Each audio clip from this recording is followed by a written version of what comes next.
Okay, now it is. Thank you for letting me know. All right, don't let me bother you. Have fun. Okay, everyone. We're actually live now. Uh, we've been going for like 20 minutes now. And I've just been commentating into the void.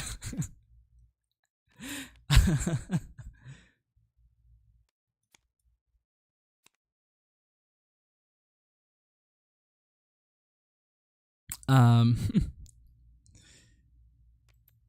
So we have Afra here playing against Boba. We're in the late stages of the game. Spatpad has 7 cards left in deck. This board state looks pretty significant for Spatpad, but Super Laser Blast is in hand. I think we're gonna see Zazzy get it. This is game 1, by the way. So they have actually taken this long to play game 1.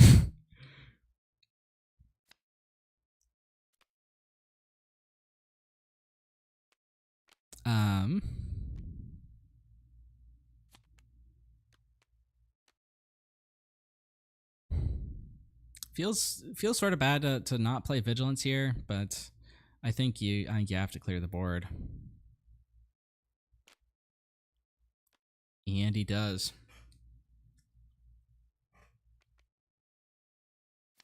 That's a Ruthless Assassin in the Boba deck.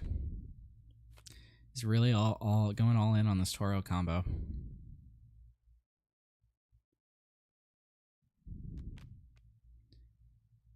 Here comes Ruthless Assassin. Could just be answered immediately by Power of the Dark Side. Yep. And then Bounty Guild and this shit. And, you know, I don't want to call it yet, but I'd be scooping here if I'm Spatpad to save time for game 2.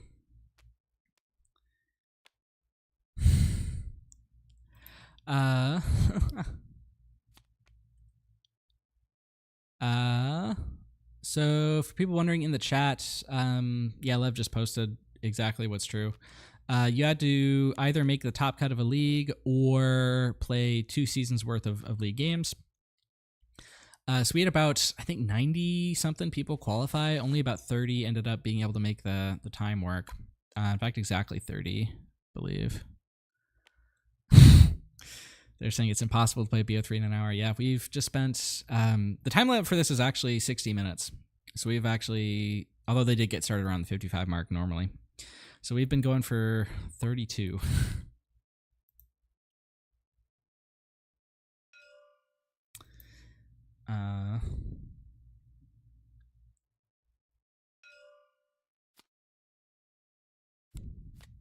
So I'm just going to mill here.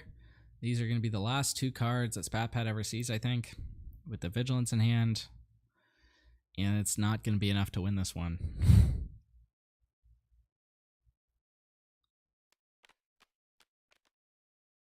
Zuckus. Vigilance, Rivals Fall, does it.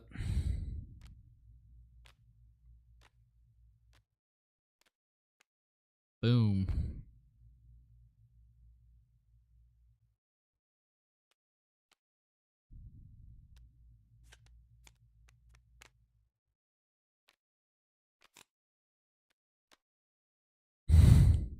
And they're wrapping it up. And Zazzy gets game 1, and I just realized to play at the leagues is just felt to go for him. Yes. Totally free to participate in the leagues. And you can get invited to the next one just by playing. So I'm going to set up a little scoreboard here for you guys. Can I just...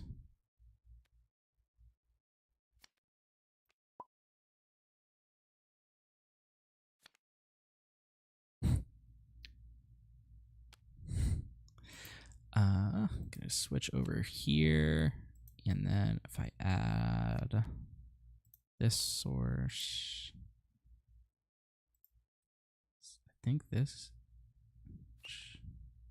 Is this the timer? That is the timer. Okay. I think time is going to be a factor in this one. So let's see. We're going to go and call this Spatpad 0 and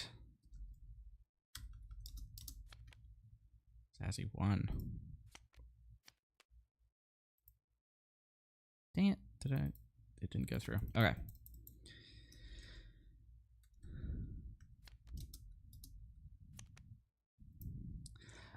So let me, I did talk about this earlier, but I guess I wasn't live. So,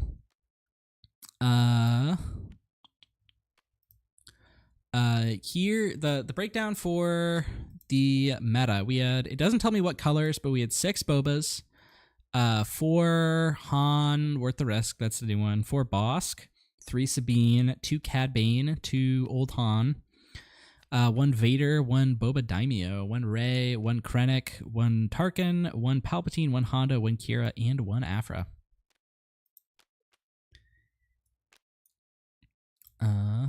Let's check on how some of these players are doing. I want to see how this decks are doing. Looks like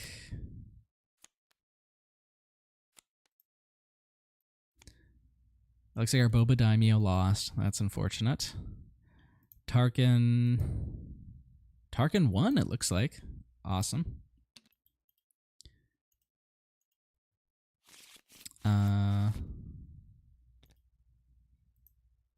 The Hondo still going. Kira still going. How are Cad Banes doing? Cad Banes are both still going. Bosks are all still going. All right, and it looks like we're getting started in game 2 here. Whoa, sorry. 24 minutes on the clock.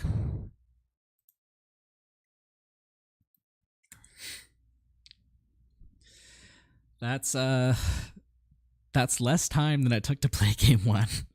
So we've burned through more than half the clock. Zazzy is a very clear win condition here, I think. I don't have access to the deck list right now, even though I am the tournament admin. It's just a weird thing. Limitless doesn't let you see deck lists, even as the tournament admin, unless you like make them open or something, which I think is kind of ridiculous.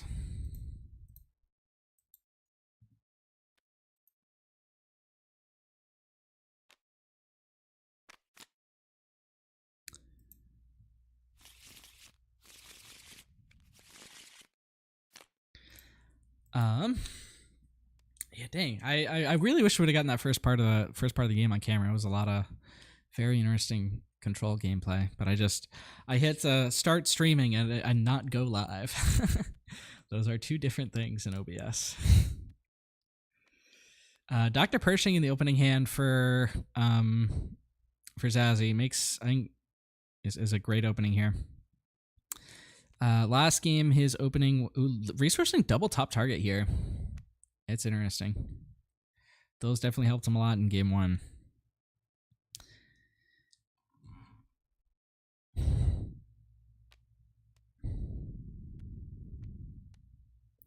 But last game his opening was Inferno 4, and it did 10 damage to the base and then eventually died.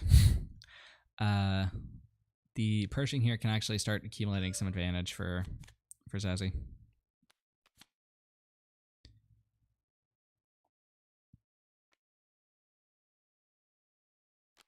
Zazzy also has the Rivals Fall here, which is important because it's one of the only things that just straight up outs Boba. We saw last game he had a little bit of trouble dealing with him. Not a ton. He was able to basically just entrench him and then later Super Laser Blast, but the Boba did get a hit off with a Hot Shot Blaster, so...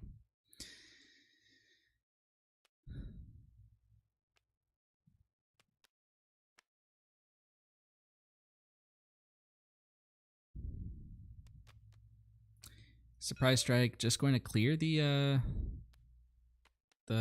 Pershing. Greedo survives. Greedo doesn't die.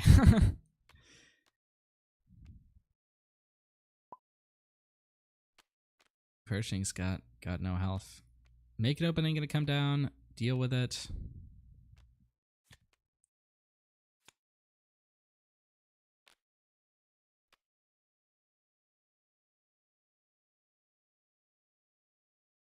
I believe that's the only cards in the discard are 2 Making Openings. Two Making Openings and the Pershing, and now the Enticing Reward. So we're at 1, 2, and 3 for Afra. 3 different costs. Snoke getting resourced. Are we just going to see a Power of the Dark Side to clear this Greedo? Yeah, we are.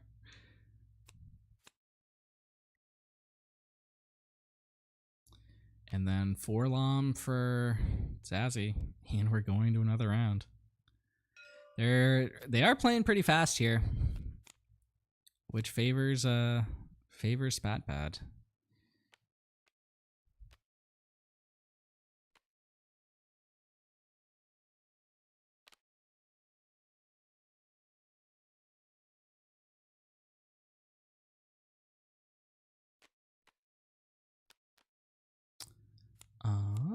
Let's see. I'm getting some updates. Looks like Hondo won the first round. And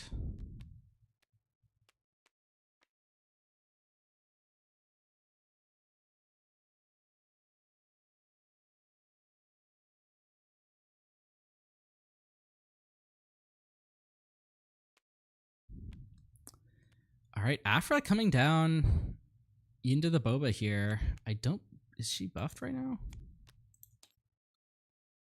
Let's see, she's got, yeah, only 1, 2, and 3. So she's just a 2/5. But she's gonna get back the Pershing, it looks like. There were 3 playables there, so it sort of makes sense to flip Afra. She's not particularly important to be getting down right now. Yurem's Hotshot Blaster, and that is just gonna clear Afra.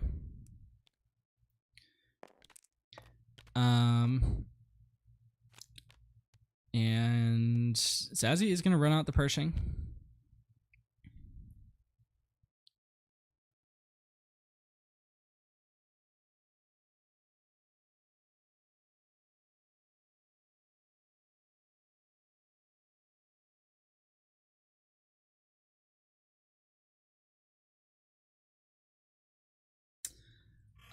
If Spatpad decides to make a play here, that Pershing is probably going to survive. But Spatpad does make a play.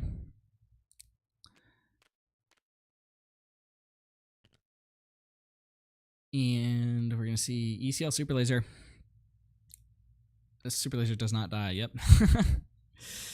Everyone always forgets Pershing's got that 0 attack. So the Pershing can survive and get Zazzy a draw, or he could play something to deal with the Boba first, which would be that Rival's Fall. Vigilance Milled, not ideal.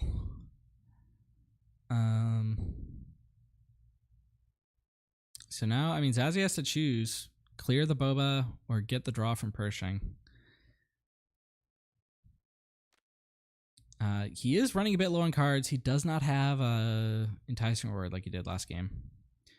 So that Rival's Fall is going to clear the Boba. Pershing is likely just going to die to the Initiate here.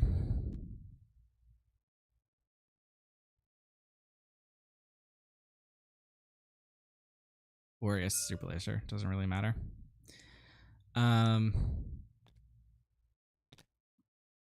But, I mean, Zazzy's fine just having not taken any damage at this point.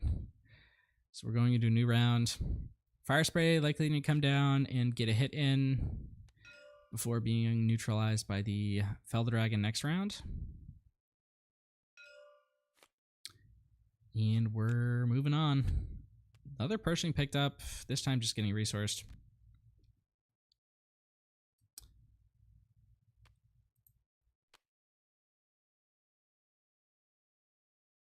$16 minutes left in time. 16 and a half.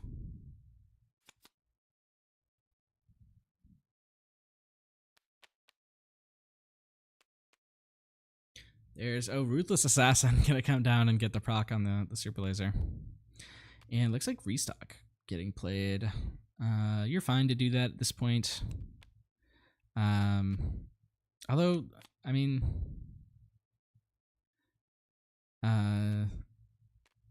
It does take away targets from Bounty Hunter crew, but perhaps that's not super essential.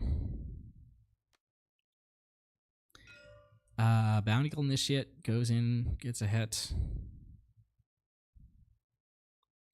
Zazzy's got Vigilance and Bounty Hunter crew in hand.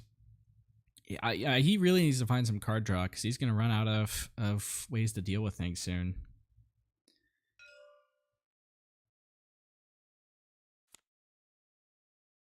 Top target. Mill. That's all three gone now. He resourced 2 at the start, remember.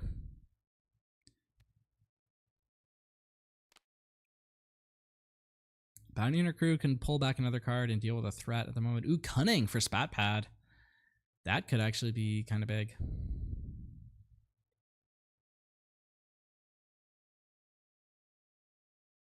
Zazzy looking at the things he can pull back with Bounty Hunter crew.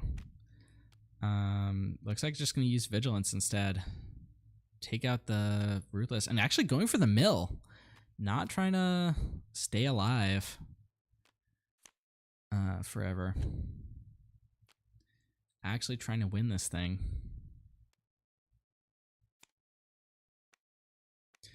Those are not horrible mills. I mean, timely I don't think matters a ton in this matchup. Maul already has ambush. And ooh, Cunning going to go for the discard. 26 cards in deck. Yeah, I don't know. I don't know how I feel about going for the mill there. Oh, it looks like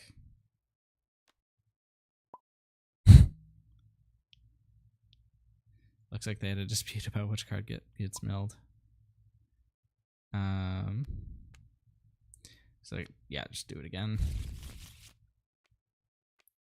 And it's the rival's fall. And looks like the Cunning is going to get the buff there.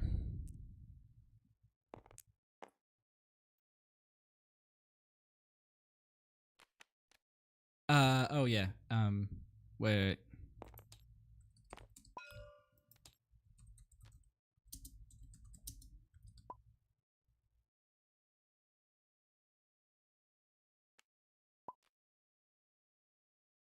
Yeah, can't play that blaster there.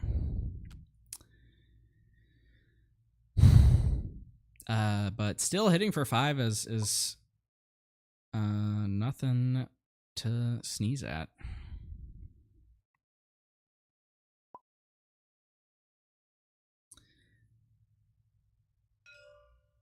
And we're going into a new round. It looks like, ooh, Super Laser Blast.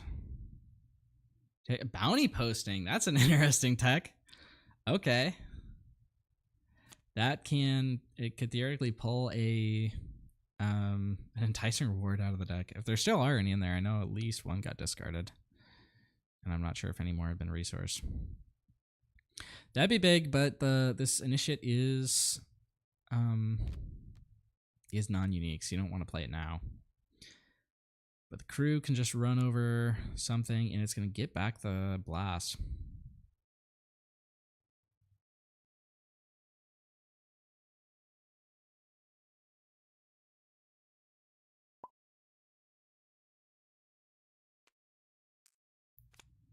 Let's see, how are we doing on time? We got 12 minutes.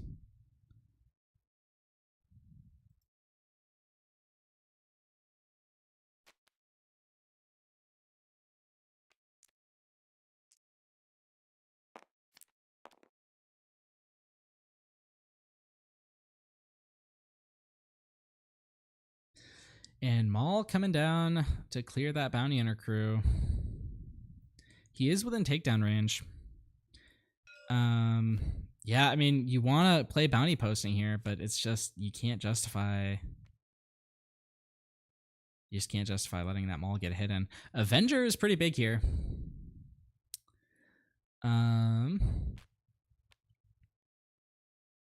It does clear this Maul and it presents a threat. But Spatpat has plenty of things he can play here in response. Or actually not a ton. He can go Toro and then another bounty hunter, probably Zuckus.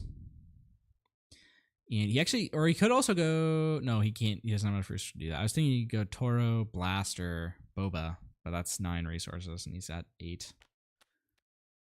Lurking TIE Phantom, that's actually going to be really difficult to, or it's actually not difficult to out because of the Avenger. You just Avenger attack into it. But it does eat an Avenger, a use of Avenger for the turn.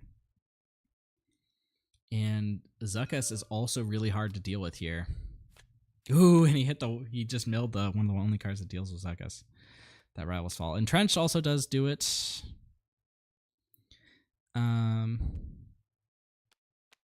The Avenger attack is gonna have to be wasted here on the Lurking TIE, I think.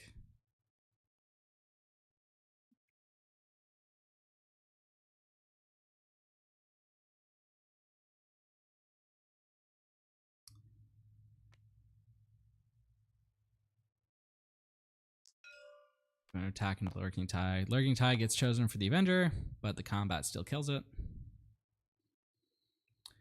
Zuckuss can hit for 6 or for 8 if he decides to bring out the blaster.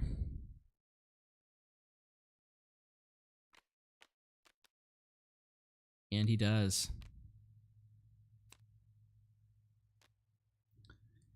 23 damage. I think we've seen all 3 top targets get used, and I think at least 2 vigilances. So bounty posting going to come down.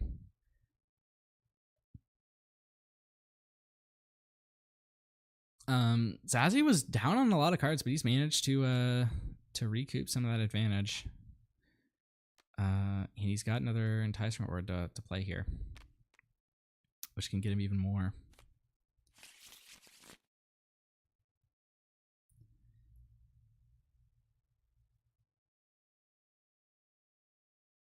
Spat Pad's on 6 resources, which is enough to do Toro plus Boba. Although the Toro would get eaten by this takedown immediately.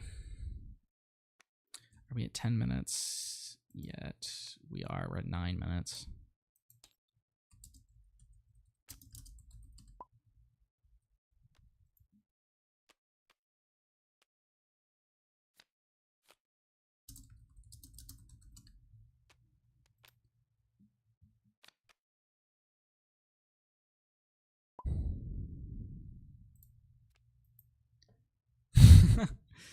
And then Entrenched comes down there. And are we going to a new round, or is Spatpad gonna play something? It looks like he's not going to play anything. Vigilance picked up here. I guess I was wrong about all the vigilances being used. That's big. So despite the Entrenched going down into the Zuckuss, I mean, that basically just loses you a target for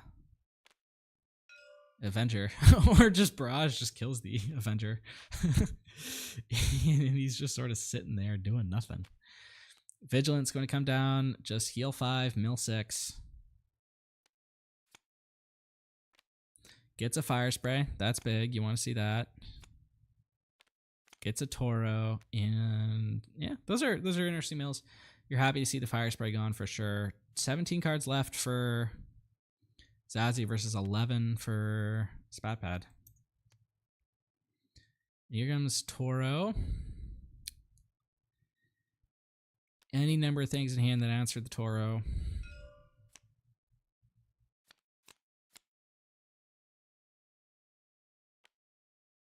I'm fine resourcing this enticement reward here. You don't really need it. Okay, I guess he doesn't. You see, takedown, come down onto the Toro. We're now at 9 cards left in deck. And I think I'm just going to do this. So now I can always see the time. All right, 7 minutes left in time. Is this the last game? I think all the other ones have finished. No, Kulos and Mikael looks like they're still going. Entrenched going down onto the mall. Next round, Inferno 4. Milled, another one drawn.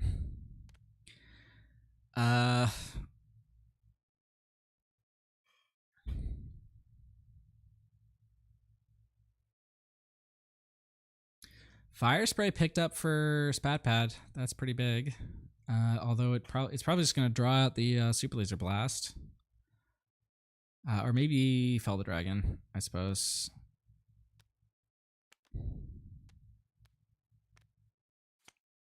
See, Zuckuss here. Zuckuss actually does present a bit of a threat.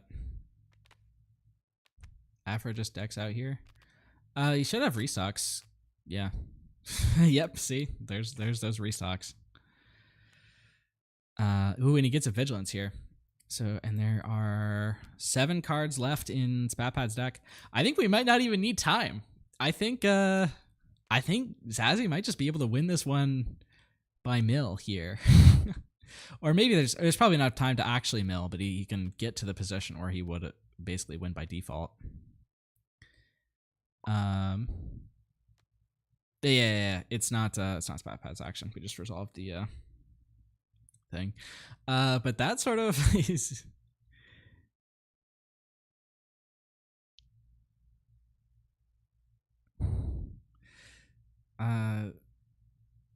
interesting sort of play there, letting him know that he has the fire spray. Just going to mill and heal. So he's tapping himself out of fire spray range. But you're sort of fine with that. Mills, those are good mills. And only 1 card left in deck for Spatpad. Here comes the fire spray. Restock is going to come down. And then we're going to see Super Laser Blasts at the top of next round, it looks like. And Restock just going to get back just a bunch of things. 4 minutes in time. But I think we might be heading towards a 2-0 here.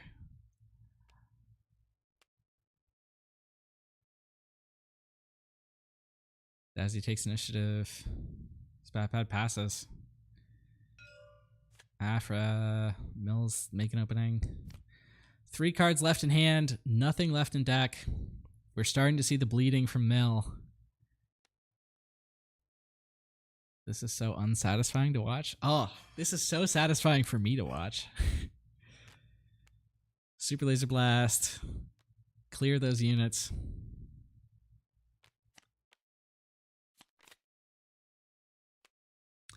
Another trigger here. The only unit left here is this Cloud Rider. Let's pick here. Power the Dark Side, restock. And it's over, folks. Just about.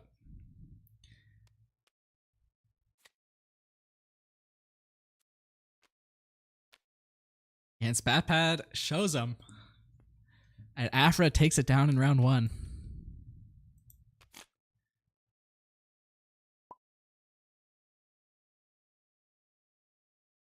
GG's.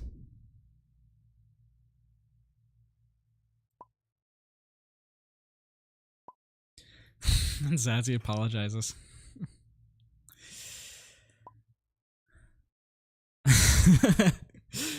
As Fatpad does say, it's pain in the ass. Yeah.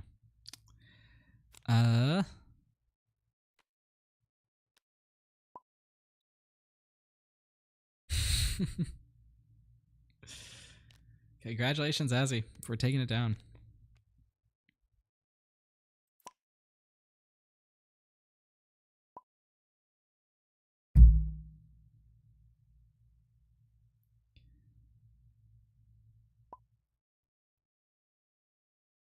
All right.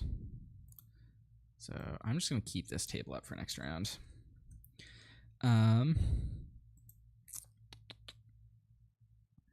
So I'm going to try and get some interesting things up on this waiting screen for you guys. If the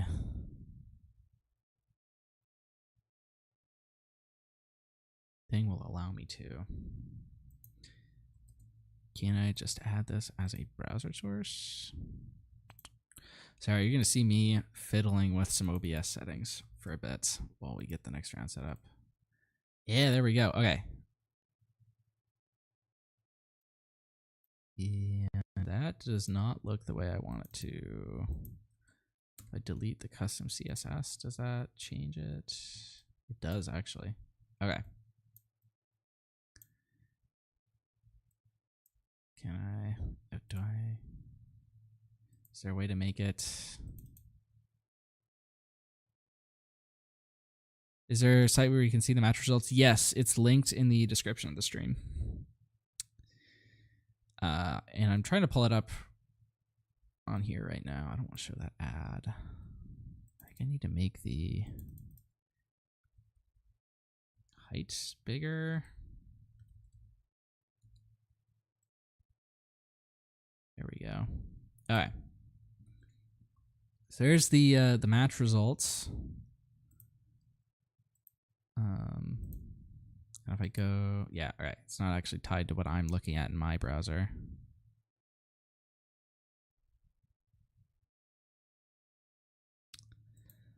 Oh, we're about time. All right, yep.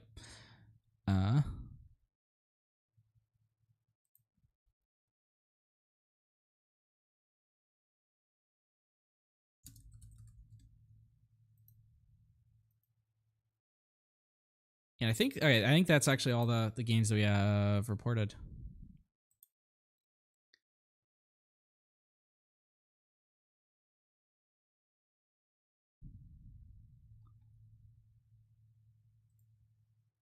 All right. What's the button that I press to, okay.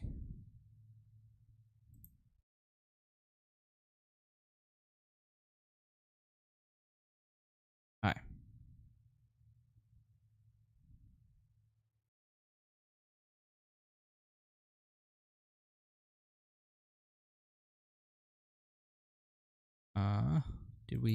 Did it get in properly? Yes, looks like it. All right.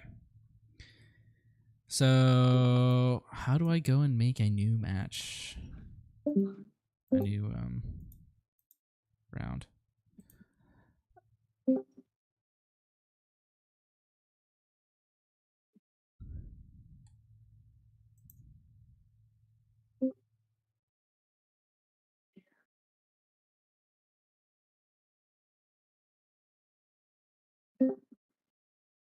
Does anyone know how to start a new round on Limitless?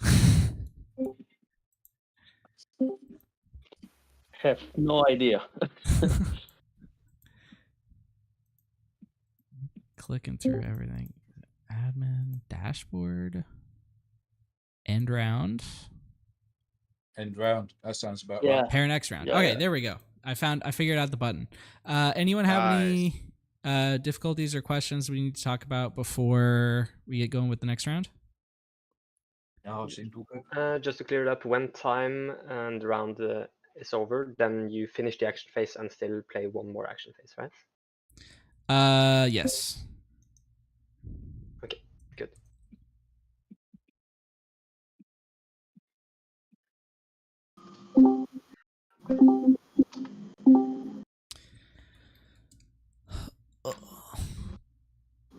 All right. I'm just going to pair the next round then. And it should be up now. Yep. Thank you. Thanks. All right, let's see. What match do we want to see?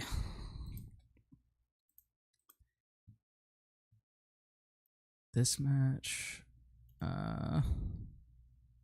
So let's see. Freddles is playing Tarkin, Elko versus Ray. I think Tarkin versus Ray, that seems like a good matchup. We'll get to see all the meta stuff. Lev versus Rosaldo. I think yeah, we're gonna go Freddles and Elko.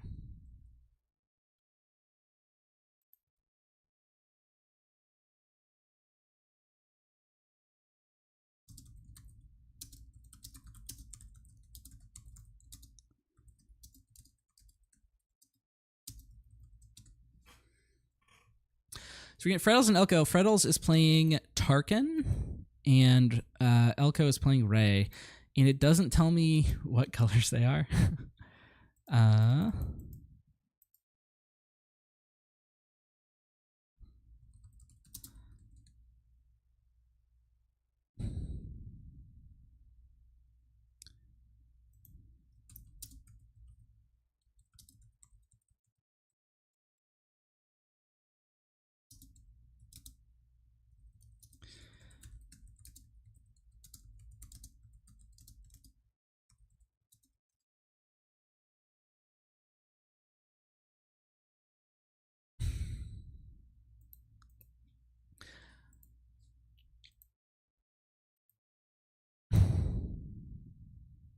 One second, my computer's being a bit laggy. All right.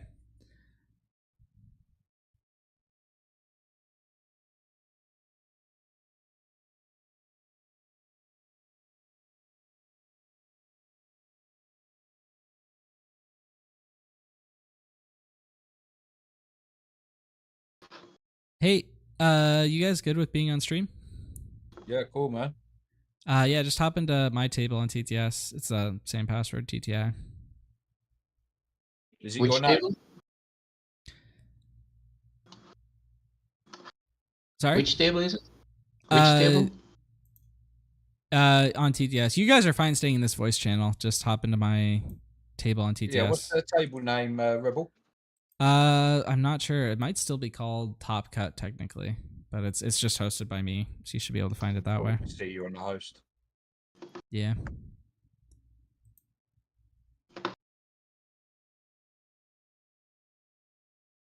All right, I'll be in the table 20 voice channel if you need me. Yeah, Okay. got it.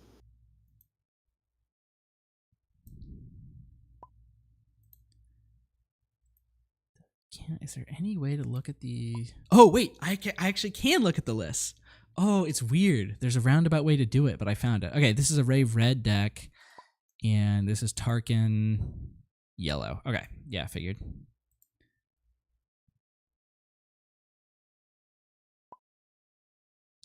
All right.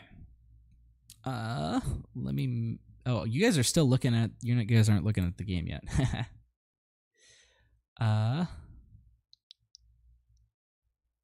Oh yeah. I'll reset the timer there.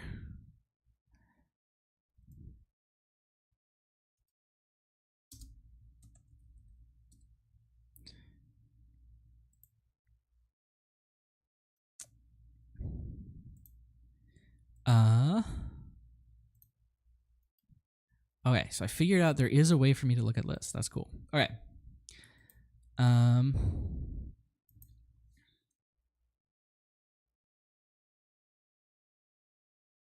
Where are they? Yeah, they're getting their decks imported. All right. So this one should be pretty exciting. It's two sort of off meta decks.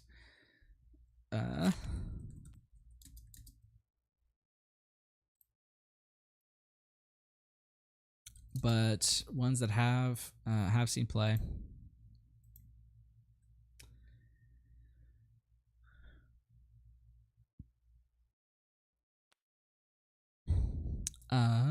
Ray Red has sort of been eclipsed by Han Blue, but there is still good reason to be playing Ray instead of Han.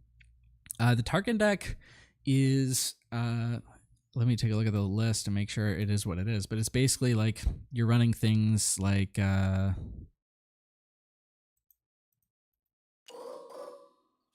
look at them. Do I have to go to the pairing and then I go to that? Okay, great. So I can look at the list, and yeah, it's running all the typical stuff of this list. Lurking TIE Phantoms, Xeon 3 TIE Advanced, yeah, TIE Advanced, Triple Dark Raid, yeah, all that fun stuff. He is on some bigger stuff, like he's on the Reinforcement Walkers. Oh, I guess that makes sense because you can pull them with Triple Dark. He's on. Ooh, he's got Choose Sides in the sideboard, and Outmaneuver and Swoop Down and Relentless. That's kind of exciting. And then Elko is on what looks like a pretty typical Ray deck. He's got Crate Dragons in the main, 3 Pillage in the main, Force Throws, 3 Jedi Lightsaber. I'm excited to see that.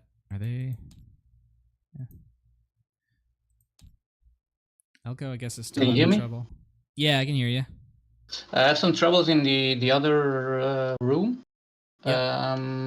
I mean, like just uploading my deck, I have some very strange visual problems. So you mind- you need to grab the link to the deck instead of the JSON. the link, just the URL. Yeah, Link and make sure it's set to unlisted. unlisted. Okay.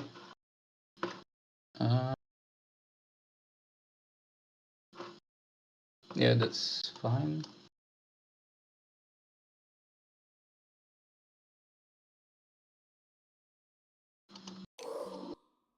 Alright. Good luck.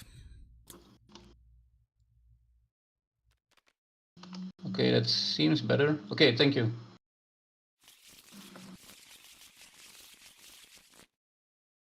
Alright. Looks like they're all good. Did they get the... Yeah, we got the leader and everything. Alright, cool.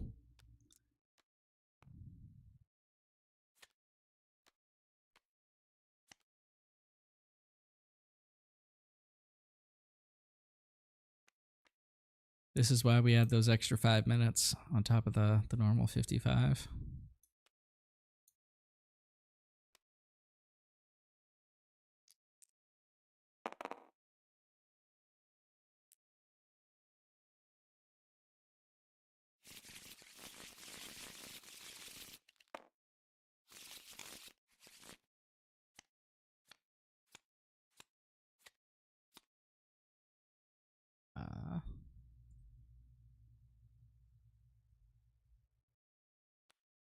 I think this is probably the best camera angle. All right. Triple Dark Raid in the opening hand. That's solid. Incinerator Trooper. Solid opening for this deck. No Lurking TIE Phantoms, but perhaps you don't want to see it in this deck anyway. Ooh, triple Luke. And no 2-drop for Elko here on the Ray. That's not ideal.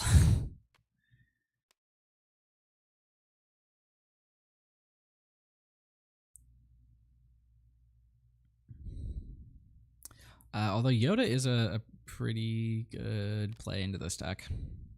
So here comes the Incinerator.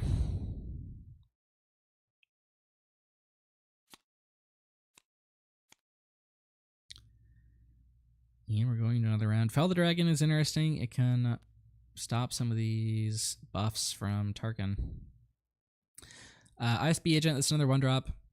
So Freddles has a couple plays. He can go for the Tarkin buff, which, I mean, you kind of really want to do because it gets around Yoda just eating this Incinerator, or you can play another unit like the 7th Fleet, or you could go for Triple Dark Raid. And it looks like we're going to see ISB Agent come down, show the Triple Dark, kill the, or not kill the Yoda, but put a damage on it. And then we're probably going to see Tarkin get used on this Incinerator. At this point, Incinerator actually can just kill the Yoda here. Yeah, and he is going to do that. Gets Elko another draw.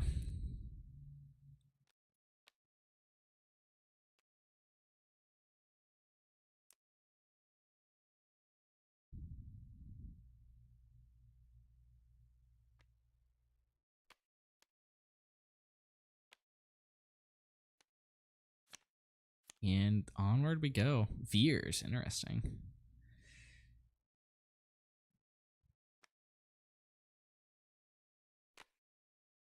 The Veers this turn could actually be pretty strong. Although actually, depending on what Elko decides to do here, could be mitigated. And it looks like 3 resources. Yeah, that's gonna be open fire, clear the Incinerator. That makes the Veers a bit less impactful. TIE Advanced is live this turn. Triple Dark Raid can play anything 6 or higher. I think you might want to push it a bit more for doing that. And let's see what the play is. It is Veers. And that plus the Tarkin buff means this ISB can be attacking for 3 here. Here comes an R2. Not particularly impactful at the moment. Freddles is going to buff the ISB.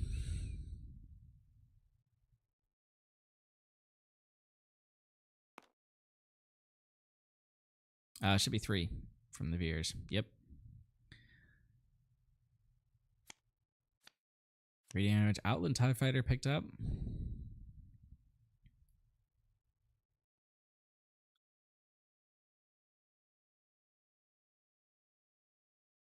This is the Tarkin flip turn. Which is important for Freddles here. Is my mic's working, right? You guys can hear me and everything? Check. Yep. Okay. This thing seemed suspiciously quiet. I wasn't sure why. All right, R2 running into the Tarkin. That sets up, or the Veers, sorry, which sets up the Tarkin town. And Freddles is just going to let it happen. He could have played, or he's not even going to use the Tarkin town. He's just going to Daring Raid. TIE Advance could have saved him. It wouldn't have saved him from Daring Raid plus Tarkin town, but it would have saved him. And we're going to see this ISB agent pumped again by the Tarkin.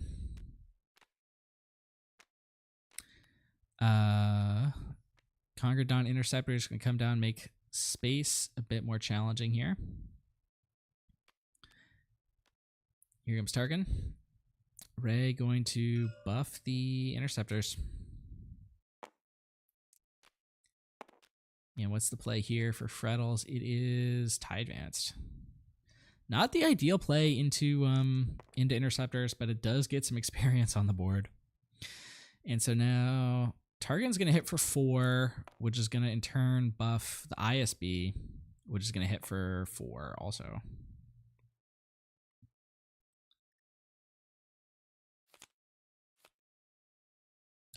I might have given the experience token to the advance there just so it survives an attack from the Interceptors.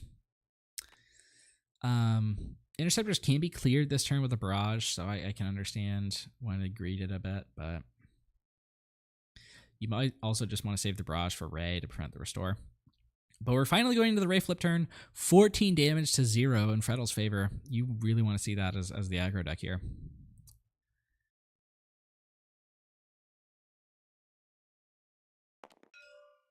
And R2 just going 1 to base. No urgency here. If Elko is able to establish a Rey with a Jedi lightsaber, that could potentially change things, because that could mean Rey can start running over things. Or actually maybe not, because you'd have to play the Jedi lightsaber first to get the value out of it, which means Rey wouldn't be able to pump herself. So you'd have a 5 attack Rey that gives things -2. So it's effectively a 7 attack Rey, which at this point would clear ISB agent. But, I mean, you got to do that now. This ISB's at 5 attack. 4 attack is lethal. Rey flips. The ISB attacks, and I think that's just game. Unless I'm miscounting.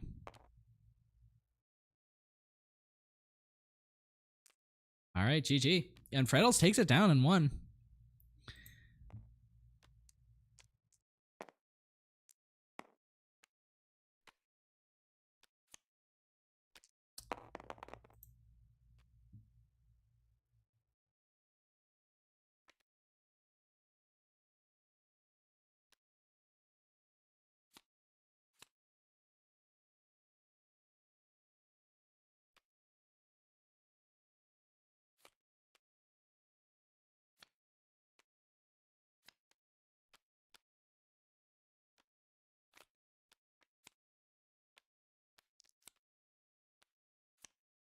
And we're going into game 2. I guess I can look at the list so we can take a look at what they got on the sideboard. Freddles, as I was saying earlier, has some really interesting stuff in there. He's got 3 Relentless, 3 Choose Sides, 2 Outmaneuver, and 2 Swoop Down. Choose Sides, I don't know how relevant that would be in this matchup. Maybe it would be if you expect it to go longer, but I mean, that first game, if it counts for anything, you might not expect it to go very long.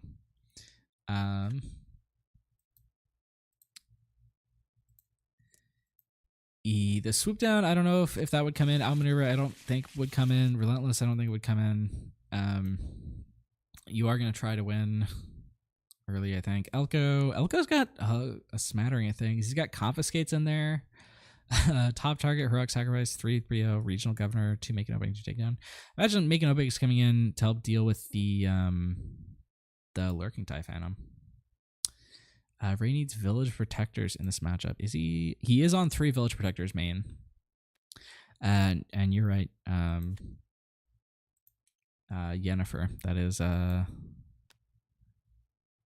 is definitely would be important here. He's also on 2 Nima outpost constables, which could be very relevant here. And it looks like they're shuffling up pretty quickly. This might be the opposite of round 1. And there's the village protectors, like we were talking about.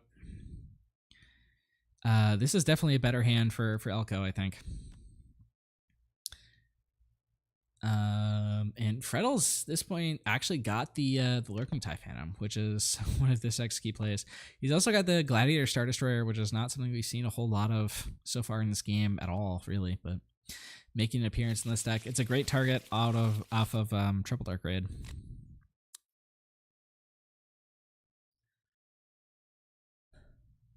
Ooh, and Freddles did not get a turn 1 play after that mulligan.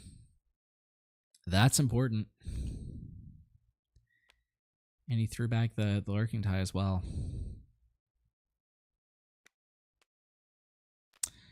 Do remember that this is closed deck list at this point, so I'm looking at him, but no one else can.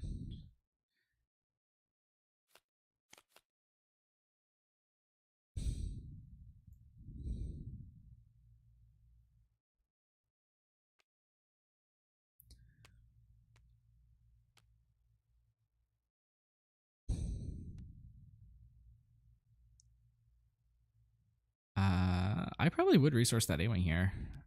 Okay, goes for the open fire. That's respectable. Ian Freddles on the initiative is going to play the 7th Fleet Defender, which makes Conquer Dawn Interceptors interesting. I just realized that both these leaders give experience. It's the battle of the experience givers here.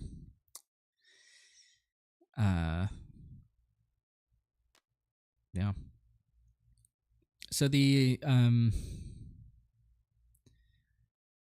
interceptors here can take off the shield, but not much else. Can ISP agent do damage to space units? I can't remember. TIE Advance could absolutely also buff up the 7th Fleet to the point where it can hit over the interceptors. But the interceptor is still sort of doing its job as just, a thing that blocks an attack. Although you definitely would really rather it be able to trade here. But this Felder Dragon is actually could be a reversal here. The TIE Advance puts it over the threshold to get felled.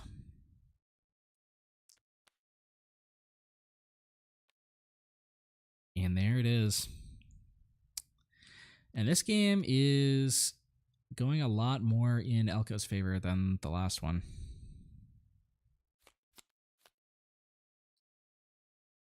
We're already in the target deploy turn and no damage on the base.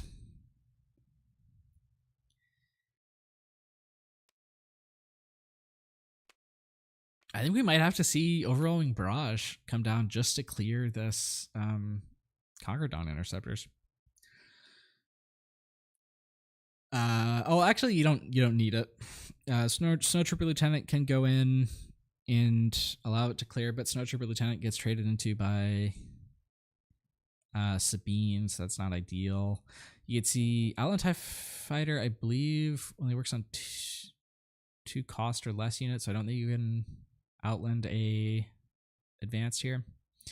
He could Tarkin the advanced, which then gets responded to by Rey, which means you do have to commit another resource here to dealing with it. Unless, let's see, and the Rey is going to get used, which means, yeah, you do have to commit something else to hitting that, hitting it out. Costs, yeah, can't do that. Cost 3 or less. Okay, I thought it was 2, but it's 3. Snow Trooper Lieutenant does still clear here, but the advance would die in the process. Flipping Tarkin and attacking does do it, and it actually does allow the advance to survive the attack. And it looks like, yeah, Village Protector is coming down. Going to eat the Tarkin attack. Ice Bee Agent going to show Barrage and clear the shield. That's big.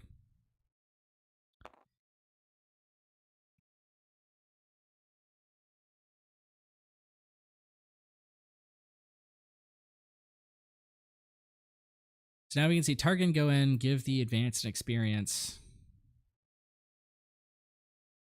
I'm tempted, if I'm Elko, to just hit into the advance with the interceptors, because the interceptors does survive that attack, and it does put the advance in a position where it would die if it attacked.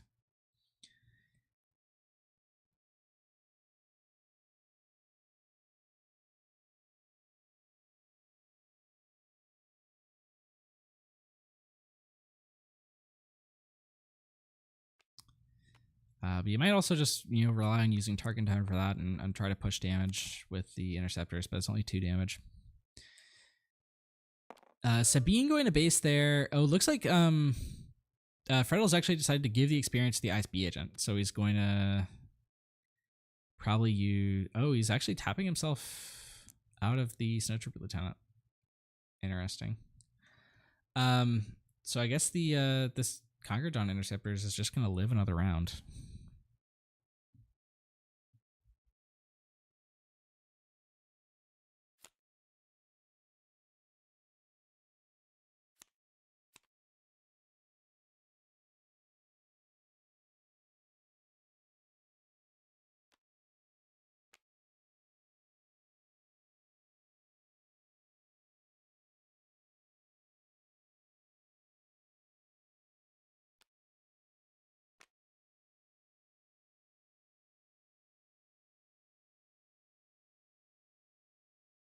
We're on 6 resources. Ray does deploy here. Luke comes out in the next round. You're happy to be in this position if you're Elko. Although Freddles has managed to swing things back in his favor a bit. We're on 6 resources, which means Triple Dark Raid can hit anything 8 or higher. Yeah, and that's where this caps out, unless he brought in the Relentlessness. Open Fire would not kill this Ice Bee Agent here. Actually, instead, just going to go to base with the Sabine. Another thing, I think I skipped over it last round, but the Sabine chose to go to base instead of taking out the Ice Bee Agent when it was just a 1-3, which has now allowed this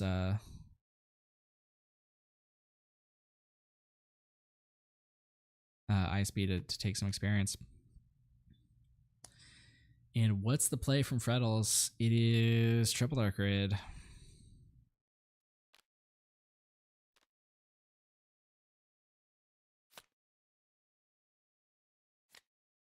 And he hits the Reinforcement Walker, which is pretty much ideal. Although, let's see, I think he might want to actually go for the ATSD and play 2-drop out of hand, but he does go for the Reinforcement Walker. Getting some heals would be pretty nice here, or potentially just another card draw.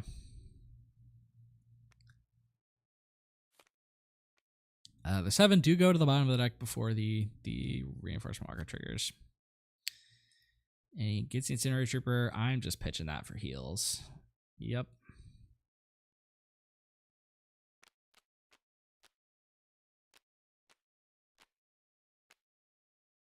And it looks like that's going to force out to Fell the Dragon. If he had gone for the ATST instead, it would have only cost him 1, which means he could have played this Snowtrooper Lieutenant.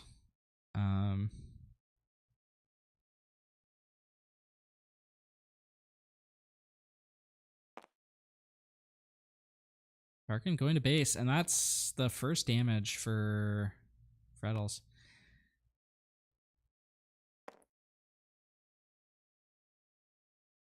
And so now Advanced can actually clear TIE Interceptor.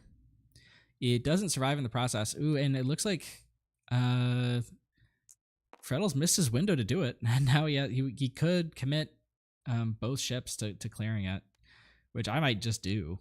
Looks like he's not going to, though. So the raid comes out. She shouldn't have a shield. That's I think it's just the mod being weird. And she's just gonna go to base and buff the Sabine, not herself. And heal 3.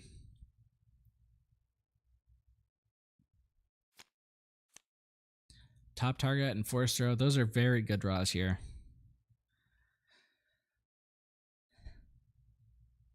Force throw maybe not as much because of all the cheap stuff, but you resourcing the top target. Yeah, I guess, I mean, you're actually so far ahead that the top target is sort of useless.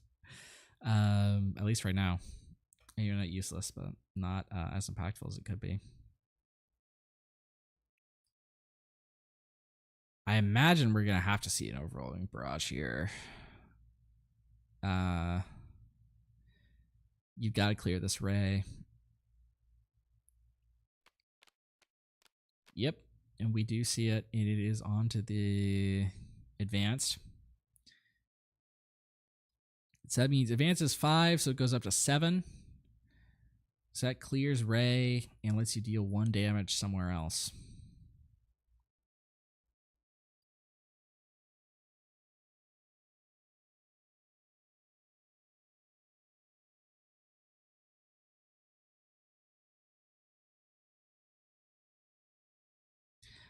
Could also just straight up clear the interceptors, which is another valid play.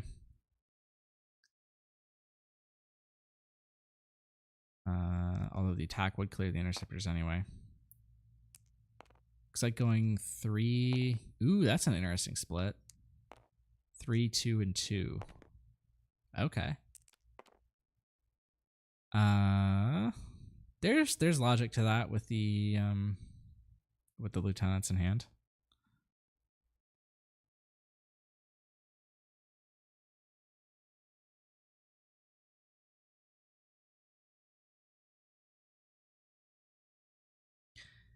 If you put 1 more damage onto this interceptors, the interceptors could actually be cleared by Outland TIE Fighter. The other tricky thing that weird split play does for Freddles is it doesn't turn on the Luke for 6 right away. Which is sort of smart.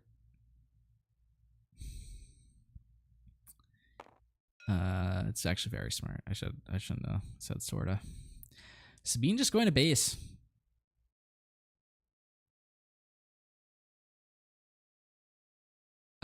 Lieutenant plus ISB clears Ray. Let's see.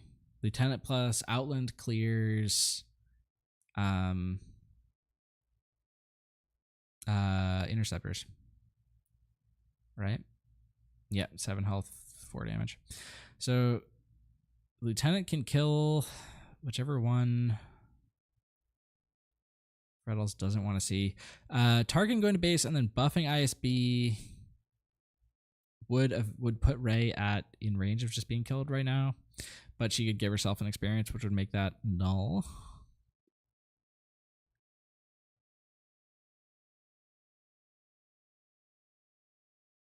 Freddles is in a difficult spot.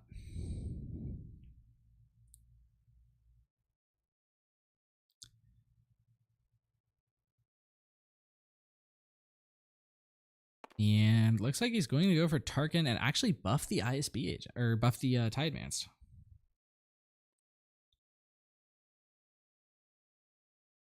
I'm not sure what buffing the TIE Advanced accomplishes there.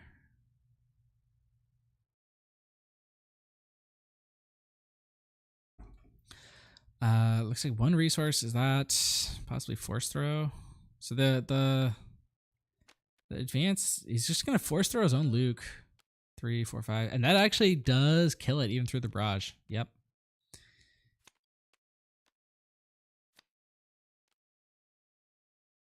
Okay, that's a very interesting play.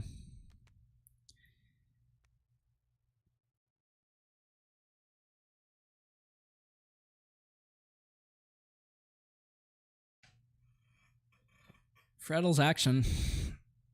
We'll see what we can do. He still has the same number of plays available. Looks like he's gonna go Snow Trooper Lieutenant, ISB into Ray. Yeah. ISB does at this point die to Tarkentown or open fire.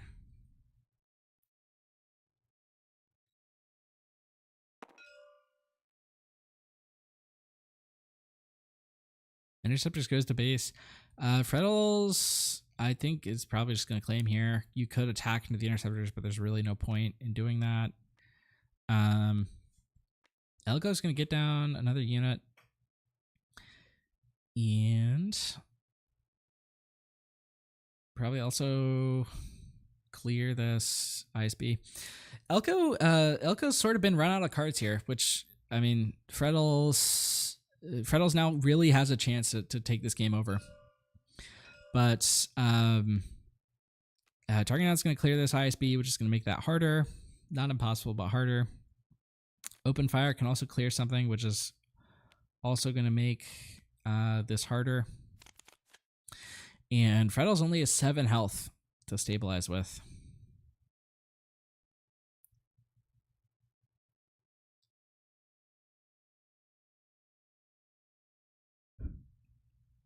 Two more units picked up for Elko.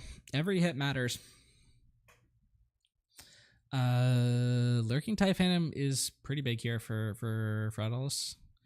Tarkin unit potentially being able to pick up more things could be big. Snow Trooper Lieutenant still allows the Outlands to clear Interceptors. Unless I'm doing my math wrong. It's 6 health, 3, yeah. So actually even like Tarkin buffing Outland would do it. You don't even need the Lieutenant. Tarkin himself does clear Sabine at the moment, which gets some of the damage off the board. But actually, I think it's actually going to be over this round. So here's what Elko can do is he can go 3 to base right now, and then he can go Ray buff A-Wing, and then A-Wing attacks for game. And I think that's going to be it. I think we're going to see a game 3 here.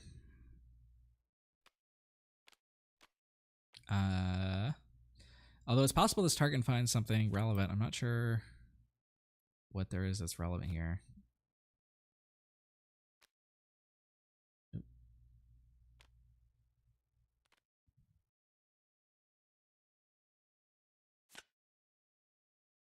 Maximum firepower.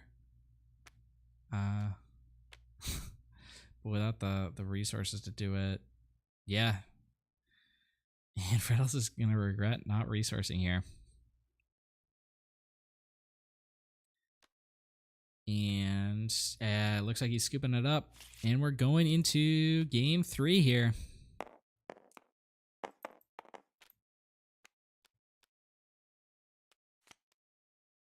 Tarkin couldn't attack Sabine. Oh, yeah, you're actually right there. Yeah.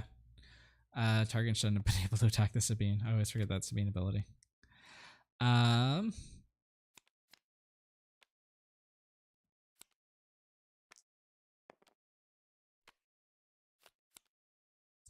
Whatever the result there, it didn't really matter. All right.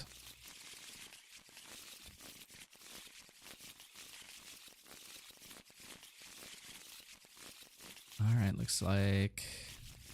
Let's see, I've got a couple tournament things I need to look after. It looks like he dropped, so I think the thing should automatically... should register that and not pair him. We'll see if it does, I guess. Okay, so we did have someone drop who was 0-2. We have a couple match results in, interestingly. Do we have the Afra in yet? No. All right. 27 minutes left in time. That should be enough for these players. Looks like Freddles is still doing some siding.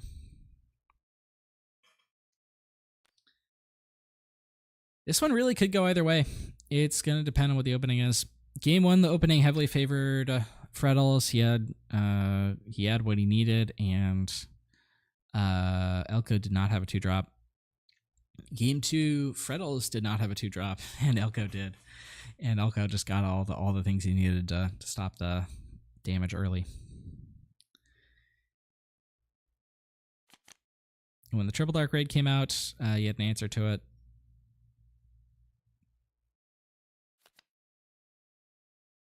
Freddles did make some, I think, questionable plays when it came to dealing with the Conquered Dawn Interceptors, but I don't think he was winning that one anyway.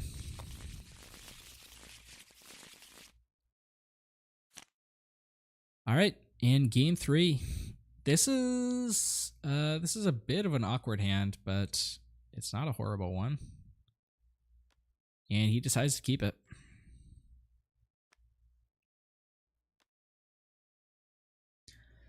ISB into Outland or Snow Trooper Lieutenant is a pretty good play.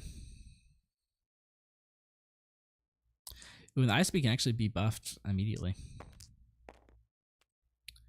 You're going to restore Dark 170 for Elko.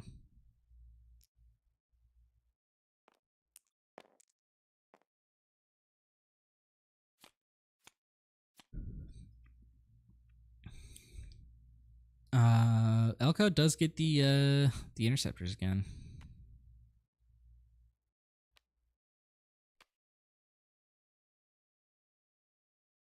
Which was very big last game. Elko has the force throw in hand, but no force unit to use it with, and he's just going to play the interceptors. We'll see what the play ends up being for Freddles. He can go for 7th Fleet, but 7th Fleet kind of doesn't feel amazing with interceptors on board.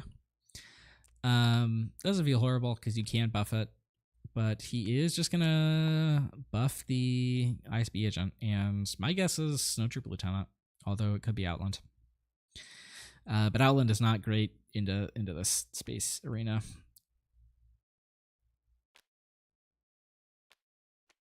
And it is the Lieutenant. That's going to be pushing 5.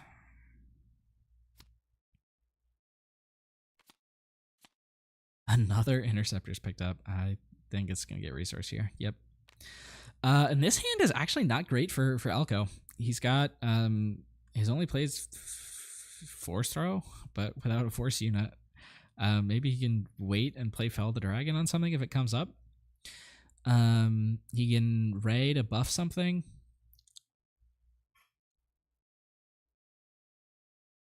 I might have actually kept the interceptors there and resourced the Jedi lightsaber, but maybe you really want to play Jedi lightsaber. It would be fun to see it come out eventually this game. And Elko just going to get some restore in.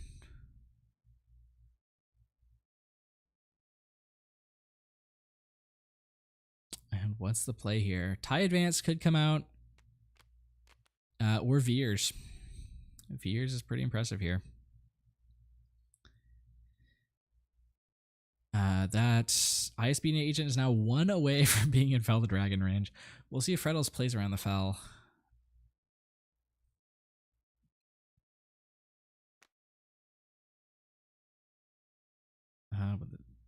He's gonna go, 4 into base there with the ISB.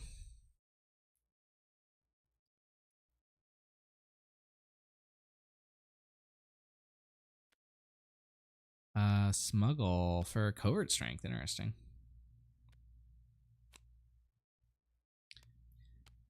That's gonna put an experience on this Restore Dark. Okay. Solid move. Going to Tarkin here from Freddles to put an experience on this Lieutenant. And Ray going to put an experience on the Interceptors. 4 going to base for the Lieutenant. And this one is looking pretty good for Freddles. Yoda here. That would enable Force Throw.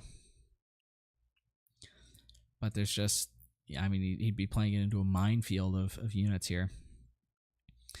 There's no immediate answer to everything that's on the board here.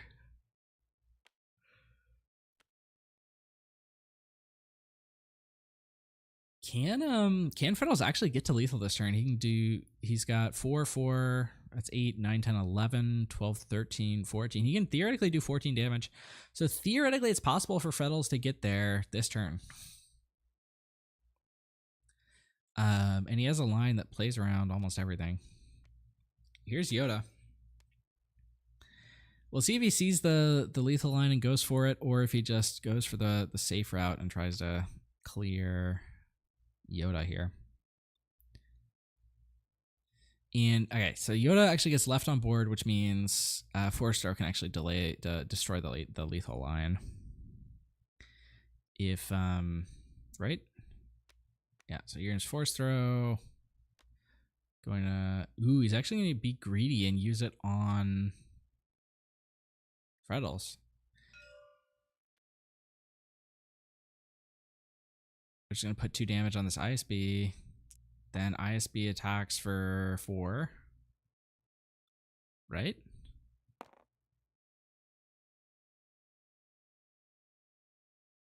And I think Elga might be realizing his mistake. He's dead on board. We didn't factor in the heal from the Restore Dark, but I don't think it matters. 7 health left. He can attack for 4 right now. 2 later. He can just with either playing any one of his XP giving units or using Tarkin, he can get there. That's use the Tarkin ability. That Lieutenant's now a 5. Flip Tarkin. And the writing's on the wall.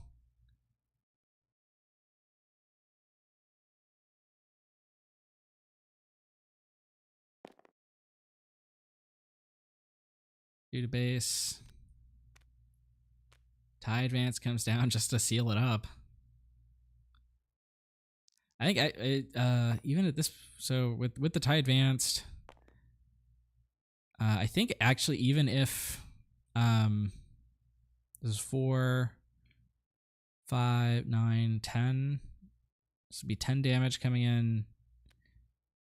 So actually, I think Elka would have survived by 1 health if he had Force Throwed to kill the ISB. But he didn't, and Freddles gets it in a great best of 3 here.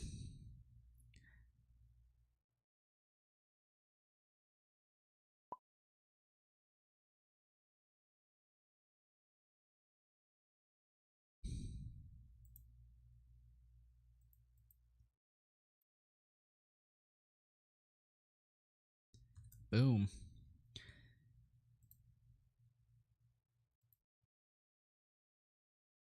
So Freddles is 2-0. Moving on. Let's check out the rest of the matches. How are things going? Our Afra has not reported yet. The Afra is playing. What's the Afra playing against? The Afra is playing against. Old Han. Okay. Let's see. Lev, who's our Hondo player, still going. Let's see this match. Kulo versus. We got Han Yellow versus Bosk Yellow. We've got Jonah's on Han Blue versus Force Stroke is on Boba Green with the 30. Let's see.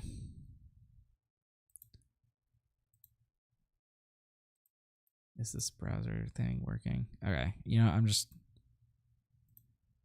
gonna go and add a window capture so you guys can see what I'm doing, what I'm looking at here.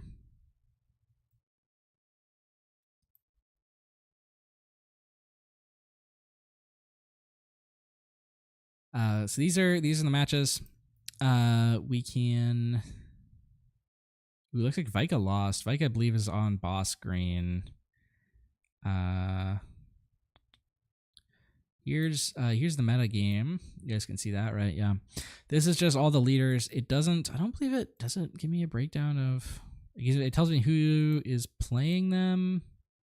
It does not tell me the colors. Who's playing Kira? Sobek. Who's playing Palpatine's Kotal, right? Yep. Who's playing the Krennic? Oh, Faith. Oh, and he lost. Okay. Boba Daimyo lost. Cad. Oh, they both lost. All the interesting decks are losing. All right. Let's see if we can find another match to kill the time. Although actually I don't want to leave my table. Because then I have to reset my cameras and stuff. Oh, dang it. The Afro player just reported they lost. Dang. It's okay. Let's see. Actually, I want to check out what the what Swiss Triangle says the results need to be to make cut. So if we have 30 players after 5 rounds, we should have 1 undefeated, 5 4-1s, 9 3-2s. So about half of the, no, about a third, bit less than a third of the 3-2s should make it in. Couple of them are.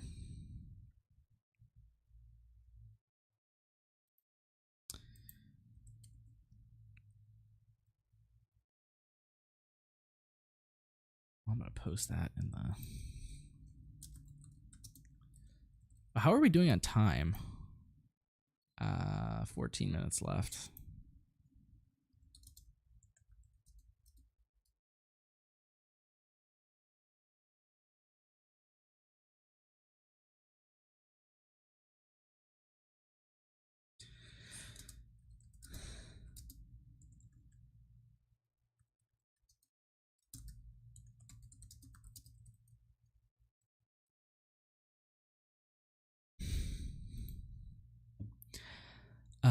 Let's see. Kulos beat IOU Cow Jr. Kulos is on Bosk Yellow. Okay. So you've got, I think, 3. Looks like just 3 more games left, or 2 more games left. That one was just reported. Lev versus Rosaldo, which is Hondo versus Boba. Boba Yellow. And then Han Blue versus, what did we determine for? Stroke was playing Boba Green, 30. All right, I'm going to I'm going to take a bit of a break from the stream, drink some water, use the bathroom, stuff like that. I'll be back in eventually. Ooh, let me get some music going for you guys.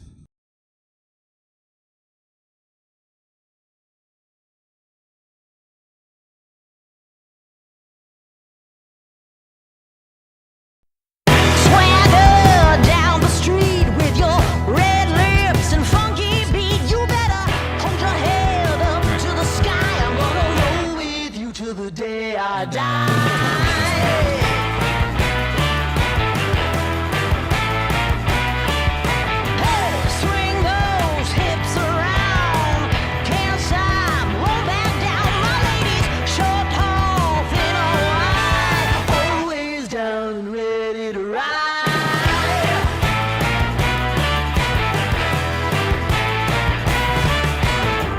One by one, billion by billion, been holding up half the sky.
squad, yeah, we were built to thrive, yeah. I think that we've all had enough. What keeps you up at night, yeah. Make all the demons quiet, yeah. We were built to thrive, yeah. I think that we've all had enough. Yeah, I think that we've all had enough. Sick of dealing with the old plan. They know that we're calling it wrong. You got me like, oh yeah, I think that we've all had enough. Sick of dealing with the old plan. They know that we're calling it wrong. Hey, it's too late to try to go contain it. A generation fueled by creation. We live lives on a small screen nation. We control. All right, we're about to get ready for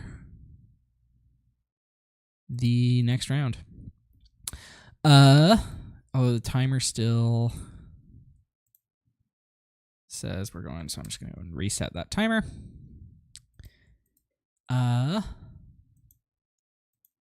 Let's see, who do we want to get? We got Freddles versus DNAL. I believe DNAL is on. DNAL's on Han Green. I don't think we want to get that one. This one is Boba Green versus Han Blue. I think Boba Yellow versus Kulos is Bosk Yellow. Versaldo is Boba Yellow. So Bosk Yellow, Boba Yellow, Boba Green versus, what was this again? Oh, Han Blue. I think I want to get the Boba Green versus, or no, we've already had a Boba Green today. Let's get.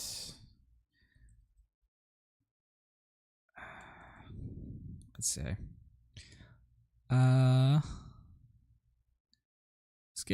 Let's get Kulos and Rosaldo. Kulos.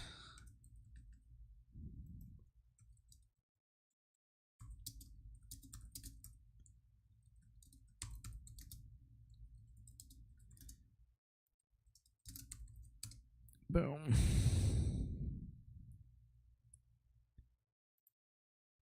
All right, let's go and clean all of this up from the last game. Oh, you guys are probably still looking at the waiting screen. You guys are. All right. Welcome to round 3. We've got Boba Yellow versus Bosk Yellow here. I'm excited to see this Bosk Yellow in action.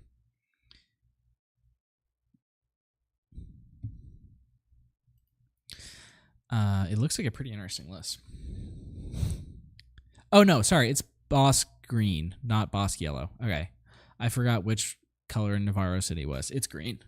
I'm looking at the list, and I'm seeing, like, Vader's Punishing One, or Vader's Star Vipers, Super Lasers. I'm like, there's no way he's playing that in yellow, but it's green. Bosk Green.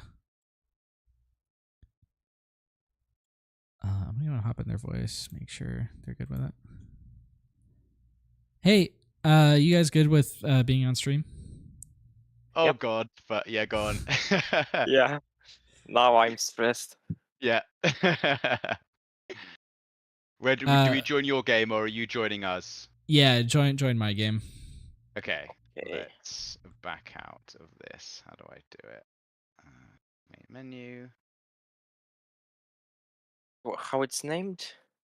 I think the name of the room is Top Cut because I've just been streaming a lot of Top Cut games, but the password is TTI. And it should be your username, shouldn't it? So Yeah. filter through. Okay. S for Star Wars.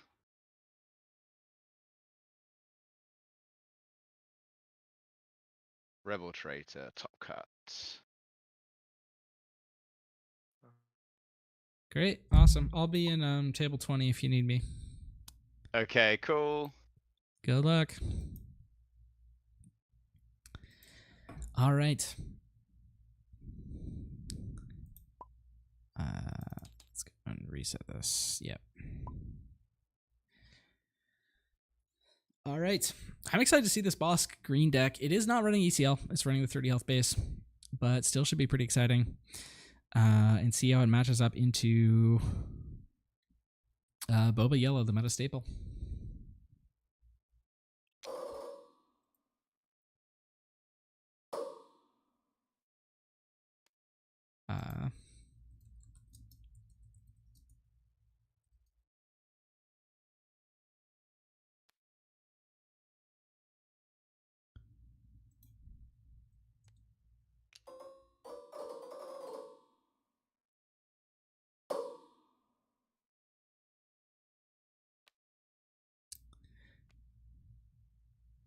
So I guess to talk about the lists here. We've got Kulos is running. He's got Numerosity in there. He's only got 6 bounties. He's got 3 bounty to score, 3 price in your head. Not running anything weird. He does have he has top targets in the sideboard, which are going to be off aspect. Other than that, he's got. I mean, it looks like a pretty standard boss green deck. It is going. It is the ramp version. He's got. Looks like all. He's only got 2 resupplies, 3 super lasers, 2 resupplies, 3 price in your head. So 8 ramp cards. He's got, for top end, he's got 3 Vader, 3 Palpatine, 2 Reinforcement Walker, and 2 Crate Dragon. He's also got 2 Relentless, 2 Devastator, and the 3rd Reinforcement Walker in the sideboard. Other than that, it looks like he's not running anything between 3 and 7 cost. So he's got a bunch of 3s, a few 2s, and then no 4s, 5s, or 6s, just 7s and up. And then he's got your removal pretty standard. On Rosaldo's side, it's he's on Boba Yellow.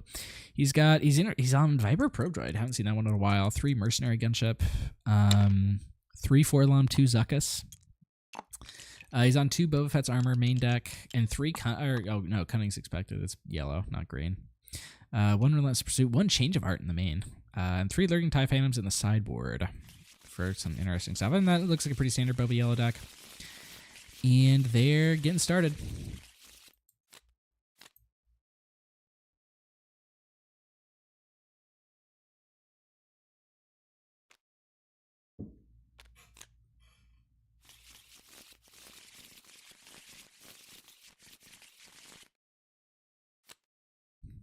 All right. Stolen Landspeeder, double Stolen Landspeeder. Interesting. Stolen Landspeeder is a great opening in this boss deck because it natively has a bounty, so you can actually kill it in 2 rounds. It is likely going to get an attack in, but you're fine because you just get a super powerful unit here.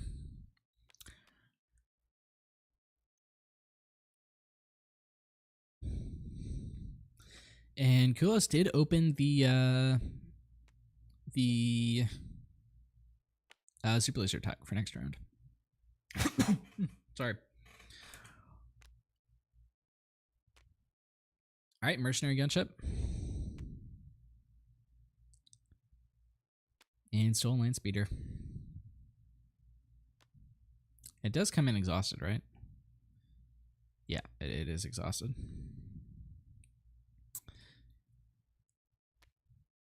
And Bosk is going to ping it.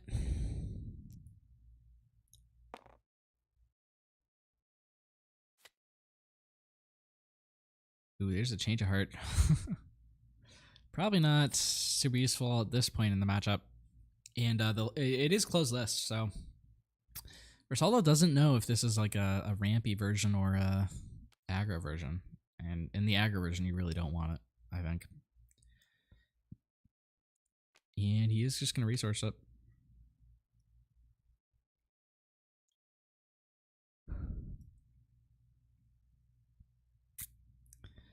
I'm just going to base with Landspeeder, probably. He does have like a weird trick play, which is play Boba Fett's armor on the Landspeeder, but I don't think that's worth it.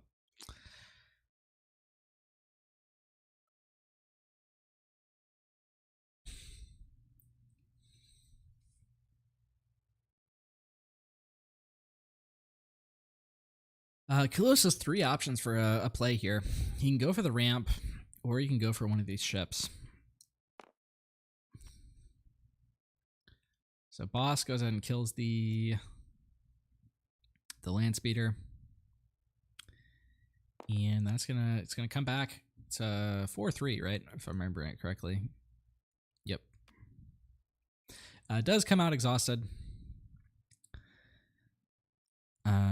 But it's big. It's not big enough to survive an attack from the Boba unit in hand, though.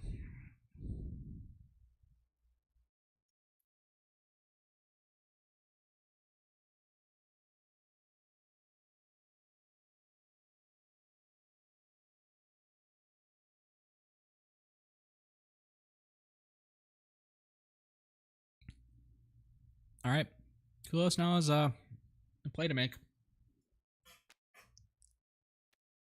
And it is punishing one, not the ramp card.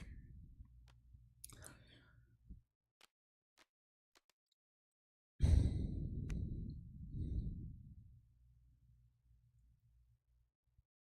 see, is boss flip on 5 or 6? I can't remember. It is 5. All right, and Forlom, that's a great pickup for Asaldo. Otherwise, he wouldn't have had a 4 resource play. Other than the Boba Fett's armor, I guess.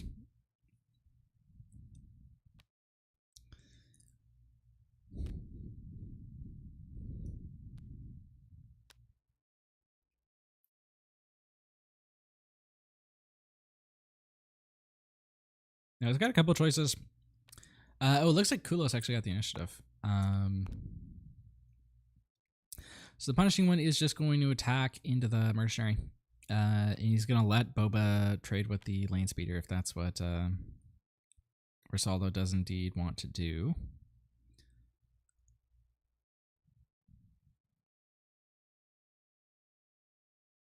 It's not actually. Boba's just going to base.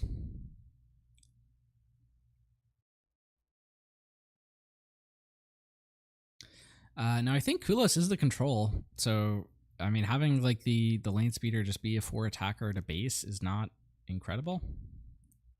Yeah, he's just gonna sink 4 into this Boba.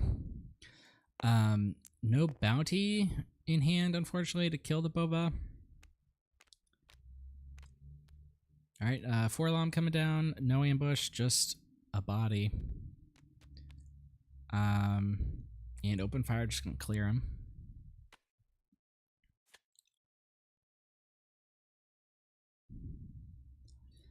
Rosaldo claims, and we're going into a new round. Ooh, no bounty. You would have loved to see one there. But phase 2 Dark Trooper is, I mean, it blocks an attack, I guess. Potentially trades with the Boba. This is not the ideal hand for Kulos here. In hindsight, he probably kind of wishes he had played the ramp. Although, I mean, even at that rate, the ramp doesn't make his position immediately all that better.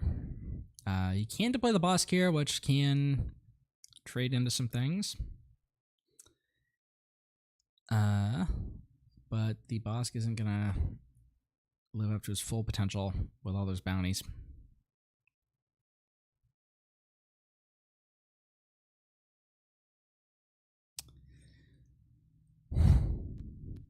All right, and boss just flips.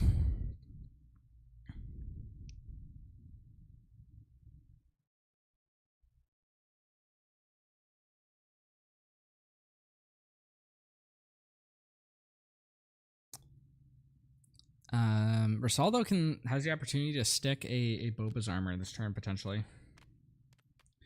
Looks like he's gonna go for the Cantina Bouncer. So if he does go for the armor, it'll have to be on the back end of the Boba attack.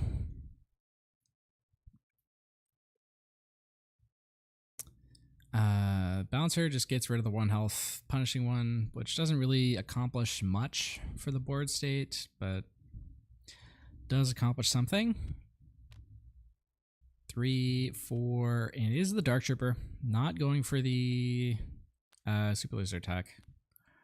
You don't need a Super Laser right now because it really honestly does not get you that much. Although, and the Dark Trooper here is pretty tricky. So,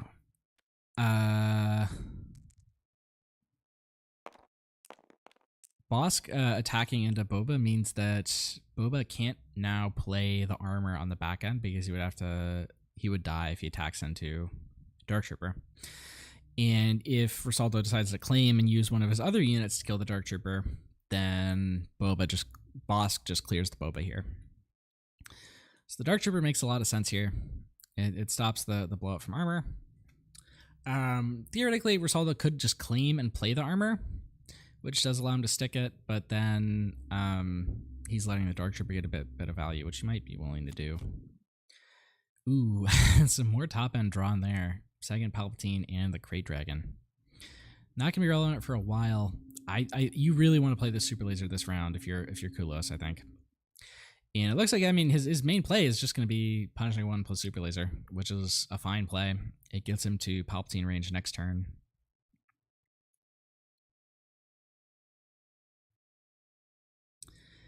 Rosaldo's got Cunning, Boba's Armor, Fire Spray, Forlom, all sorts of things online right now.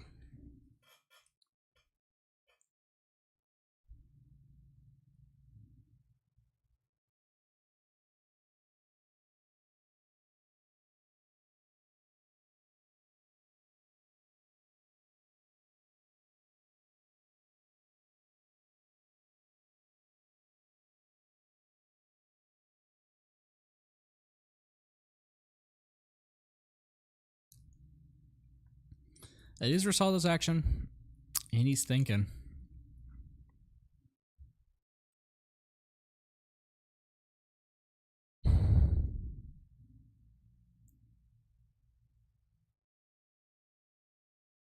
Bouncer, yeah, Bouncer can't go into Bosk. I think Cunning is a pretty tempting play here. Just exhaust and then buff something, maybe. Yeah, he's just gonna go for the armor.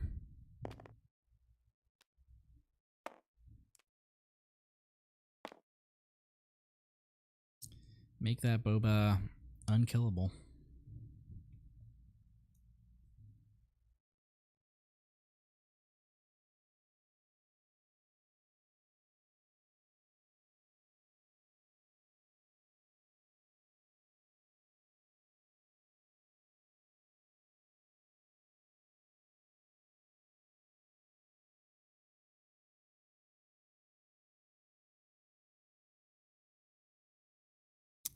Although notably the armor actually allows the Punishing One to ready, theoretically, if Boba ever dies.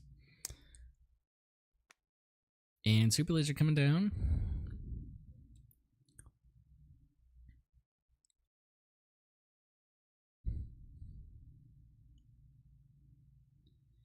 That is going to allow... Kulos is going to be able to start cleaning up some of these units. Let's see. Palpatine with all 6 damage going into Boba would not kill him at this point, but if he takes 1 more damage, it would. Cunning here could be pretty massive. Or even just Forlom trading into the... just taking out the Sentinel here. And Rosaldo really has a chance to start just hitting this base hard this turn. He's got the bow with 6 attack. He's just going to clear the Sentinel here with the Cantina Bouncer. Boom. And Kulos plays out the Punishing One.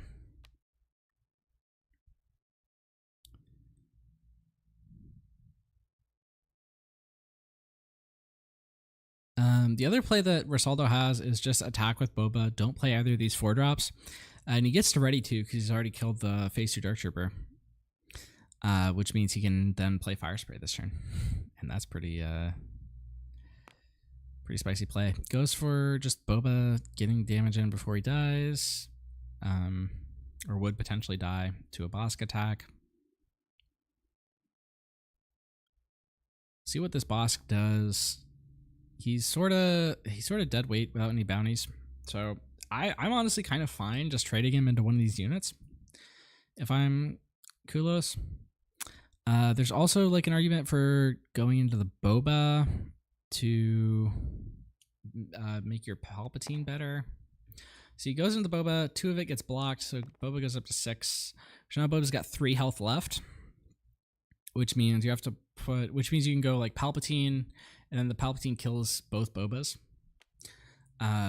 You put 5 into the leader, 1 into the thing. But remember, like actions matter a lot here. Kulos has to claim here, and I don't know if it's even gonna matter because this Fire Spray is just gonna be lethal anyway. Kulos would need a pretty incredible draw here, and he does not get it. It looks like just the the pure aggro from Risaldo gets him the win in game 1.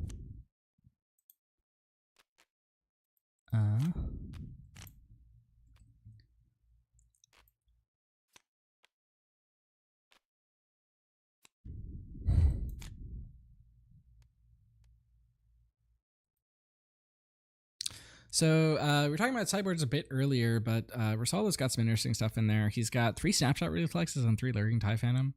Lurking tie phantom, I don't know if it comes in. You saw a lot of space units out of Kulos, so I don't think you necessarily want that. He didn't actually see any of Kulos's top end, so I don't. He might not want to bring in the second change of heart. He's got 2 Bazines in there. It's another one I think you bring in against like heavy control decks. I don't know if he brings it in. For all Risaldo knows, Kulos is playing the straight up aggro build of this Bosk deck. On Kulos' side, he's got a bunch of stuff for longer games. He's got Reinforced Mockerer, 2 Relentless, 2 Devastator in the sideboard. He's also got 3 Pillage and 2 Top Target. The Top Target is off aspect, but it's potentially double triggering it with a flipped Bosk. Could be big. And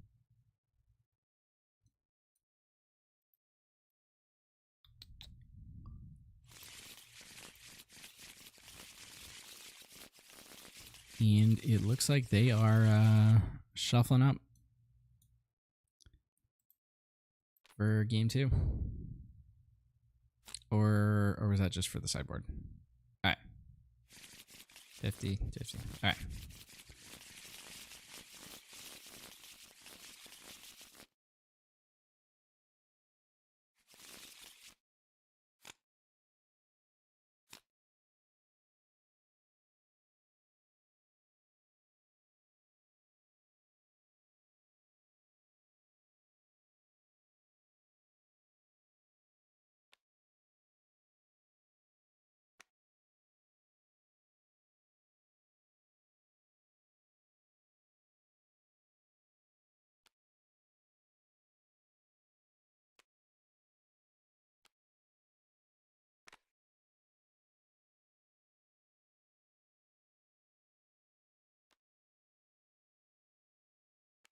All right, here we go. Game 2.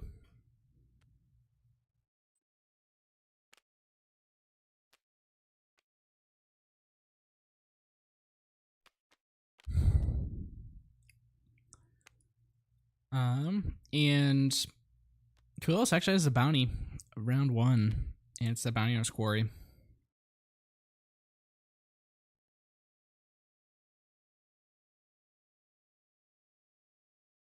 The boss can deal a damage now, and then you can deal another damage round 2. You love to see that in Bosk, 2 health units.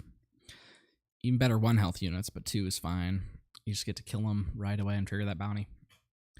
And get your board state advancing.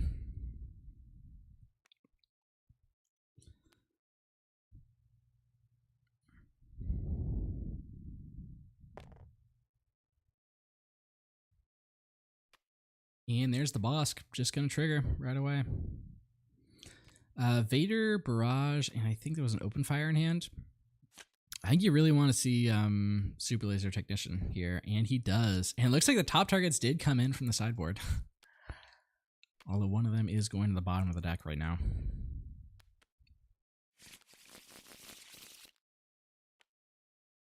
Super Laser, great pickup, especially with that Vader in hand.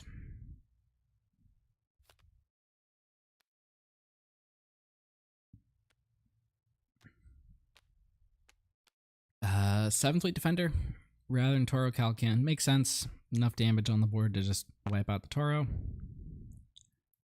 Kulos, I mean, Kulos' only play here at this point is Open Fire to take off the shield, which isn't great.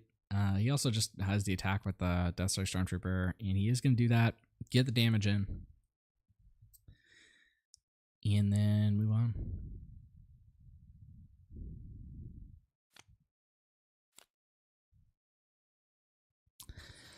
We may have Loopy from Late Night Gaming coming on to commentate later.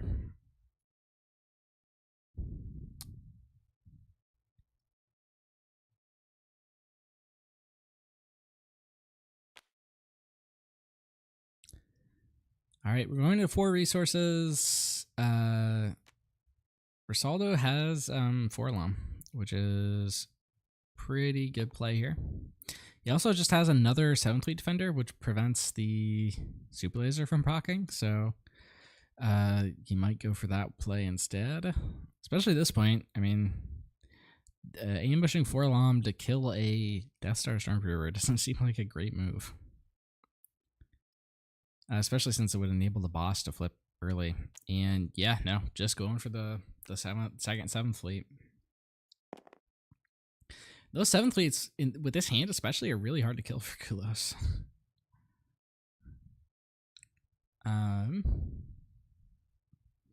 You basically have to, like, barrage twice to get rid of them. Or then, like, barrage plus, you know, pull space units at some point.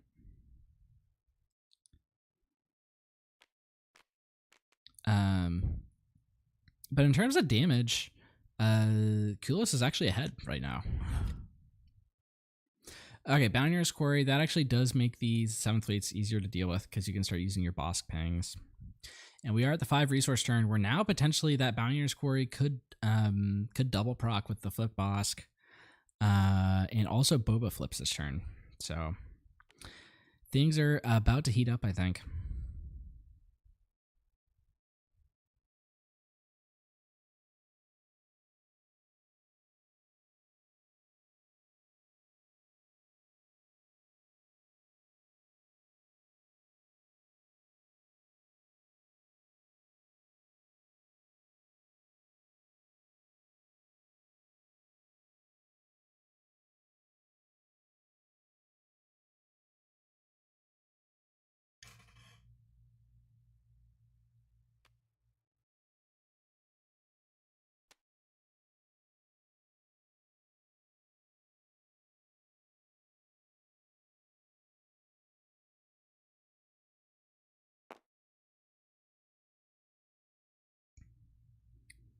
Risaldo is a Forlom and a Relentless Pursuit in hand, which makes for a pretty strong play here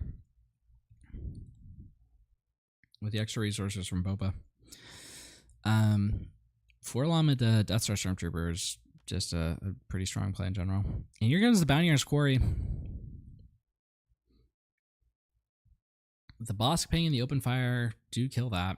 So I think we're going to see double procs Bounty's Quarry here.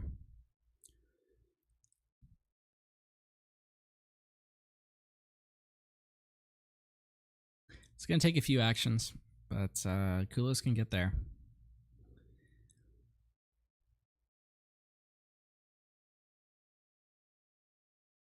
He does have to Bosk before he flips it.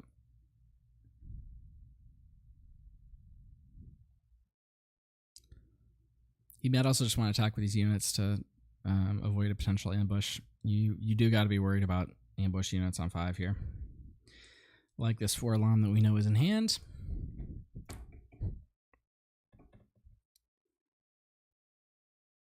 Kulos might be deciding whether it's worth it to go for the open fire play here. There is a good reason to hold the open fire to deal with Boba. But I think he has enough units on board that he doesn't have to worry about that. So he's going to just use the Bosk Pang right now. Hit off the shield.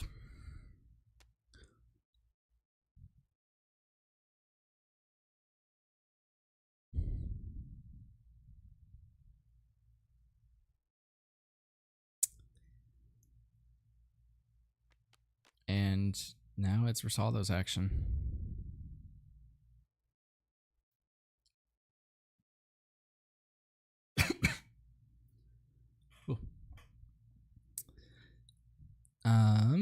I imagine we're just gonna see Forlom here. 3 resources. Waylay. Okay. Waylay for the super laser. Interesting. There's good theory behind that.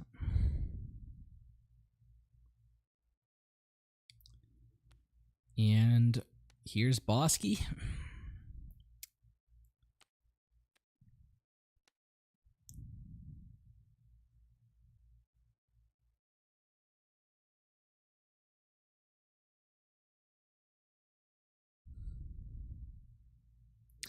And I imagine Boba gets flipped here.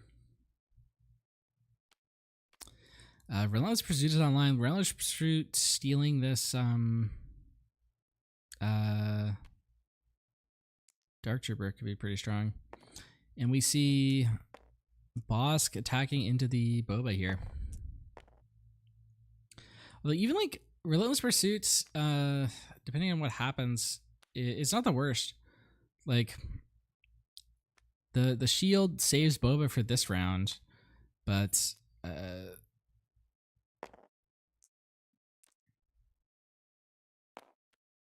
not into perpetuity. And Death Star Stormtrooper goes into the Boba here. That means Boss can clear next round. And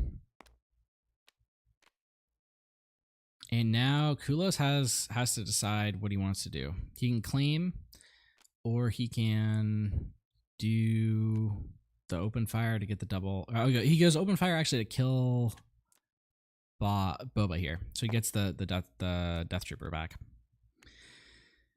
Leaves the 7th Fleet alive for the moment, but Overwhelming Barrage should be able to take it out next round. And we're moving on. 16 damage on the base is a little high. You definitely don't want to be that high at this point against Boba. But especially if he gets the double proc off this turn, things could turn around for Kulos quite quickly.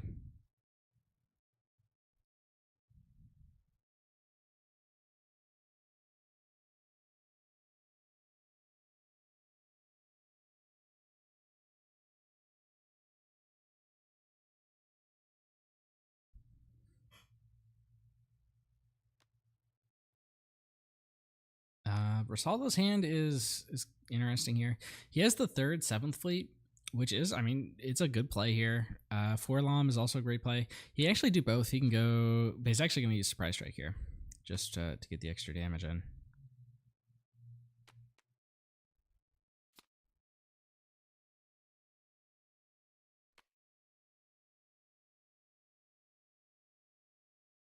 And Rosaldo might actually just be able to win off of these 7th Fleets.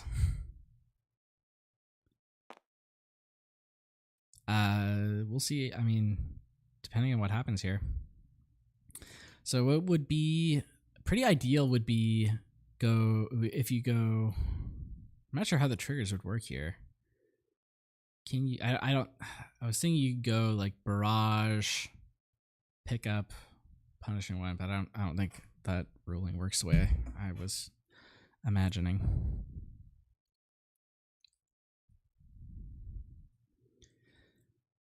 So we'll see where Solo goes for Forlom or for 7th Fleet here. Although it's actually Kulos' action. So we're going to see 5 for Barrage on the Bosk. Clear the 7th Fleet and the shield there. And now double procs on this quarry. It is only for 5 because the 7th Fleet is non-unique. So there's actually a chance that he misses here, but I think it's pretty low. He's got a lot of 3s. Almost there. 4 misses. He gets the punishing one. And you see both those barrages and the open fire go to the bottom. That's that's not great.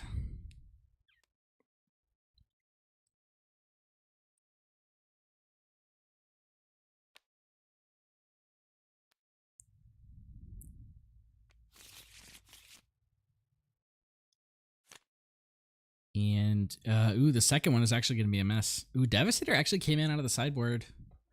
Wow, yeah, that is. I mean, that's not stuff you want to see next round, but it's also not stuff that you want to see off the Bounty Quarry. But you did get a space unit with the. He did get a space unit with the first one, so it does allow him to clear 7th Fleet here, which is important. Kulos is on the verge of dying. He's got 5 health left, but he is still hanging on there. And there's the second 7th Fleet. And I don't know that Kulos has an out to that without the brush.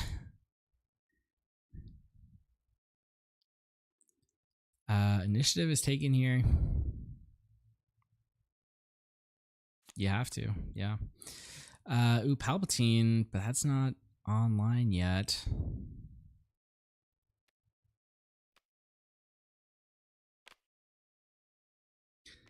And Cunning. And I think Rosaldo's just going to get this one. It's going to be a quick 2-0.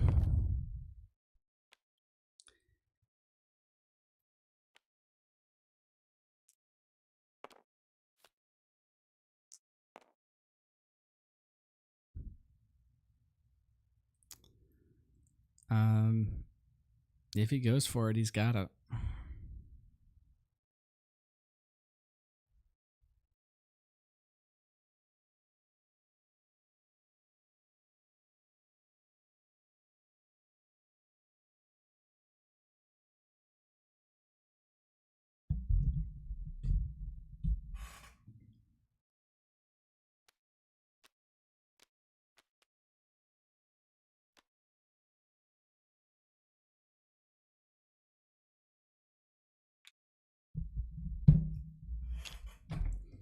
And Rosaldo is going for it. Buffs the Sound Fleet. And that's it. And we see a 2-0 victory here.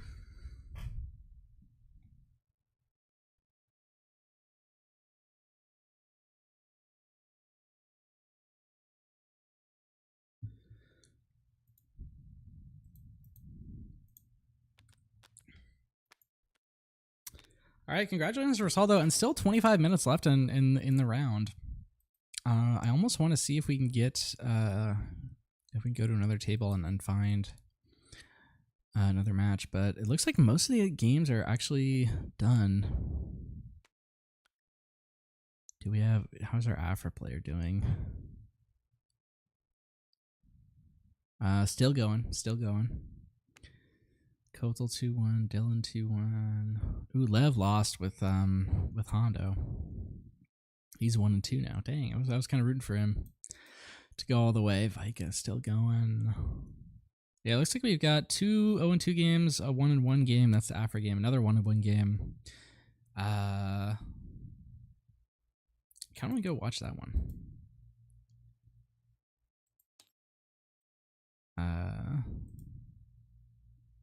Let's see. So what's oh, people are talking in the Discord.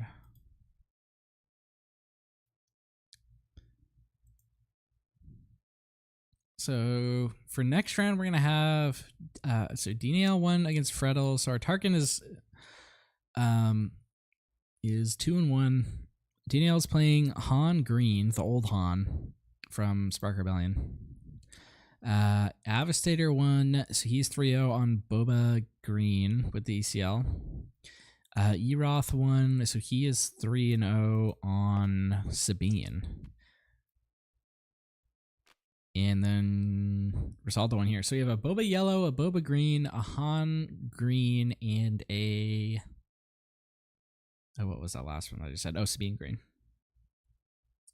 So 4 set 1 decks are undefeated right now.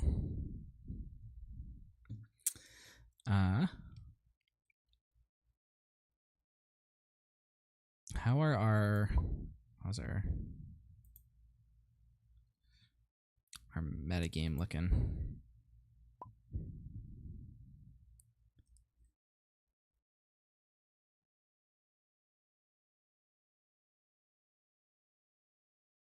All the interesting characters are losing. Cad Bane is 0-4. The Boba Daimyo lost. It's 0-2. The boss decks. Let's actually take a look at the breakdown of what the different boss decks are. So Kulos, Woji, Vika, and Nicklypuff all playing it. Kulos, who we just saw, is on the green version. Vika, I believe, is also on the green version. Yep. He's on ECL, actually. Nicklypuff is on the blue version. Okay, but he's 0-2. 0-3 now, actually. And who was our last player? Woji, who also lost. He's 1-2. is on the ECL version. So it looks like 3 greens, 1 blue for the Bosks, and in the greens it's 2 ECL, 1 30, and we just have 30 lose here. I'm gonna go and leave this table and see if we can watch Vika's game.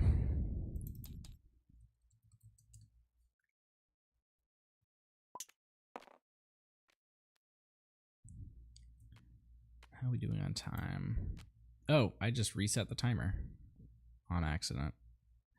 All right, so pay no attention to the timer. I'm just gonna stop it. The round timer should be going.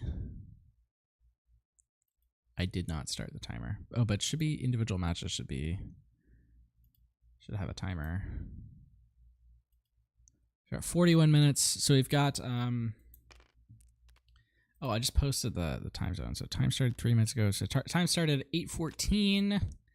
It's 8:54. So we're exactly 40 minutes in. So we got 15 minutes left, or 20 minutes left. Sorry.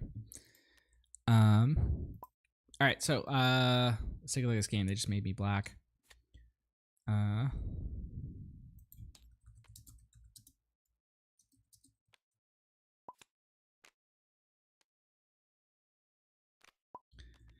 This is game 2.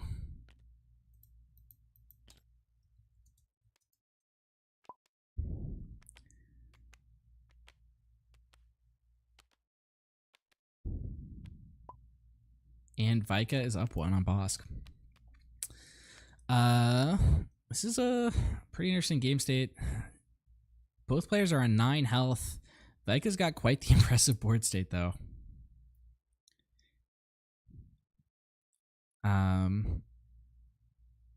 Cunning in hand for I do not know how to pronounce this guy's name. I'm just gonna call him IOU for the first 3 letters. Oh yeah, he does have to make a decision about Falcon.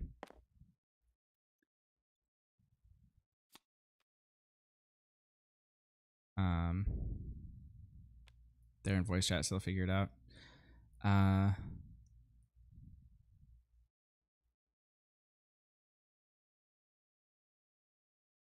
Yeah, maybe he had a Han resource that he used to pay for the Falcon. So Ruthless Raider runs in. If he didn't, so he goes Surprise Strike here. And that is, it looks like it's game. So we're just going to go into game 3 here. Would look like a pretty thrilling game 2 ended there. I'll pull up the scoreboard here so you guys can see what's going on.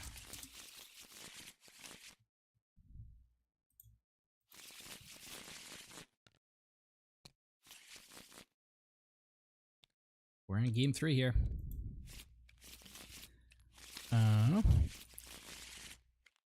Let's see, there are two other games still going on.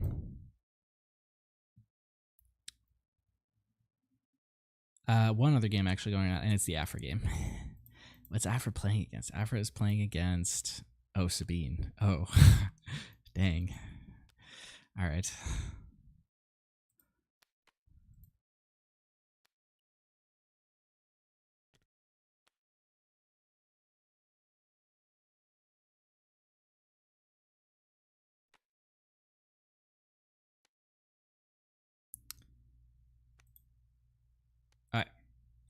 Standing here, it's 1-1 going into game 3.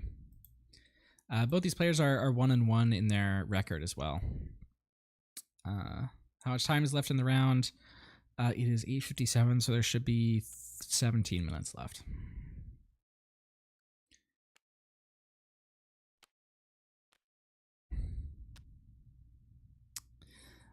Sorry, I accidentally reset the timer. So sorry about that. All right. And IOU going for Bodhi here. Going to clear either the barrage or the price in your head. Clears the price in your head. Not going to let Vika ramp. Looks like Vika was just passing until he saw what happened. because I think he wanted to play that price in your head. But the Silencer will do nicely. Falcon resource value, that'll be relevant later.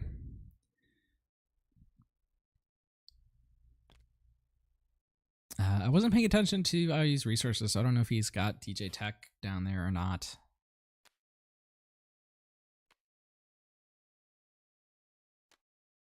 Round until XX14, I think. Yep, that is correct.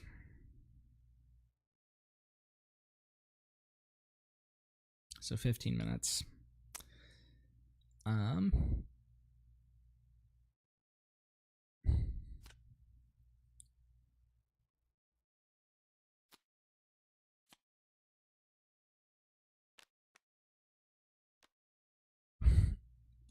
Someone in chat's got to be following the tournament. Let me know if the Afro game ends up reporting the result, because I think that's last. The only one left besides this one. And L3 getting smuggled out here. Interesting. Not going for the Kira.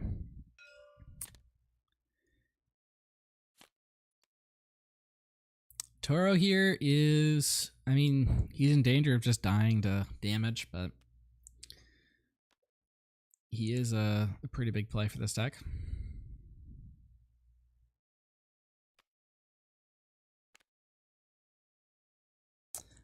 But Vika has the ECL, and he has the he's not even, yeah, not gonna go for that play actually. Just goes Toro into Bodhi, and then L3 clears the Toro. I'm not. Let me see if I can take a look at Vika's list. See if how much top end he's running. Vika. He's not running a ton. He's got 3 Vaders, 3 Ruthless Raiders, and 3 Palpatines. He's got, in the sideboard, he's got Crate Dragons and Devastators. I don't know if he brought those in for this matchup. I could see doing it. I could also see not. Here comes Kira.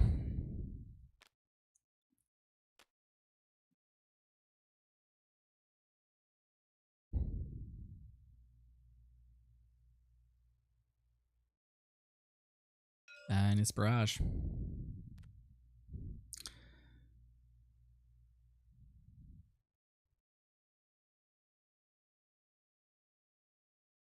Let's see, what's the play for Vika?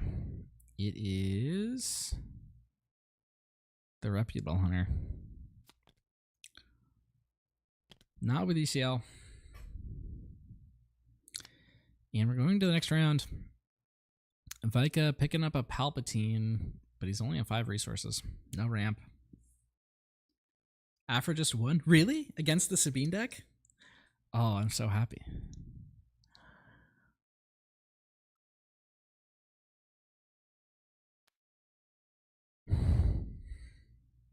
All right, so that means this is the last one of the round.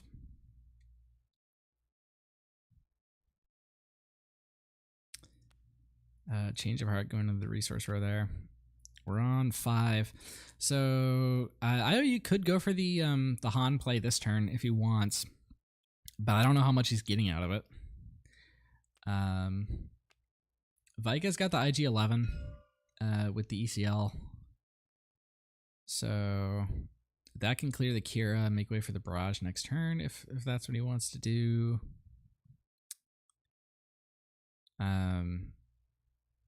He could also do some tricky things. Try to bait some stuff to get value out of the IG-11 ability.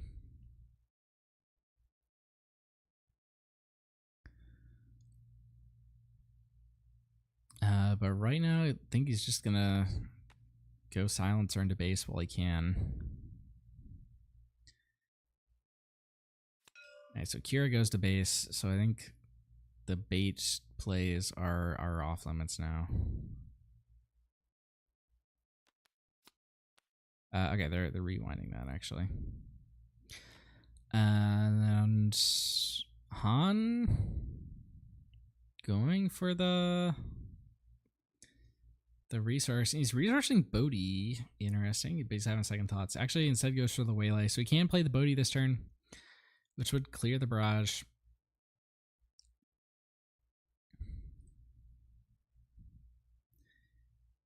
We'll see what Hunter does. Going.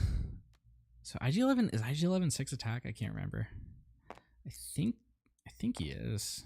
If he is, that would be obviously pretty big. Yeah, so Bodhi does. So I can use that as an excuse to check.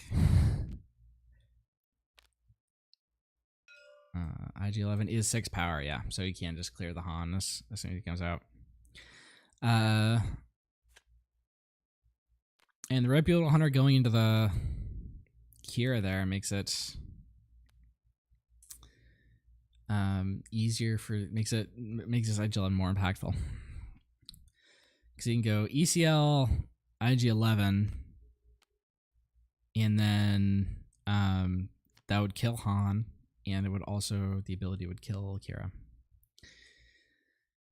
But now IOU knows that, so he's probably not going to flip the Han, which means Vika has to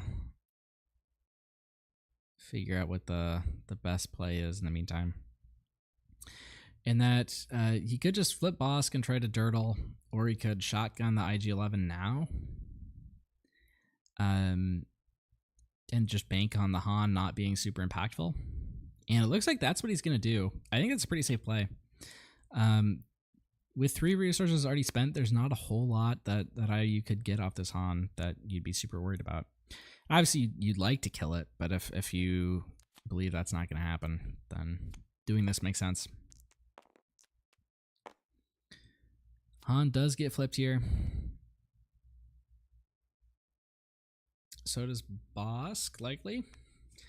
But Vika could also just claim and guaranteed kill the Han with the IG next turn.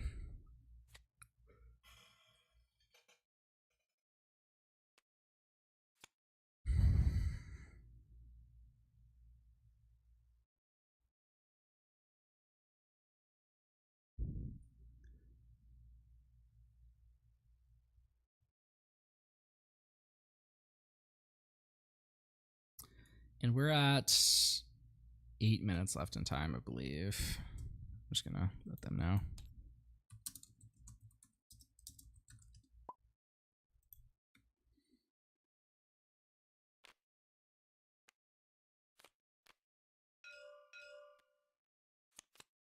That's 7 to base. You don't love to see it, but I mean, if you're Vika, you're pretty much in control of this game. Although tech could change that coming down, but Vika's got lots of answers to it. Are you just going to defeat some resources there for the Han and then spread them back out? It's a creative way of doing it.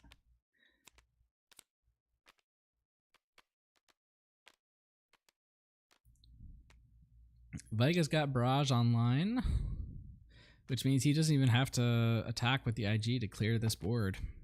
Boom. That cleanly does it. Takes out both the L3 and the Han. Bouncer is going to put him back.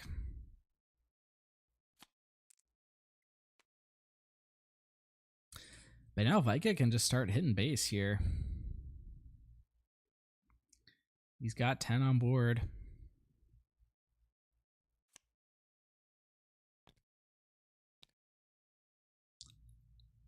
That's probably didn't really have less than 10 minutes remaining. I just did.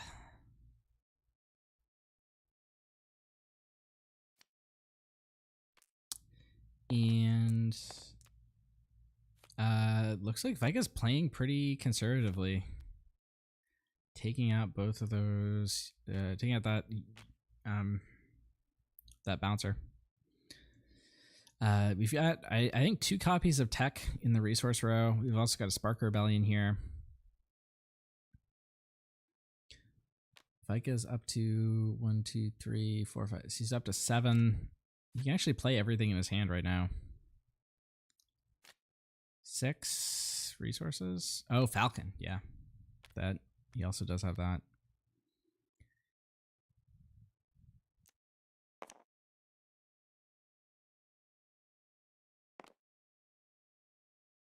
But I don't know if it's enough.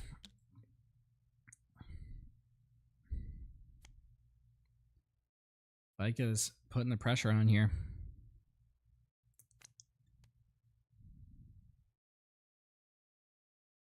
He's going to play the Punishing One and the Reputable Hunter. We'll see if he goes for the Quarry. There's not a pressing need to Quarry. But he does go for it. Might as well. There's an argument to keep the card in hand in case he pulls like a Palpatine or something and needs a card to resource. Because I don't think he's... I mean, maybe he will kill this Falcon, but I don't know. Han picked up here for IOU. That's a big play. We got 5 minutes left in time. Falcon going to base. I mean, as much as you want to... So Vika has actually... He has 9 plus 4. Vika does have lethal this turn. Not through this Han. So IOU actually does have a chance to just win this here. Depending on what happens. Falcon attack plus surprise strike is actually lethal. So if IOU pulls a surprise strike and Vika doesn't kill this Falcon, he's in for it. Vika can only do 6 to base, which puts IOU still 1 away from dying. So he'd be taking a risk here. If he kills the Falcon and pulls a Death Trooper off of either Vader or one of the procs from the sorry, not Death Trooper, Dark Trooper from either the Quarry or the Vader, he's fine. So I think if I'm Vika, I'm probably killing this Falcon with both these units.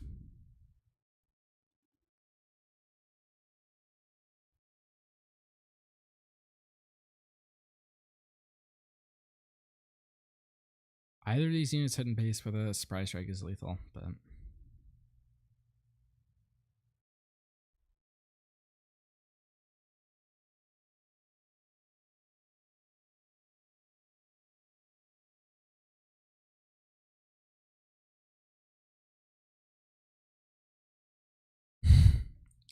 Vika's thinking things through. I know what I'm doing if I'm him, though. But I mean...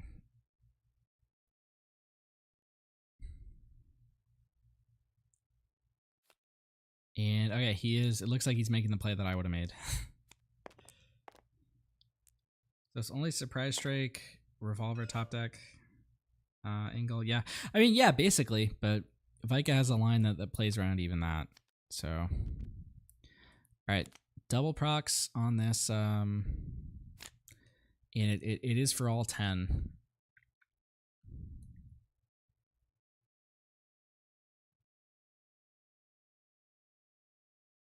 So here comes Toro.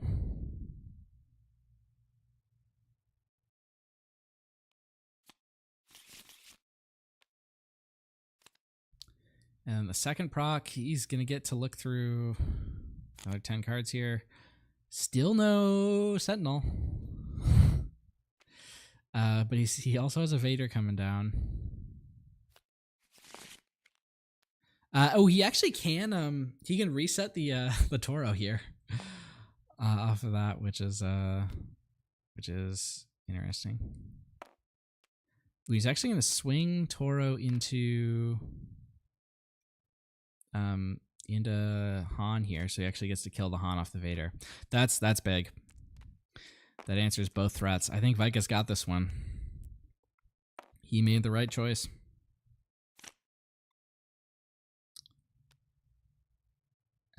The Vader here, kind of weak. He gets to pull a Dengar, I guess.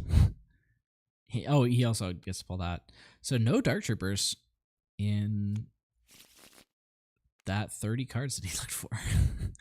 That kind of hurts, but he's fine because he got the Toro Hunter play off. And there's DJ. We're here in his ugly head. And IOU just calls it. And with 1 minute left in time, Vika takes it down. Wow, good games. And I believe that was our last one.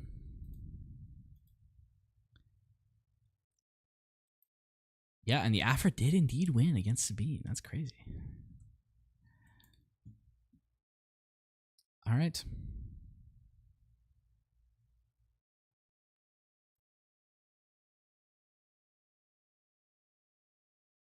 All right. I'm just going to get my table set back up.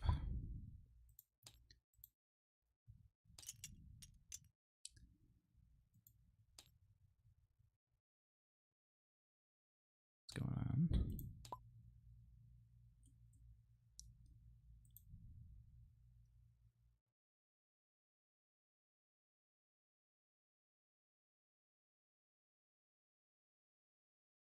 All right.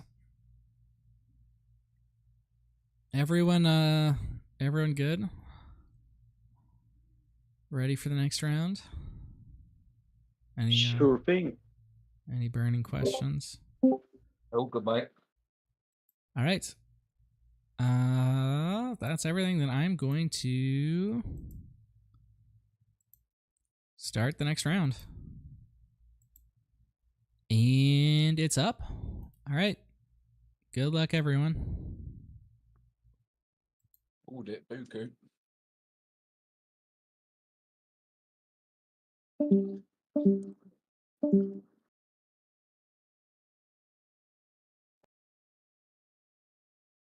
And wow, we're already into round 4. Only 2 rounds of Swiss to go. Okay. So let's see. Who do we want? Yeah, Avastator versus Risaldo. We just had Risaldo on stream. D-Nail versus Eroth. That is Sabine versus Han. I mean, that's a pretty lopsided matchup. Or we can get a Boba mirror. Here, this is a Bosk mirror. Kozil versus Jonah into 2-1. Sneeze versus Dylan versus Four Stroke. Four Stroke is on. We determined is on Boba Green with the 30, and Dylan is on also Boba Green with the 30. So I kind of don't want that one. I think we're gonna go for Eroth and D-Nail.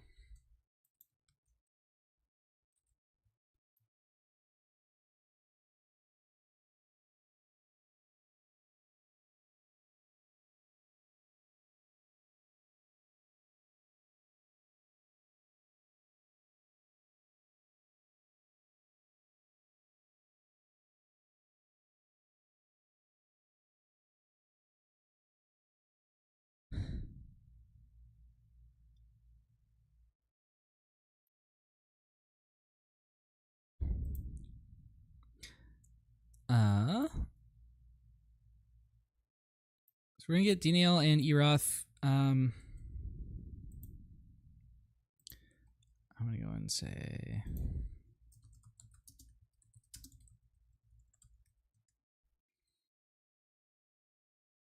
time starts now, and time is working on the stream timer. Awesome.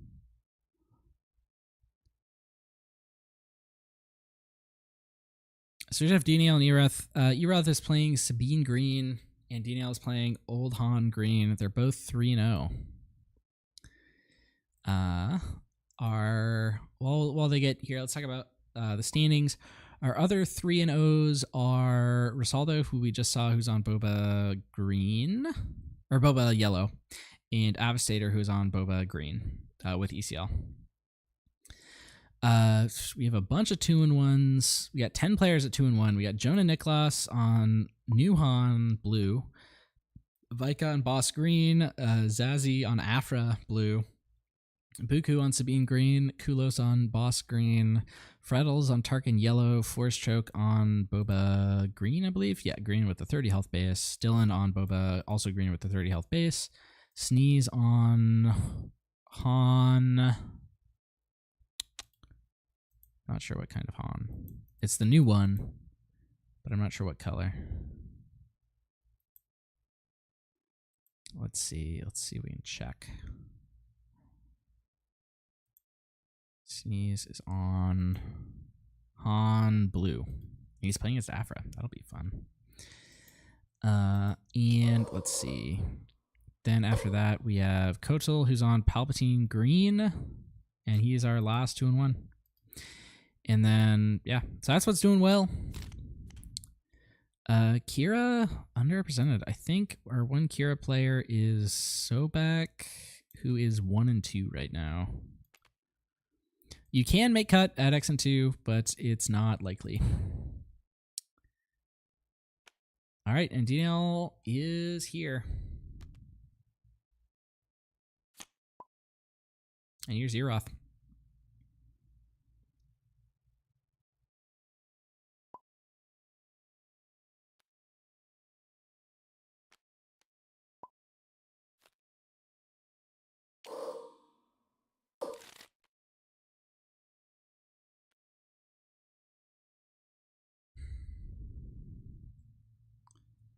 I'm getting my camera reestablished.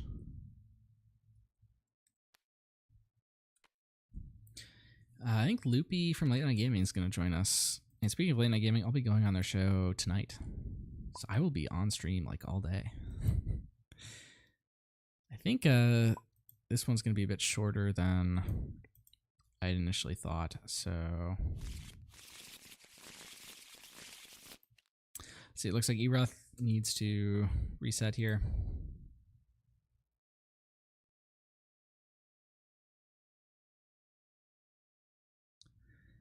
Thanks to everyone for tuning in.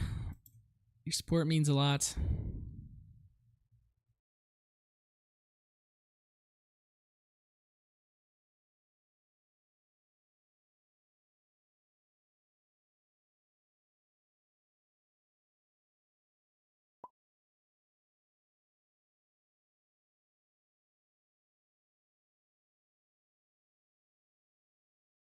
And he's back.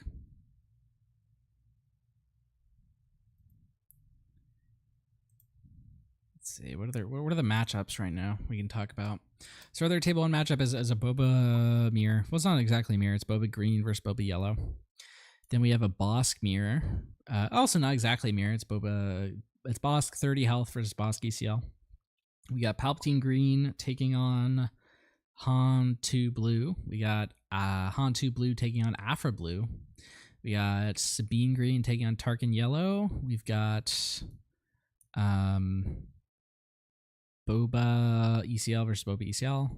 We've got, and that's all the players that are 2-1 or better that are matched up.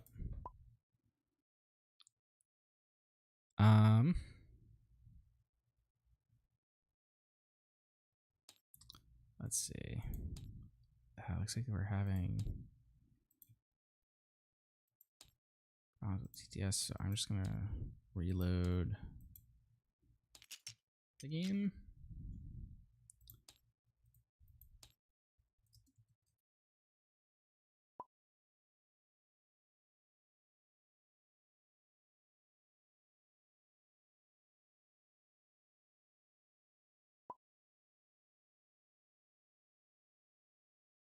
Looks like that should have fixed it. All right, great.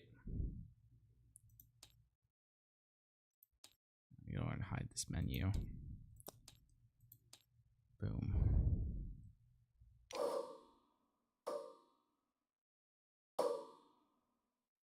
Oop. Lagging a little bit.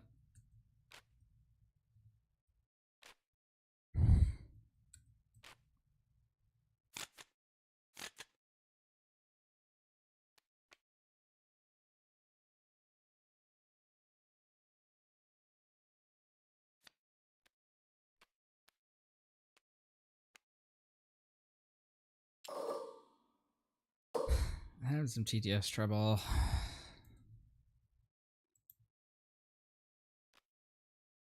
If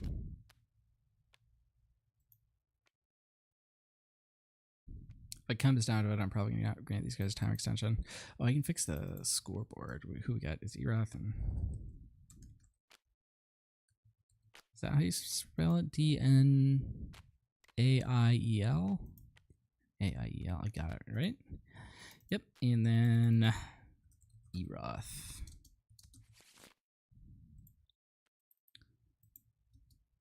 So you have the score at top. This is round 4. Both these players are 3-0.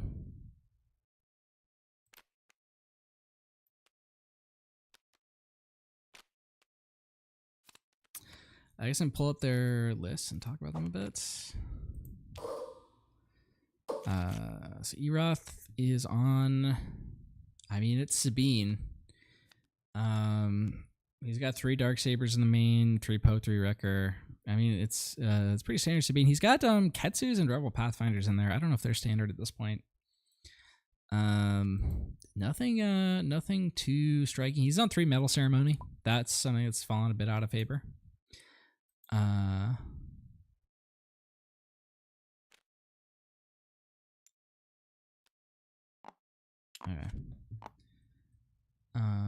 And D-Nail's Han deck, he's on, I mean, yeah, this all looks pretty standard for Han. 3 Tech, 3 DJ. Could actually be very relevant in this matchup. 3 Spark of Rebellion, 3 Spark of Hope, and 3 Resupply also. 3 Spare the Target. 2 Change of Heart main decked. So some interesting stuff for sure. It was also on 3 Echo Base Defender. That's something that not everyone's on.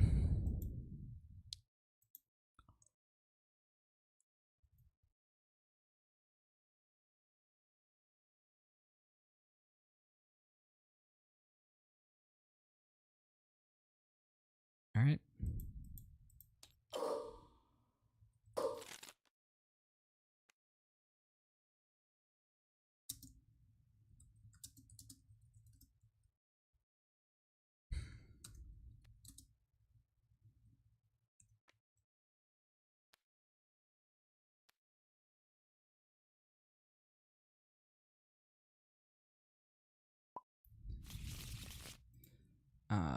Looks like they're still dealing with stuff. So I'm gonna give them 5-minute time extension. We already have the sort of 5 built in, but they've used a lot of time, so. All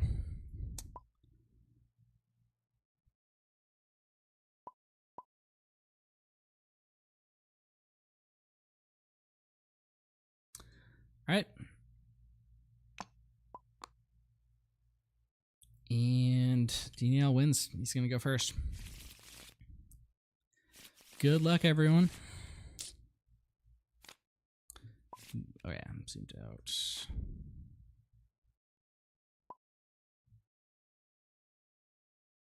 There we go. All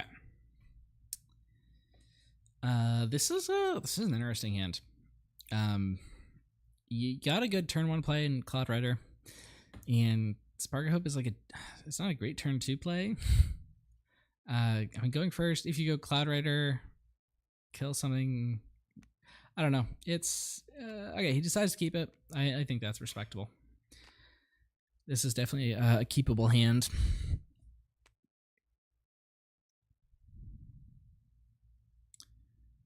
And Eroth has, it looks like he's resourcing his A-Wing, which means his only play is going to be Pathfinder on turn 1. Which is going to get answered by the Cloud Rider and allow the Spark of Hope to go off.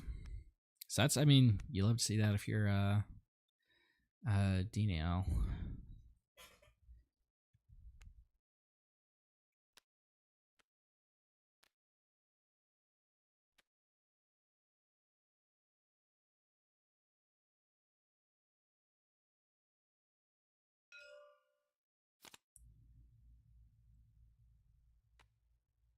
And moving up, there's Tech. No DJ. But he did get the Tech.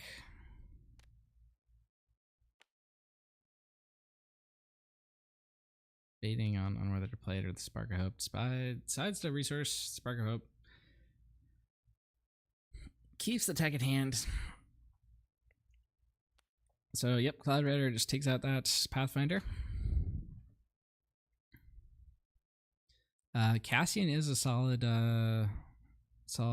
hit back though.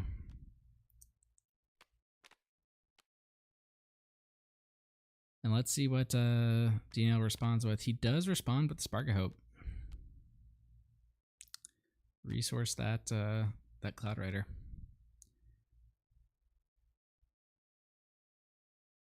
And Eroth claims doesn't use the Spin Ping. And onward we go. Ooh, and he picked up the DJ. Combo's not online yet. It will be next turn if he decides to play the tech this turn. Tech plus Spark Rebellion is, I think, a pretty good play here. But Eroth has double Darksaber. If he decides to keep both of those, that insulates him from the Spark Rebellion. We'll see what he does. He does keep both Darksabers. And we'll see if he slams a... or if he waits to play it on Sabine. You don't have to play it on Mandalorian, right? It just gives experience to Mandalorians. Because it's on aspect.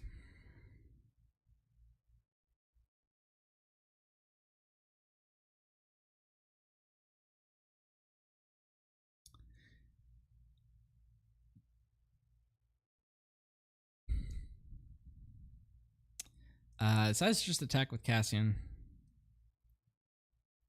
Not gonna risk it.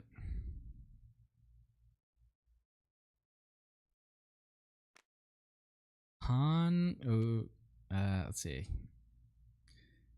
Han going for an interesting play that could happen is we could see Kira.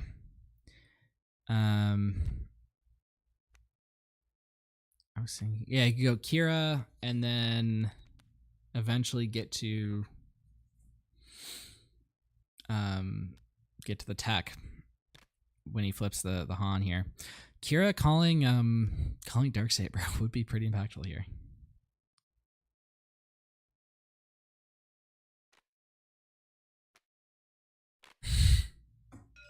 And yep, she is gonna call that Darksaber.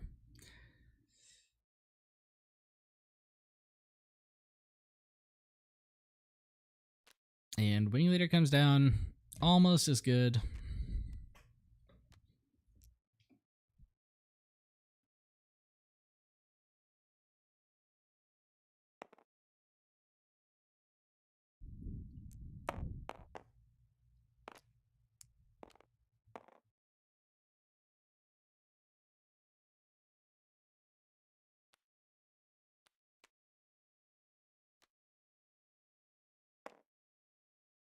And Sabine's just going to base. I think, yeah. Yep. It's 5 to base. I'm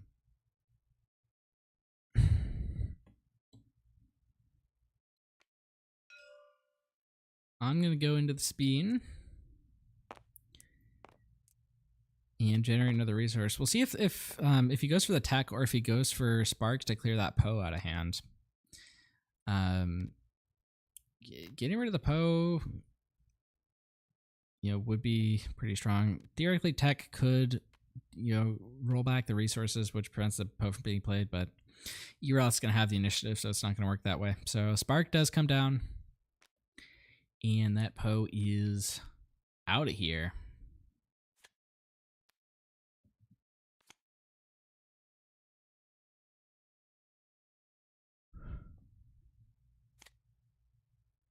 Yeah, but he picks up another one on the draw. Womp womp.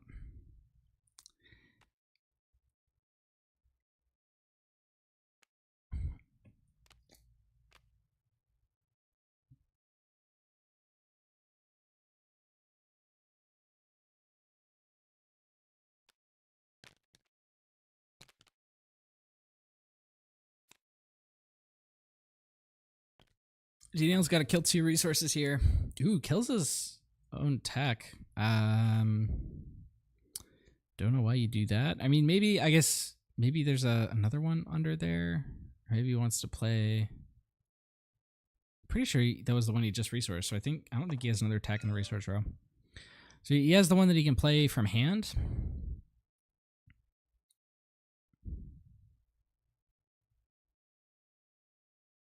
This is a bit of a weird interaction, though. The casting being 5 health really matters. Sabine's got 3 health left. Han could trade into her. There's no way of immediately killing this Cassian.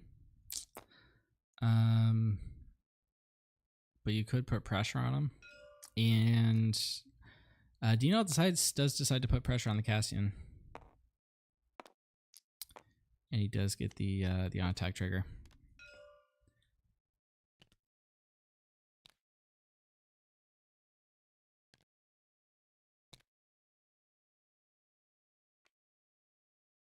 Pulls another resource. Kira goes into the Sabine. Takes her out.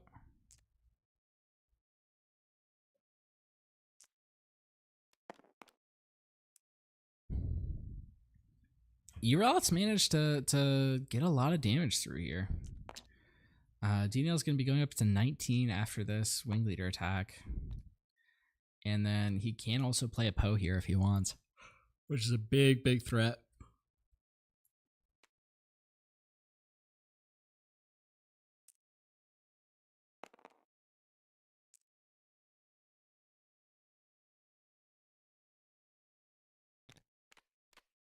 And tech comes out of hand. We'll see what kind of options DNL has in the resource row, I guess. But Eroth might just use this opportunity to ECL the Poe to clear the tech. And yep, that's what happens. And this play can actually also clear the Kira if he wants.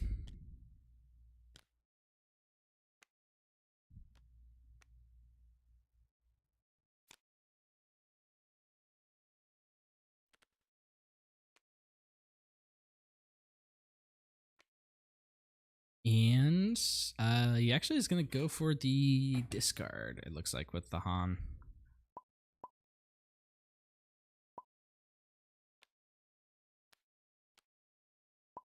Not super impactful.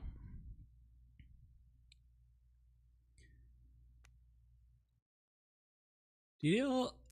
We'll see if he's really play for the resource row. Sorry.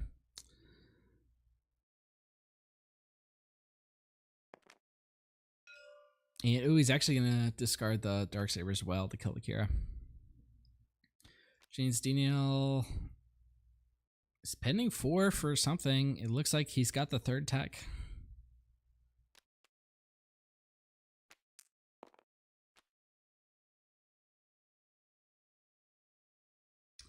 But I think Eroth might just get this game 1 just off the Poe here, because the Poe's gonna hit base. Ooh, Han and Ewing coming down, but I don't know if it's going to be enough at this point. Honorable sacrifice. Yep. I think the honorable sacrifice is just going to be enough to win here. He goes honorable sacrifice Poe, discard the battlefield Marine. That does 10 to base. And then that's the speed ping is lethal.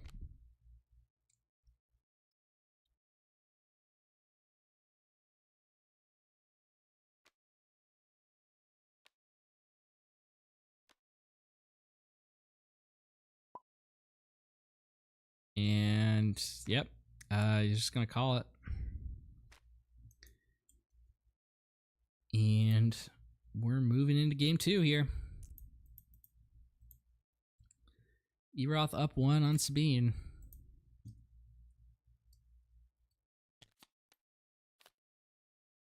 Ooh, we just got more spoilers. They are. Oh, they are. Okay, they're from a Spanish channel, but it looks like in English. Some of them are in English.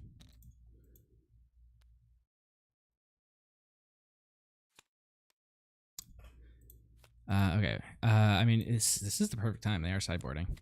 So we've got the Clone Wars, 2-cost green. Pay any number of resources, create that many clone trooper tokens. Each opponent creates that many battle droid tokens. Ooh, interesting. We've got Grievous is Starfighter. I forget what the name of this is. It's Desalmado in Spanish. I'm gonna try and intuit what the translation is without being able to actually read Spanish. Puedes agotar una unidad droid alada o al General Grievous.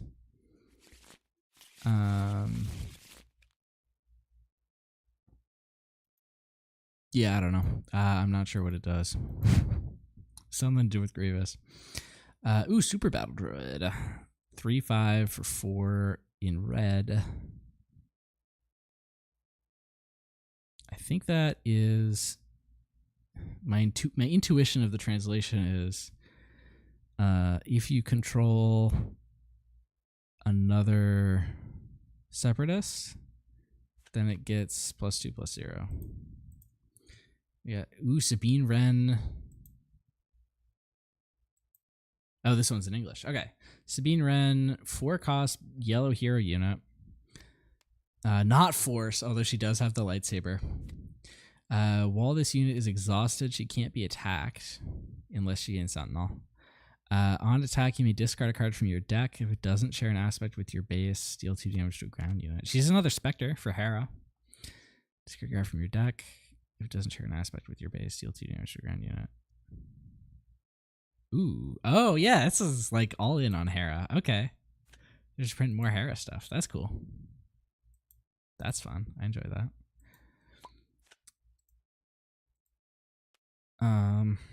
Wow, they're still sideboarding. Okay. There's one more. There's a prize wall. That is not a spoiler. Okay.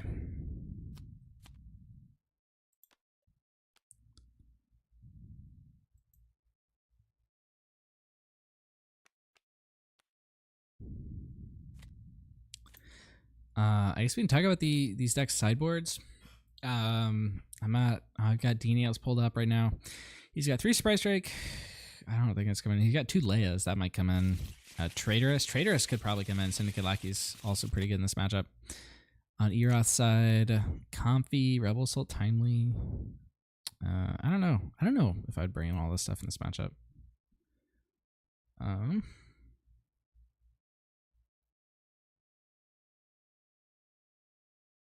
All right, and we're getting going.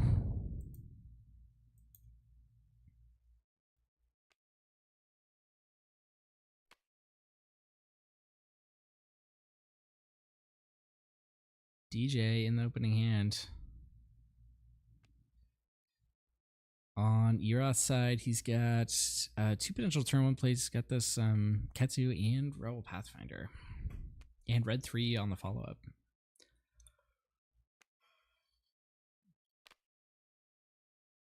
I'm not sure what D-Nail is thinking with that resource. Why he just resourced Spark Rebellion, which is like his turn 1 play. I don't know what that's about.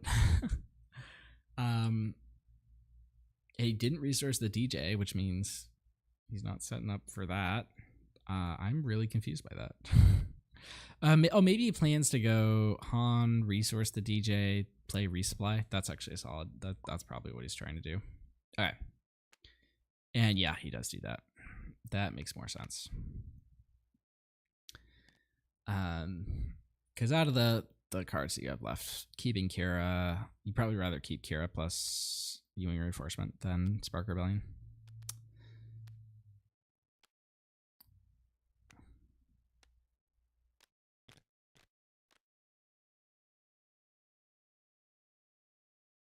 All right, we'll see. I didn't see the first card he resourced. I don't think it was a tech.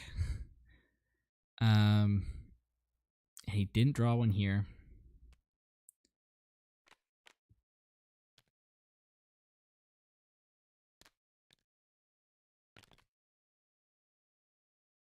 He's just going to defeat that resupply. Kira here is actually kind of big. If it can clear red 3, prevent that from coming down. You don't really have a lot of great space answers, so preventing a 3-drop unit from coming out is a really good play here. And even if D-Nail doesn't get the DJ tech off, he is going to be able to flip Han next turn if he wants.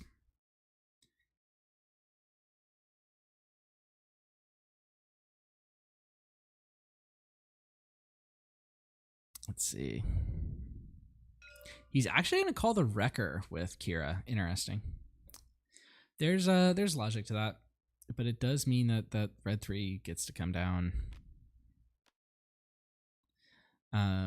But it does mean that you get initiative, which means you can clear the Ketsu, so it sort of makes up for it.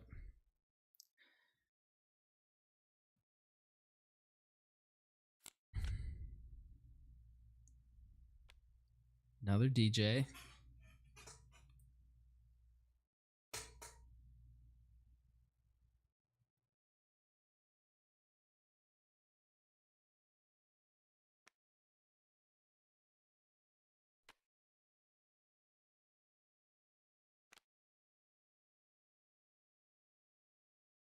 See. All right, so Han.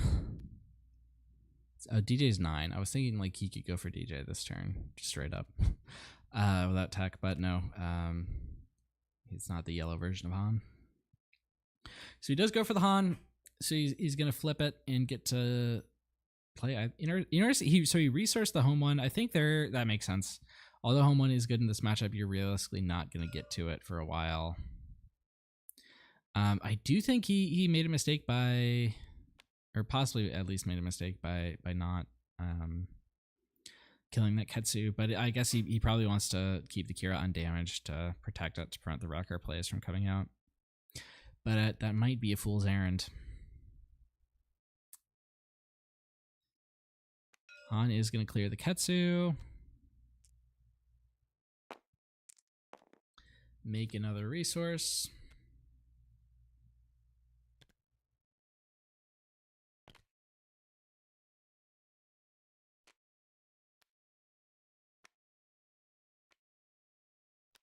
There's Fleet Lieutenant. And what's the play here? He's going to go Kira into the Fleet Lieutenant. Clear that. Makes sense. Han can instantly come down and clear Sabine once she flips.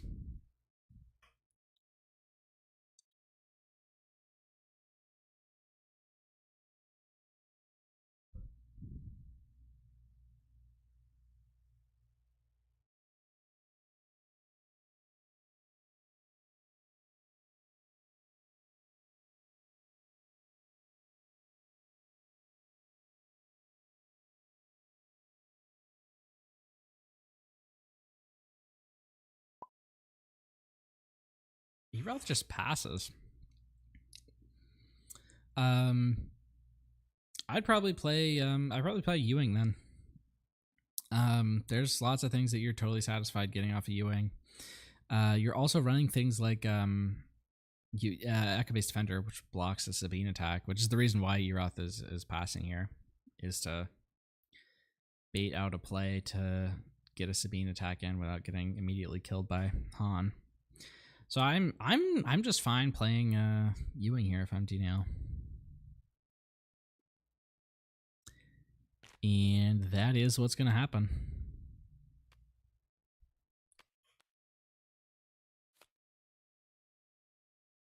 Boom. Boom. Okay. Ooh, he didn't get Falcon, which would have been ideal. Does get Echo Base, the second Echo Base, and Greedo.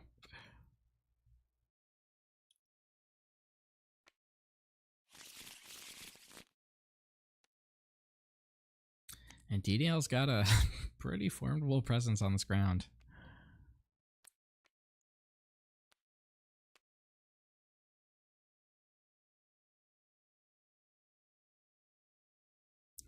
Although the Poe does come down next turn, and Poe can guaranteed clear Kira, which means that Wrecker is back on the menu.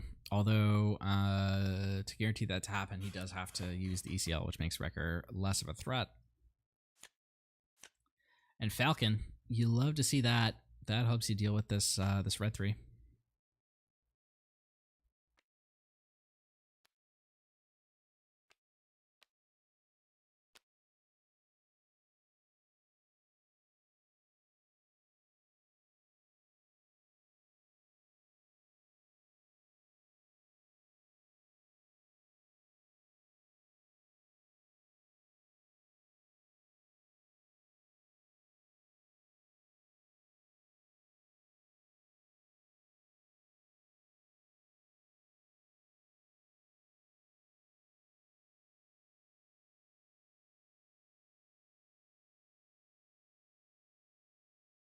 No.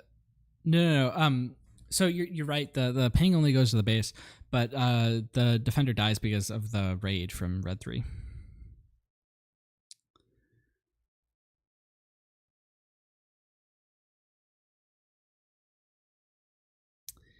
And TDL, I would probably resource Surprise Strike here. I want to keep both these other units. Who does resource the Falcon? Interesting. I want to be killing that red 3 personally.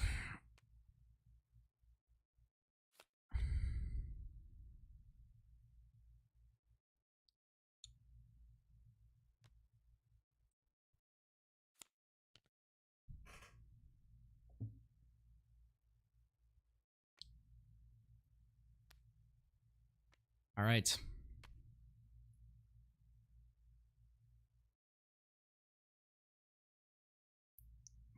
What's it going to be? Someone gets to the honors of killing Sabine, I think. Han does survive. Echo Base Defender does survive. It's going to be... Oh, Han's actually not even going to kill the Sabine. He's just going to go to base. Sets up for the big Han unit, which can clear Poe if he comes down.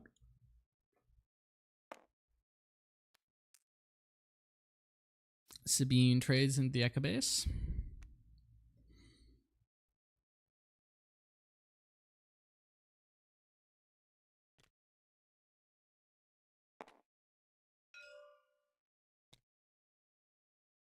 And DNL just starts pushing. Kira goes to base.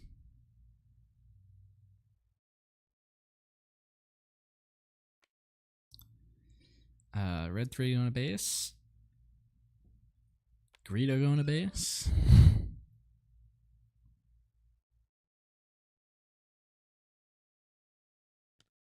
And here comes good old Posif Dameron.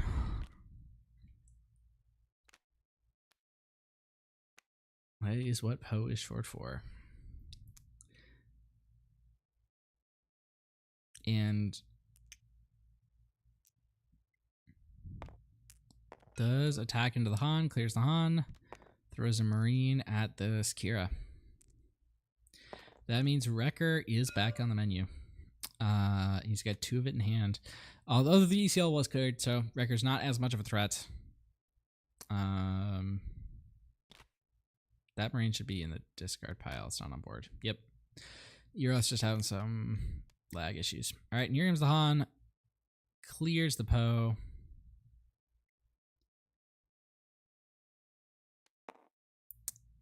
Poe totally dead. And Wrecker does not. Wrecker actually does not clear Han, and it dies to Han. So, Euros in a pretty strong position right now. Although he keeps resourcing the things that help him deal with space threats. He does have the chance to go for a home 1 play this turn, though, which could theoretically pull Falcon and deal with this red 3.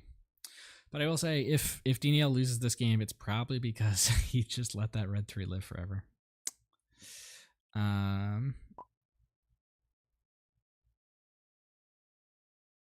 Let's see.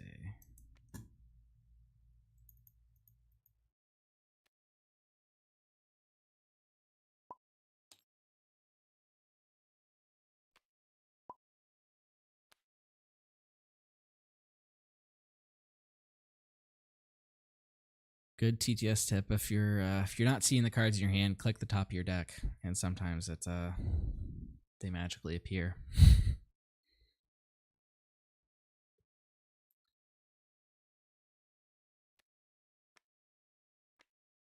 All right, red 3 going to base. DNL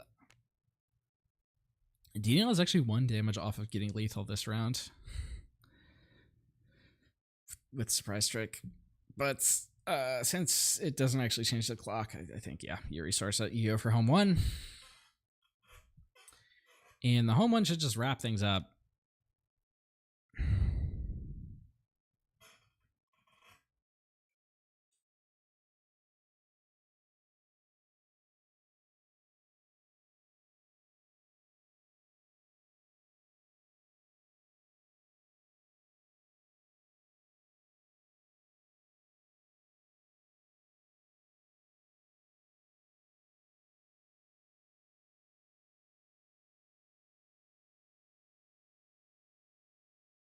It should be Erath's action. I mean, like, you can play Wrecker here, but he doesn't do much. He's just gonna die to Han.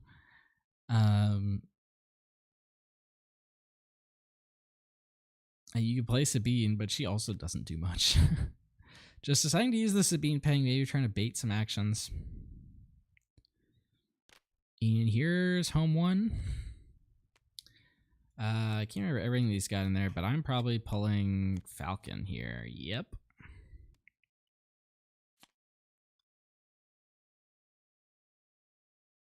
And that should be, that should be the end. Wrecker, remember, only just damaged ground units, so it can't clear the Falcon. He could clear Greedo, but he's not going to clear Han because it only does 5. DNL's going to start getting some restore. He's going to clear the red 3.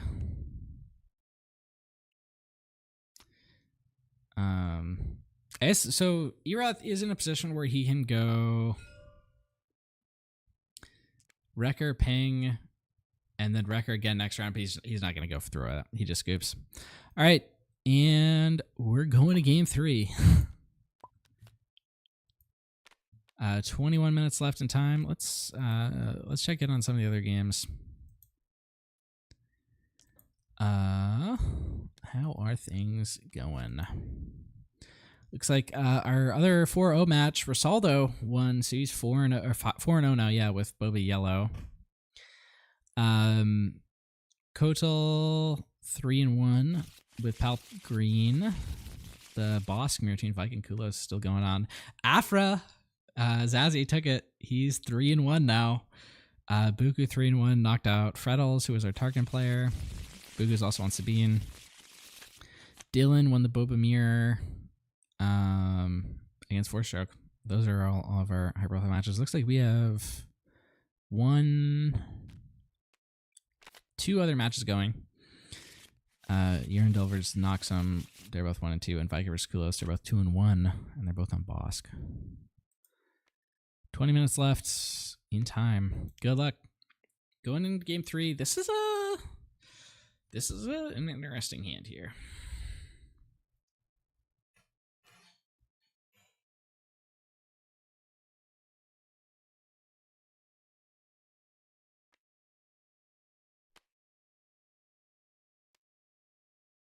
Falcon's a pretty good pickup here, but Leia does not answer the Sabine that's on the ground.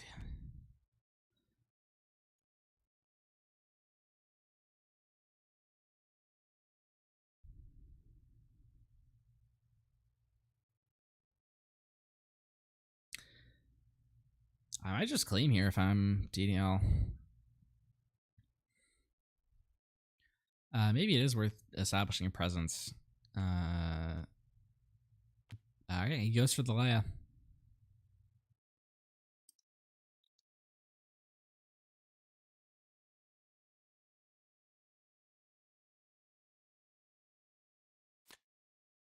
No ping from Sabine. Ooh, change of heart and spare the target.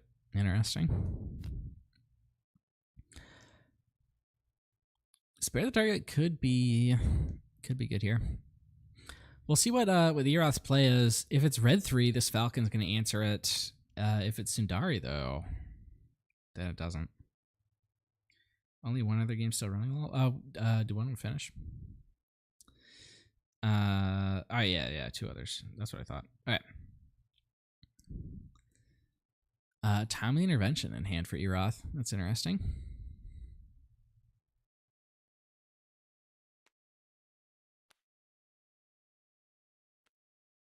Looks like Erath actually resourced the red 3, so not gonna give the chance to go off for the Falcon there. Let's see what Sabine does. Sabine ends up going and clearing the Leia, and that should be a ping to base as well. Yeah, from the Sabine.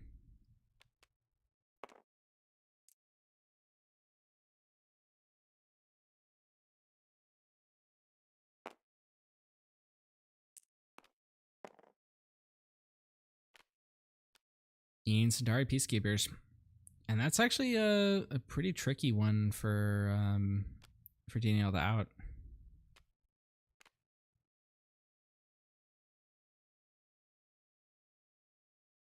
And Speed Ping used after Daniel takes initiative.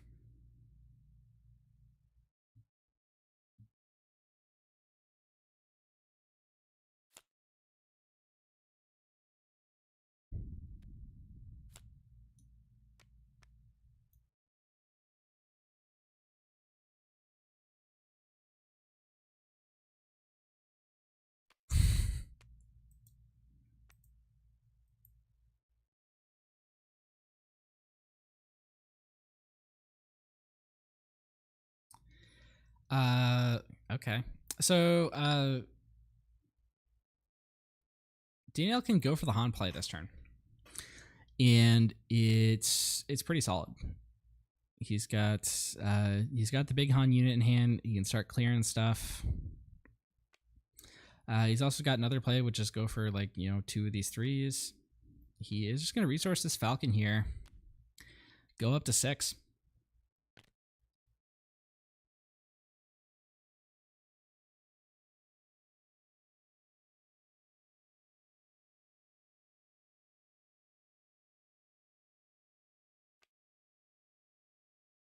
Sundari goes to base.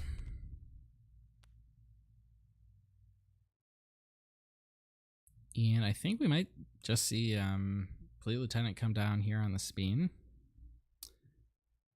I don't believe Sundari is not a rebel, so it doesn't benefit from Medal Ceremony, but I mean, yeah, you gotta attack with Sabine. Even if you don't use the Fleet Lieutenant, you gotta attack with Sabine.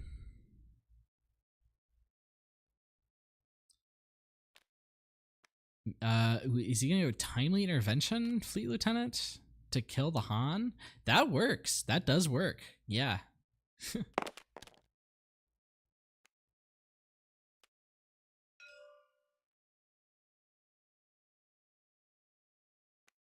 You're us lagging.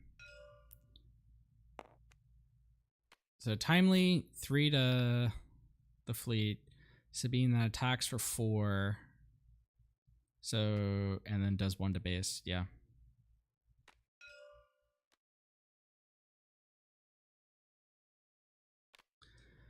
So Han does go 2 for 1 there, and you're sort of fine with that if you're DNL. Like, you don't get to play the Han this turn, like the big Han, but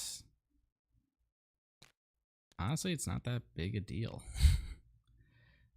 Spare the target, can remove this Sundari from the board.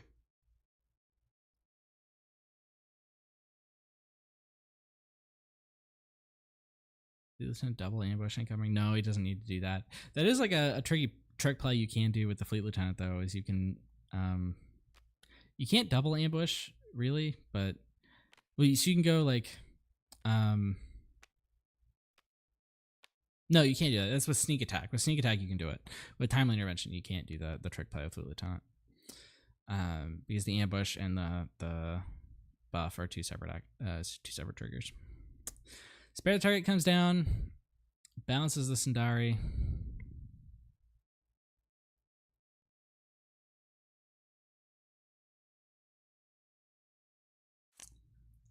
And we're going into a new round.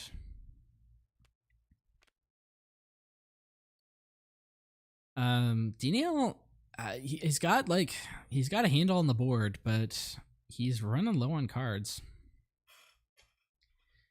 He's gonna have to throw one of these 7s away to play the other this turn.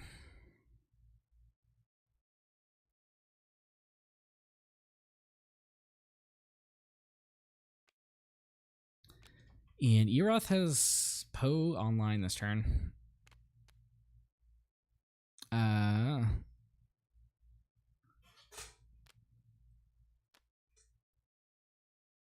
Eroth also has the okay, so Eroth is just gonna, he's not even gonna go for Poe, he's just gonna go for Timely the Cassian. Oh, we're about to be joined by a special guest. Loopy from Late Night Gaming. So we see timely intervention ambushed into the Activist Defender. Makes sense. Daniel going to resource this. He's deciding.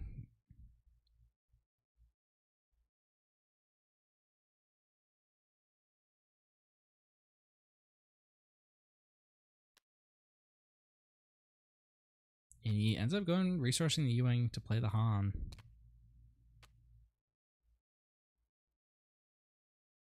Being used.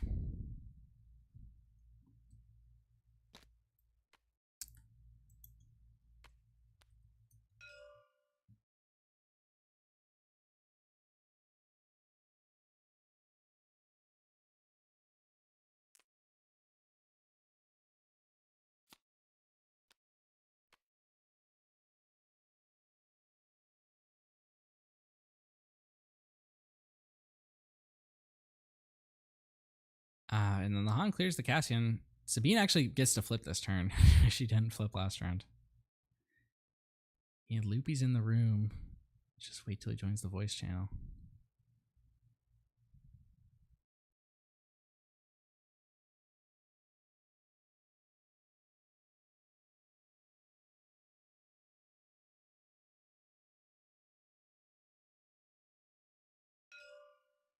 What is up? Star Hey, Wars hey. Advance. How's it going? It is going. What do we have here? Han Green versus Sabine. Yep. This is game 3. Mm-hmm. Chat, can you all hear Loopy and is he loud enough? Just let me know. I can hear him, but yeah. Yeah, it sounded okay. I just had the echo come through because I was watching a little bit on YouTube as I was getting the rest of it. I've actually played this matchup a lot lately as I built Han Green in real life, and my wife plays Sabine quite a bit. Okay. Yeah, I think traditionally it's been pretty favored for Han Green, but Urot's made it competitive here. Yeah, it's changed a little bit that way. You certainly could have worse things into Sabine than Han. Yeah. But you don't just win when you stabilize anymore because of Wrecker. Yep. Kira coming down for DNAL. Yeah, that's going to hit hard because he'll probably take Poe. Yep.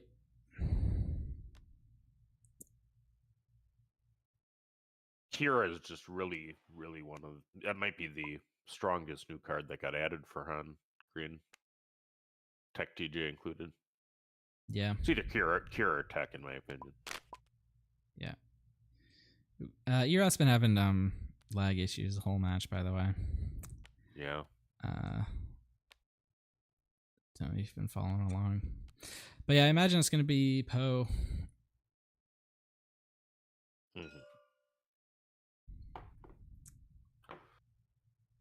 Especially with the ECL online.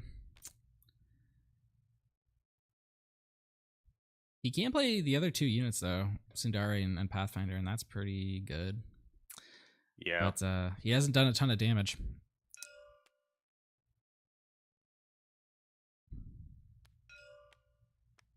Interested which of the unit... Well, I suppose he drops both.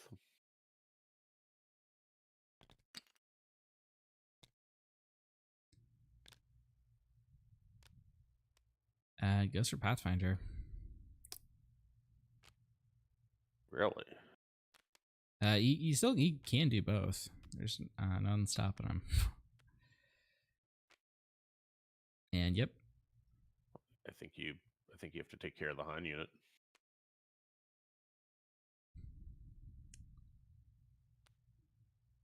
I mean, he'd love to. Yeah, I think he called Poe. 100%, yeah. I think he like pinged it in Discord. There's no way to call it anything else.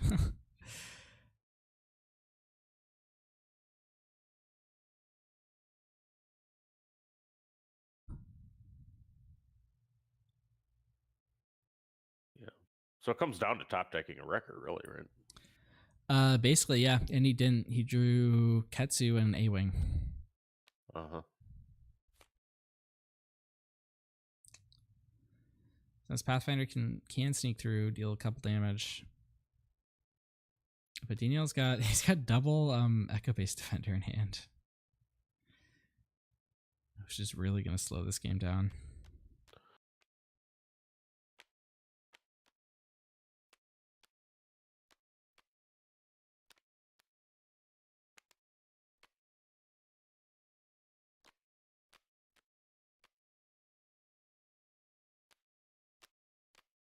Boom.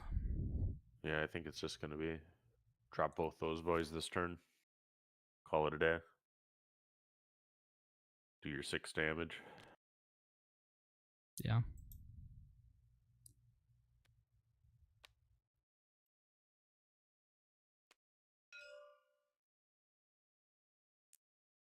Kira clears the Pathfinder. Yeah, she's in no danger of dying. Oh, I think I accidentally reset my timer on OBS. So the actual time should be 7 minutes left in time. I'm just gonna pause that. I'm just gonna make an announcement. Do we have any other games going yet? Right now, See a bunch of people just in the lobby. And they might have all finished. yeah, Sabine? there's one other game going. Vika versus Kulos, the boss. Yeah, Khmer. this matchup can take a while. Yeah, it can. Yeah. For a Sabine match, anyway. Daniel he's got the Falcon in hand, which can clear this A-Wing, and he can actually start pushing damage to the base now. He's got 17 damage on board right now. Yeah.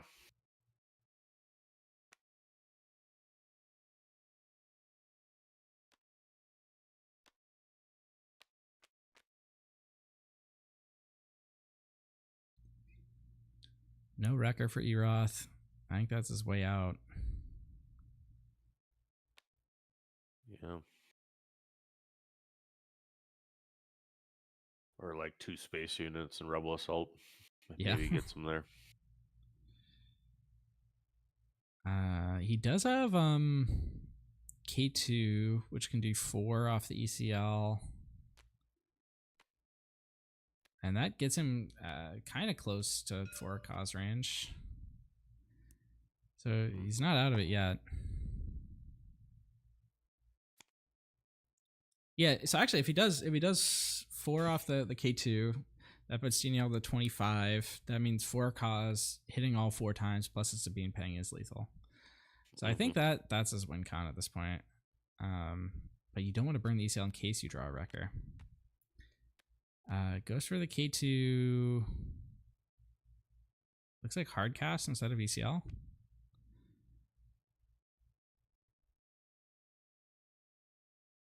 Yeah.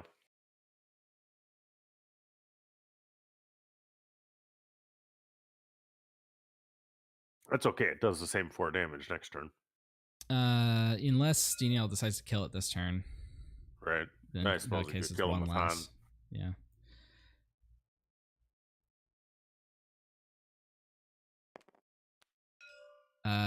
Daniel's not going to do that. He's just going to go to base, which I think is right.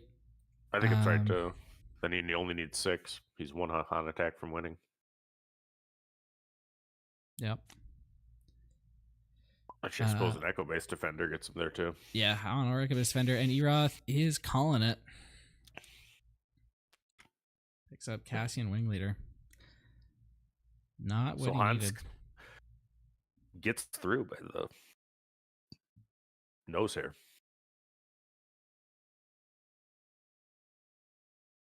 Yeah.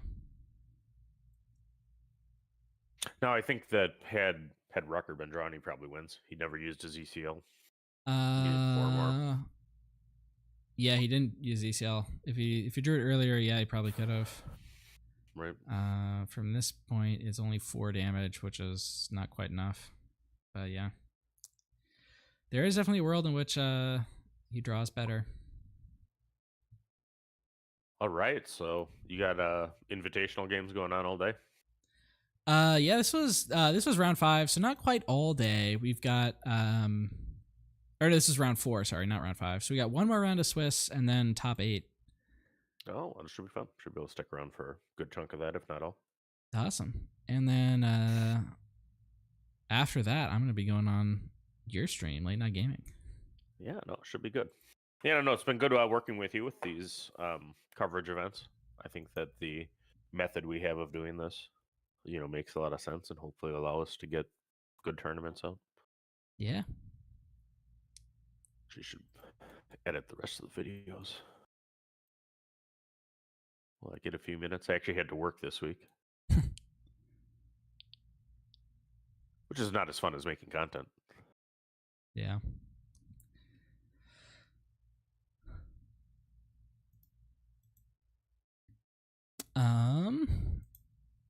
Let's see. We only got let's see, at this point we've got 2 minutes left in time. Which is one match left, and it's the Bosk mirror. I'm kind of surprised it's taking this long. I wouldn't expect a Bosk mirror to take that long. But let's take a look at the standings. So going into the last round, we have Risaldo at 4-0 and Daniel at 4-0. Daniel was our Han player from that game, and Risaldo's on Boba Yellow.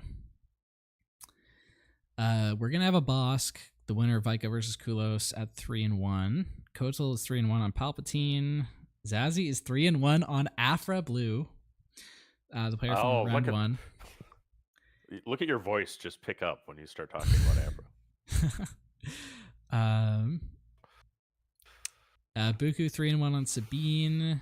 Dylan 3-1 on Sabine. I guess the losers of the undefeated matches are gonna be 3-1. So Eroth 3-1 on Sabine. Avastator 3-1 on Boba Green with ECL.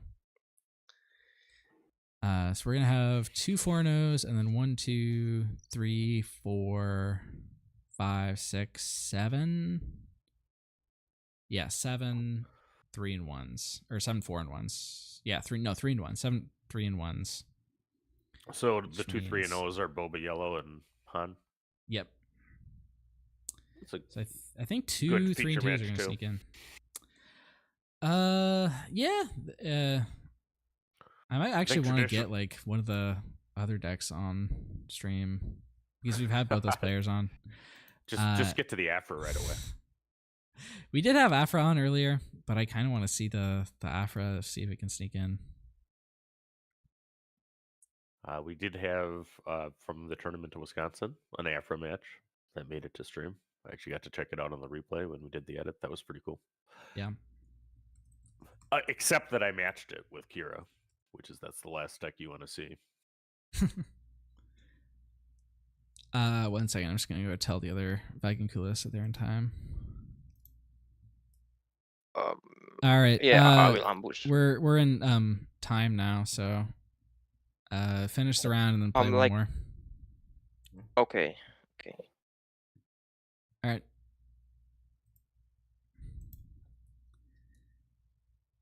Okay.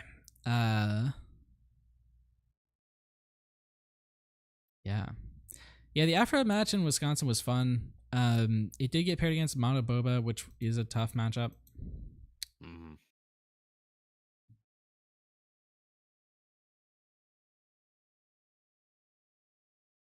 I think the way to describe that is along the lines of Afra wants to see or doesn't want to see the decks that Kira does.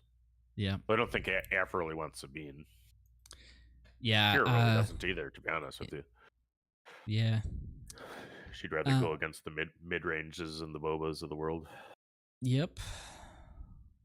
Although our Afra player this game actually did manage to win a match against Sabine. Yeah, you can. I actually made a couple of changes to my Kira deck recently that have helped a little bit with that. Phase Troopers. Yeah. But it's tough. It's always hanging onto your teeth. Yep.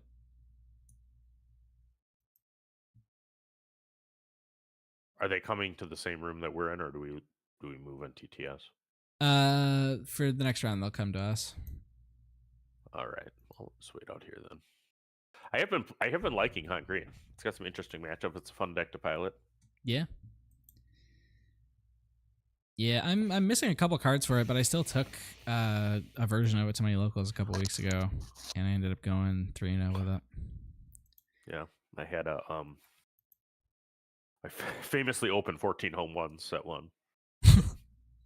Finally have a deck that uses them in a good way. Yeah, I only have 2 home runs, and I don't have any Falcons, which Oh. does kind of hurt. Falcon is a pretty important tool, but Yeah. Yeah. Yep. I had to get the card I had to get was the DJs for it. But I managed to trade a guy at locals last week, so that allowed our Han deck to happen. nice.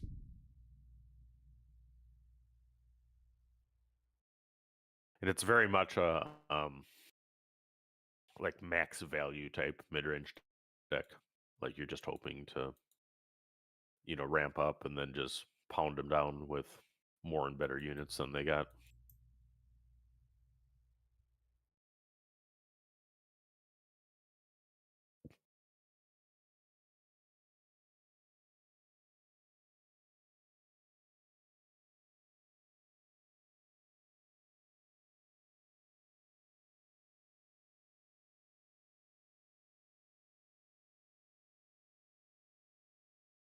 Let's see. We had a lot of players drop. I'm gonna make sure those are all processed. Let's see. 4-stroke drop. Spot pad fade. I see the lift to Limitless now too. Cool. What? I see there's a link in the description to Limitless with the schedules and the yeah. pairings and the standings and all that. Yep.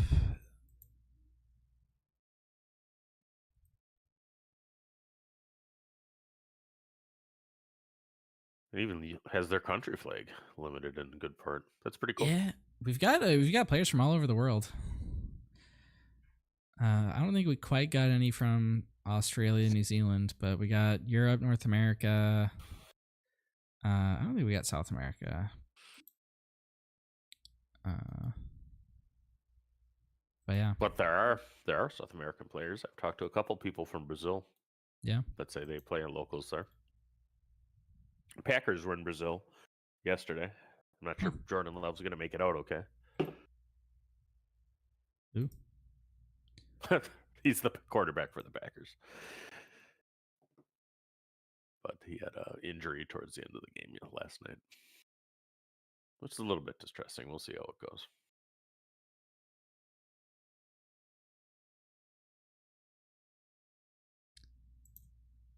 The good news is that my fantasy team players did excellent last night, so nice. We'll take the consolation.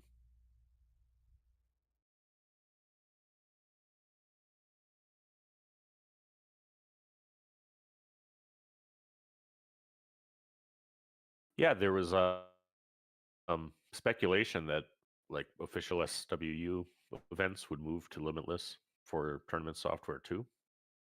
That is what they used in at Gen Con. But we'll see. I also heard Melee was under consideration more recently than that. They just announced that it's Melee. It is Melee, yeah. Yeah. So I guess the speculation was wrong. Yeah. I haven't used Melee ever, I don't think. Maybe, or I might have used it once like a while ago.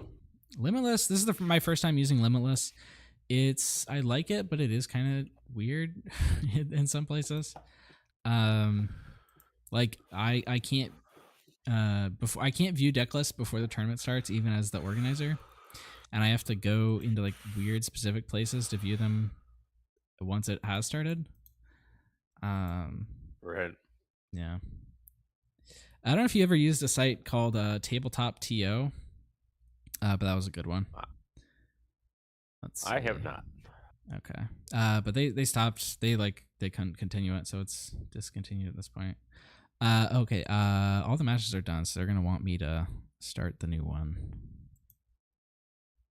You got important things to do, buddy. I'm gonna go hop in the lobby. I'll be back. All right, everyone ready for round 5? Yeah. Awesome. Thank you all for being here. Yes. This is gonna be the last round of Swiss. So if you don't make top cut, congratulations. And thank you for playing. I hope you had a great time. And hopefully we can do this again in the future. Yeah, great, mate. Thanks very much for sorting it out, mate. It's really fun. Very well organized. Yeah, this has been Everything went smoothly. Yeah. Yeah, thanks for the organization. All right. Thank you all for a great job, mate. Yeah, thank you. Thank you so much. And round 5 is up. All right, good luck, everyone.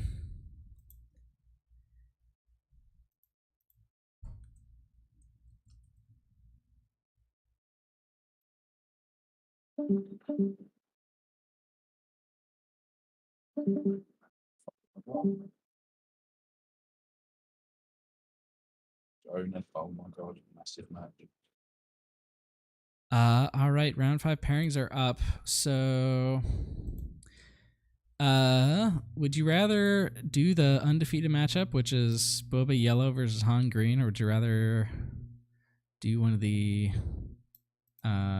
like X1 matches, which might have more interesting decks? It is your show, so I'll commentate whatever we're watching. Okay, so we've got Sabine Mirror. I think I want to get the Afra. It's playing against Bosk.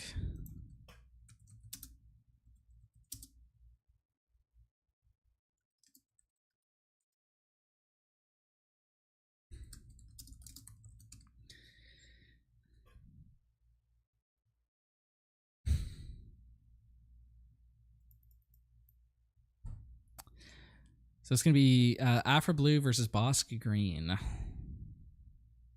All right. Ramp versus Control.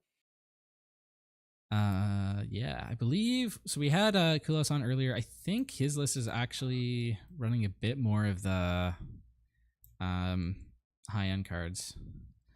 So yeah, it is a ramp deck. I think he's running 8 ramp cards, 3 Super Laser, 3 Pricing Head, 2 Resupplies. He is on Crate Dragons in the main deck, though, which is difficult for Afra to deal with unless it pulls pretty much exactly Fell the Dragon or Power of the Dark Side in the right situation. So could be a challenge. But we'll see. All right. I can actually stream to this Discord channel so that you can see the hands without having to jump back and forth with the live stream. I can do that. Yep, as long as it doesn't mess up the outgoing stream. I'll pop It out of shouldn't. TTS then and watch it on Discord.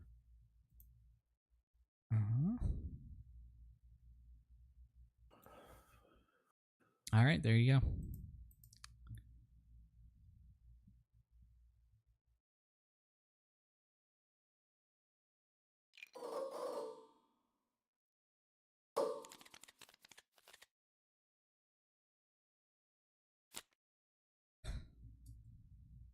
All right, so for those of you just tuning in, this is round 5.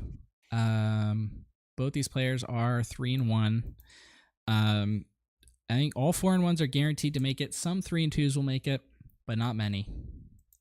And my computer is lagging.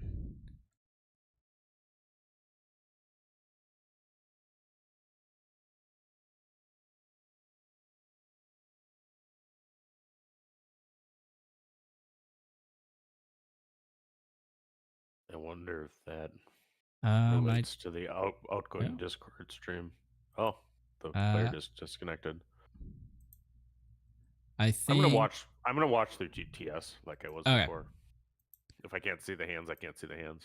All right. That allow you to shut that down. There's also just bandwidth issues.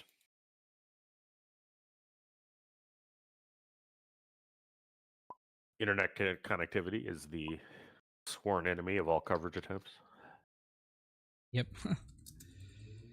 I don't think the YouTube live stream blipped. Seems like we're still going. It's saying I didn't drop any frames, so. Yep, no, I don't think that happened. It looks like it was just TTS. All right, I hear the sound of cards shuffling. Things are getting ready to go here. Yeah. Hey, look, we're on the late night table too. Pretty cool. Yeah. Yeah, I like this table. I think it looks fancier than that maneuver one. Yeah, I think they're both good mods. I mean, they're both great, of course. This is automated. The others were manual. Yeah. Yeah, shout out to Poem for all the work maintaining the mod, and Dudeness for all the work on the outmaneuver mod. Yeah. Those guys, big benefit to the community for sure.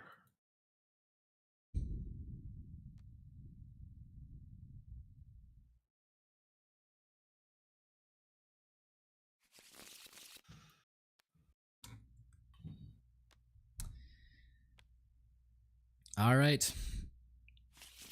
I think this would be Afra's first top at a major tournament if Zazzy manages to win this.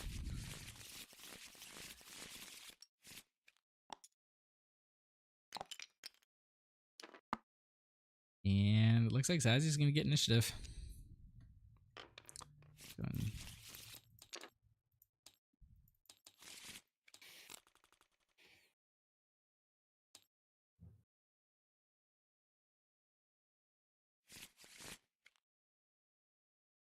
Okay, so Zazzy's got Pershing, Bazine, Inferno 4, Rivals Fall, Fell the Dragon, Restock. I think that's a pretty good hand. Yeah, I think so. It's missing a 3-drop. Looks like he's going to ship it back, so I think that's valid. Kulas has Barrage, Price in Your Head, Bounty's Quarry, Force Choke, Kylos, Tie Silencer, and Punishing 1. And Zazzy, okay, after he's resourcing, we resourced 2 copies of Enticing Reward, which I don't know how I feel about. But he's got Pershing, Entrenched, Rivals Fall, and Vigilance. Must be intending to entrench Pershing. Could be, yeah. He could also just be relying on Kulos going to space, and this Pershing being unthreatened. Could be. So he's going to play the Pershing. And, that's a very dangerous play into Bosk. It kind of is, yeah. He's going to put Price on the head on. Yeah, it's pricing right. He also has the Force Choke, which can just kill it next turn. Yep. Entrenched would prevent that, actually.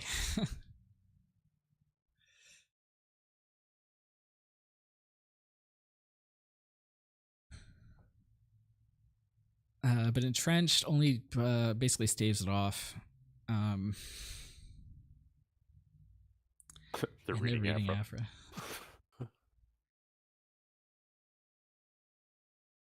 It's valid. Yeah.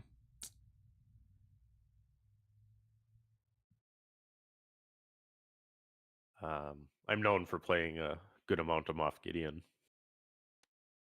on my escapade there. But yeah, if you don't know what the leader does, there's no shame reading it. Yeah. I do get a lot of, how did he kill that? I'm like, well, that's actually what Moff Gideon's ability is. Makes the units straight into each other for 1 extra. All right, so now it's boss play. He's got a fat Pershing with a... There, yep, he's going to put the quarry on 2 and then Force Choke. We'll see if he tries to stop it with Entrenched.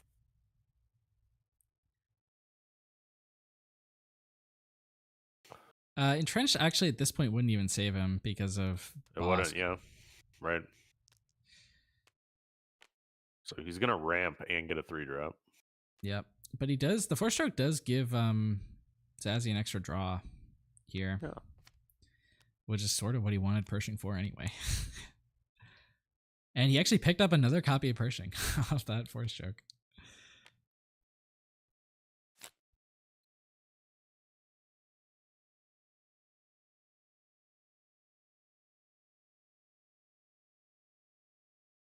And Quarry, he's showing 3 copies of Death Star Stormtrooper.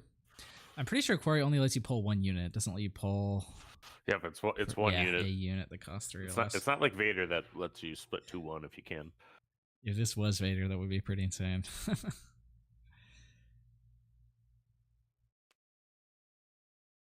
He gets the Dark Trooper though. Goes for a phase. I always call that thing Death Trooper on accident. Right. Yeah, I think I typically call it Phase Trooper, but I mean Dark Trooper is probably closer to it.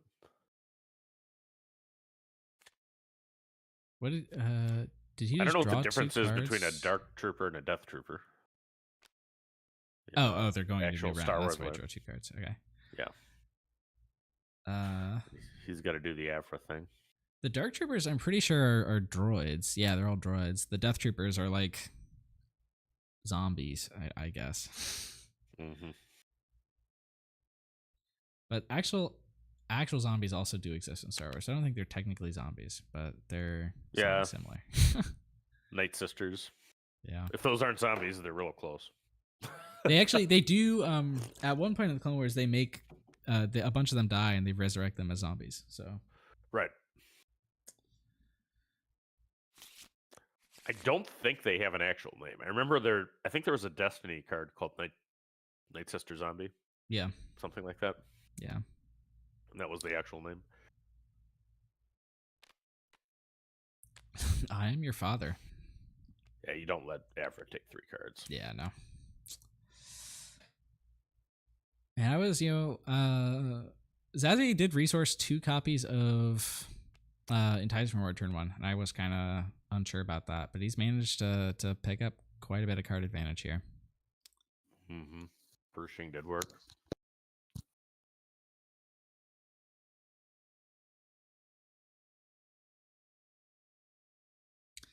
Boss goes down, but he has nothing to follow it up with. His hand is Barrage, Reinforcement Walker, Bounty's Quarry. Oh, he didn't. He resourced the Punishing one? Must Yeah. have. I was expecting that to hit that turn.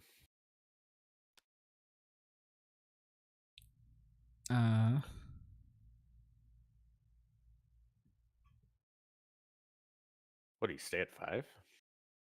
I think he's still deciding because he didn't spend anything last turn. He's Right. gonna resource, and he resourced Super Laser Tech that he drew. His other card that he drew was Palpatine, so he's just got nothing to do. And so here's another I Am Your Father. I might actually give him the card draw, although that does hurt. He basically takes out your only play, and he's gonna let the Vosk die. Yeah, I don't know about resourcing the Super Laser Tech there. Yeah, that was his only play. You can't rely on Afra to play units, She doesn't always do that.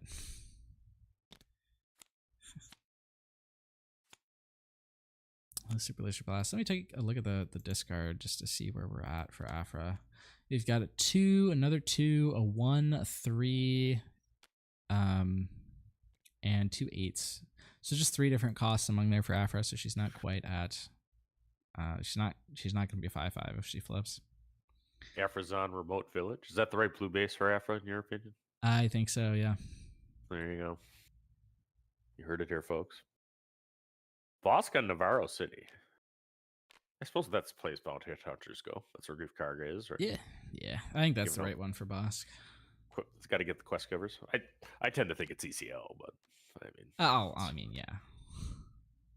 Different strokes, different folks. If you're going for a 30, it's Yep, and here's Start in the Mill, which is the win con for this game. The Vader really hurts. Every time you lose a Vader or Palpatine's return. Yeah, and I don't think he's on Palpatine's return. Yeah, and he doesn't. Does he have access to Relentless? I think he has it in his sideboard, not the main though. So we'll probably see that.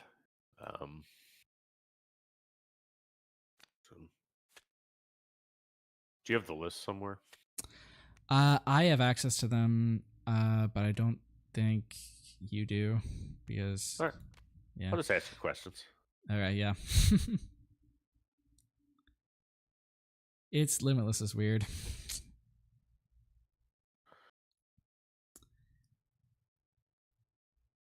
For Top Cut, I'm gonna make them public though, so everyone should be able to see them.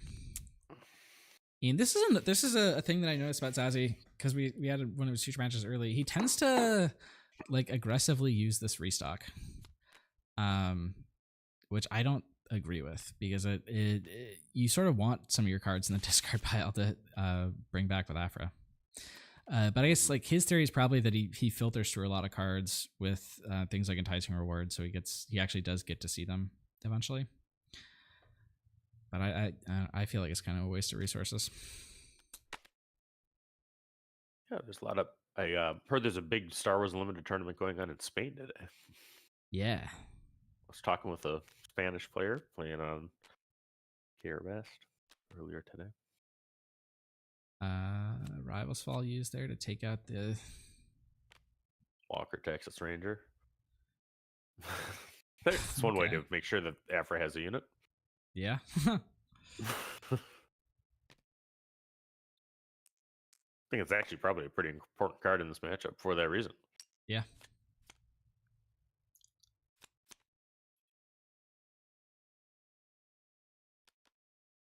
I mean, I think you can afford to just take the hit if you have a bounty right now.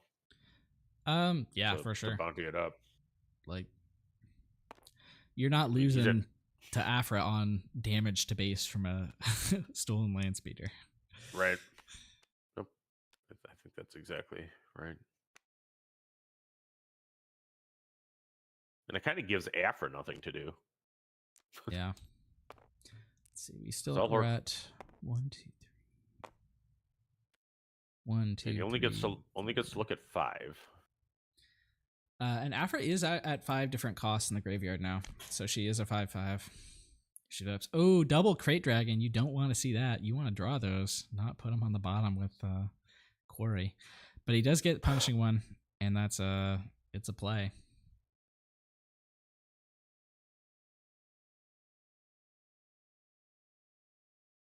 Do you have a logo for Take the Initiative that has text for it? Like a horizontal one? I do, yeah. Could you send that to me for the thumbnail for the stream tonight?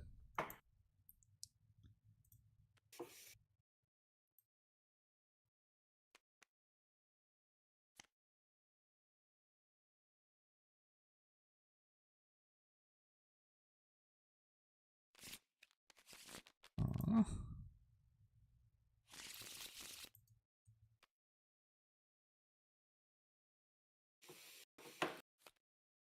You did get a punishing one though, which is close to ideal. Yep, there you go. Just sent it to you. Thank you, buddy. All right. Zazie has a pretty good vigilance play here to kill the land speeder and mill.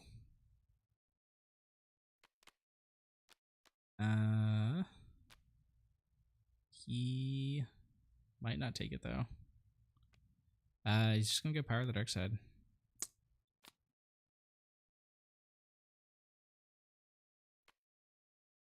Good card. He takes out the Punishing One.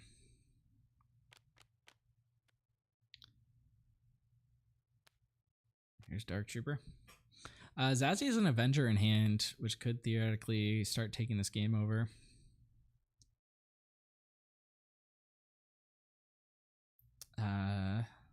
But you might want to clear some other stuff first. He goes for the Entrenched, which to me that's a sign he's not going for the Avenger play, because because puts him in barrage range. Yeah, or you just kill the Avenger, the Entrenched unit, or I guess you keep it and play barrage. Right, because that's barrage hits for 9. Yeah.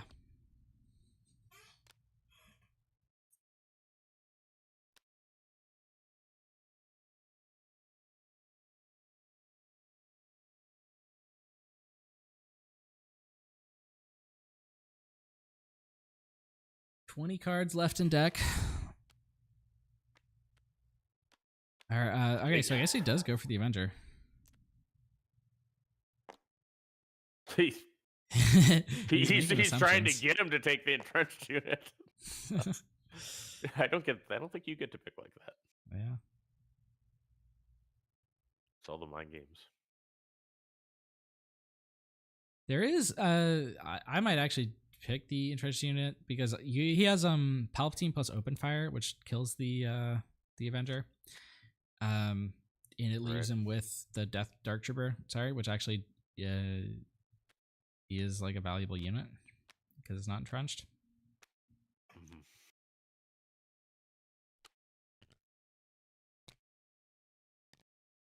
Must be that plus open fire is what he's doing. Yep. Oh, Barrage plus open fire, not Palpatine. Yeah. Okay. I don't know. I think I'm kind of like your line better though. Yeah.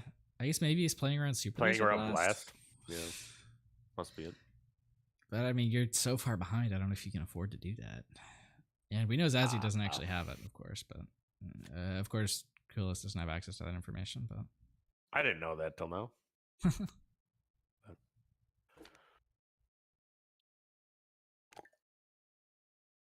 yeah, Zazie's hand is this restock that he's playing now, plus Frozen Carbonite, Double Fell the Dragon, Rivals Fall, and Vigilance.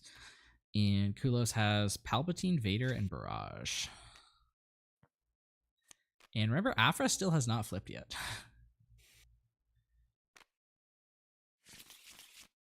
Hasn't needed to. Yeah. 18 cards in deck left for Kulos. Just gonna freeze that Dark Trooper and Carbonite.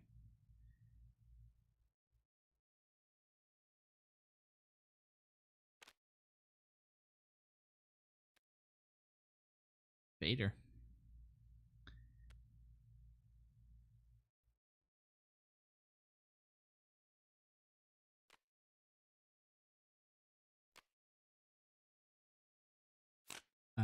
This Vader actually is going to have a weird, interesting effect that could potentially be relevant. We saw him put those Crate Dragons in the bottom of the deck earlier from Bounty Hunter's Quarry. So now he actually gets to rearrange the deck such that the Crate Dragons are going to come up faster. But if Vigilance ends up getting played next round, maybe they get milled. I'm not sure exactly where they are. They did get shuffled.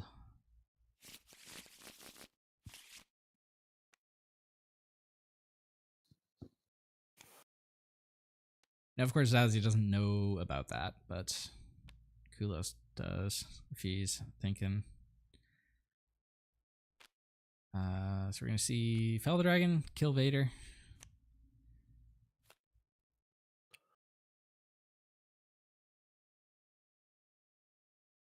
There's not much of a point in flipping Afra. Like, she gets you a card back, but all she does is clear this Dark Trooper, which is already frozen in Carbonite. Right. It's already having a bad day. Yeah. Maybe Zazie's just trying to see if he can win without flipping his leader. Well, taking more time rather than less is probably good for him at this point. Yeah. Speaking of, I think I started the timer a bit late. We're showing 41. When did I actually officially give a time? I don't know that I did. Yeah, I didn't. But round 5 started 10:25. So that was 23 minutes ago. So this timer is 4 minutes fast on stream. So we're actually at 37. Or 4 minutes slow, sorry. There's Vigilance. And there's a Crate. And Walker. And Vader. And second Crate. Okay, that's a big Vigilance, and that might just be scoop worthy. Yep. And it is. We're going to game 2. Afra, 1 game away from her first ever top, I believe. Unless there's one that I missed somewhere. In the Afra stands out there in the Star Wars limited community are going wild.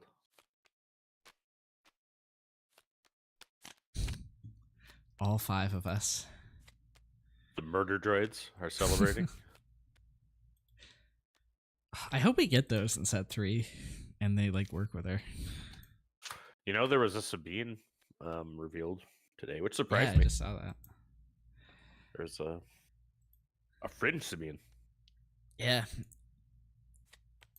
And she's holding like the lightsaber in the pose, but she's not Force. They just have It so is little interesting. I'm faith in wondering her. when this time period exactly is. I mean, Kanan trained her a little for lightsaber. Do we And see that then- in the show though? I don't think. Yeah. I don't remember seeing that. Yeah, we do. We There's do? a Okay. whole episode about it by Bendu. Oh, I where think I he's- remember it. Yeah, he's- now, yeah. Yep, because she gets the dark saber, so he's training her to use that. Oh yeah. Oh yeah, she does do that. Yeah. And then, But does she have then that we hair know that at that point? she's not. In fact, I don't recognize the hair. So, I mean, I don't know if there's some kind of content out there that addresses Sabine during the Clone Wars era around. But maybe there is. We know that she was trained by Ahsoka at some point because Yeah. they say that, but they don't really. Yeah, I'm they don't thinking really- because I'm pretty sure she has the purple hair in Ahsoka, doesn't she? I think it changes season to season, actually. I Which it just did in looked it looks Rebels. like. Looks like yeah, she definitely has the purple hair in Ahsoka. Right. But Ahsoka time period is a little late for this set. It is, yeah. Oh, it looks like she does have purple hair for most of the show. It's just, it's like, it's not all the way purple though. Uh-huh. You know, definitely. And I mean, I think what we know about Sabine is that she trained at the Imperial Academy, and then the Purge of Mandalore convinced her to become a rebel. Yeah. When exactly that happened is up in dispute too. I read a whole article about that.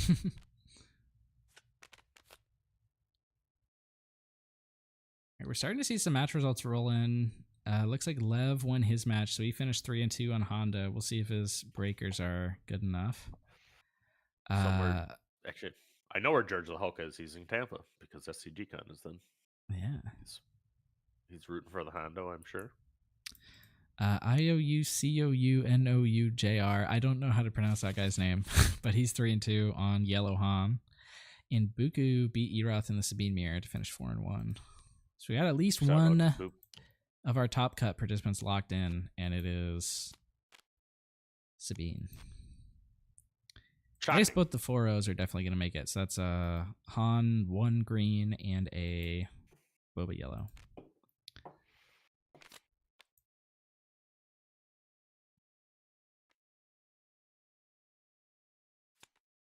All right. Significant sideboarding happened. I don't have the. Does Bosk have access to help return? I don't believe so. Let me pull up the lists here. So I can actually send you a screenshot of the list. Yeah, you're looking for. I mean, if you're playing into an Afro, I mean, it's not going to be a favored matchup probably no matter what you do, but you're looking for things that can recur. Yeah. Yeah, no Palps returns, you're but he looking does for have Vader. Relentless and Devastators, and he also has Pillage. Pillage is okay. Afro does not have the card draw that some of the decks do.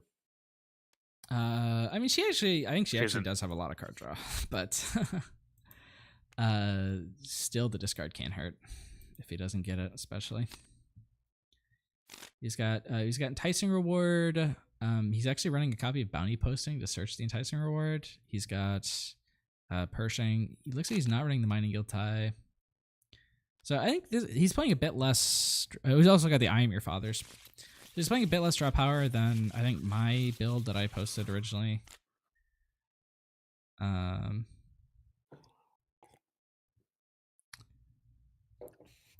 Look the Other Way? What's that card? He's got Look the Other Way at the sideboard. Is that the one that's like exhaust a unit unless they spend 2? It is. Yeah, well, that's spicy. That's okay. That's the 0 cost exhaust, right? Yeah, 0 cost exhaust unless they spend 2.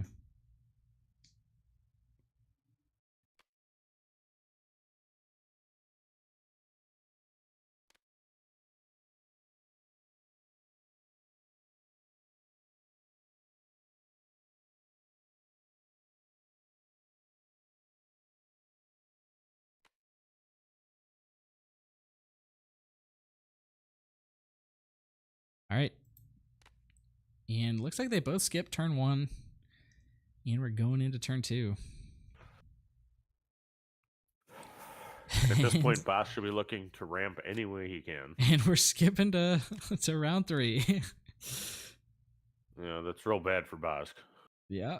And he just resourced a Star Viper, which was actually a play he could have made. His hand right now is Price on Your Head, Double Vader, Reinforcement Walker, Relentless, Crate Dragon. And Zazzy's hand is they're going into round 4. All right. He's got. Yeah, I mean, I would have. I would have, I think, put down the Reinforcement Walker and cast the Star Viper. I mean, you need to do something. Yeah. You can't just go into hard control and not play. You get damage on base. He's got Bazazzi's got Takedown, Vigilance, Fell the Dragon, Make an Opening, Avenger, Power of the Dark Side, Rivals Fall, I Am Your Father. Mm-hmm. And he's thinking about resourcing the I Am Your Father. And you'll never guess. Kulos drew into Palpatine Relentless. And he's thinking about resourcing this Price on Your Head. He ended up going with it looks like Angle was the second Vader. Sassy passes. Don't do it. Don't do it. And we're Oh, going. He did it. This might be a record breaker. 6 resources, not a single play made. No leader ability. Literally nothing. They're happy about it. They're happy about that. So both players feeling good with their decision to not play cards yet. Yeah. I gotta say, if I'm Afra, I'm probably feeling a bit better about that than from Bosk. Yeah, I mean, when you're the control deck and your win condition is mill.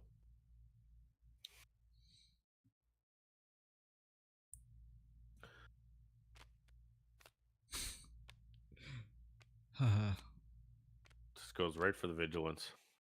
Yeah. I'm gonna send you a screenshot of Kulos' hand right now.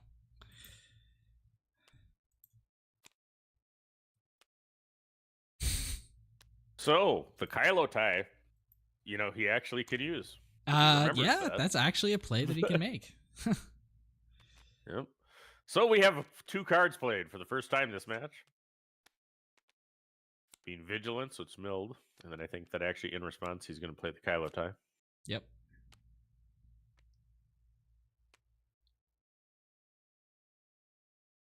Put up Bosk. And Boss can flip here. Yeah. You need to do that. I mean, does he have another 4-drop? No, he doesn't. I just sent you his hand. He's got Price on Your Head and a bunch of expensive guys. Yeah. Oh. I mean, double Relentless Crate Dragon could be a route to victory here.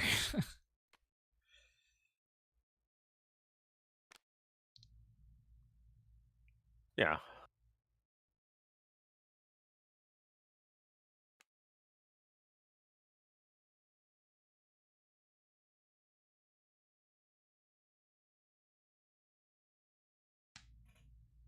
Tazzy has double Vigilance, triple Power of the Dark Side, Rivals Fall, Avenger, and Fell the Dragon right now. He's just going to Vigilance again. Yep. Probably play Vader. Yeah, probably.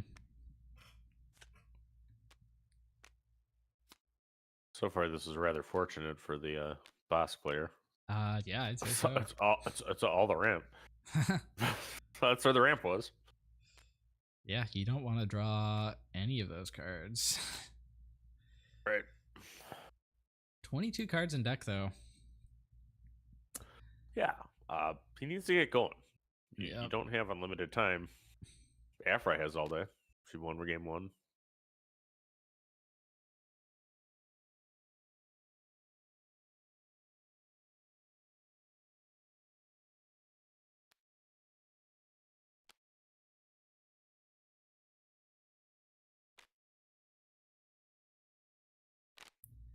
Okay.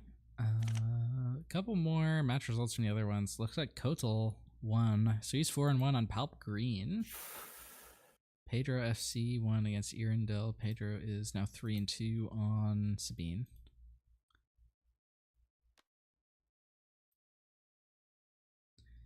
We're at 29, which I think is -4, so it should be 25 minutes, 25 and a half minutes in time.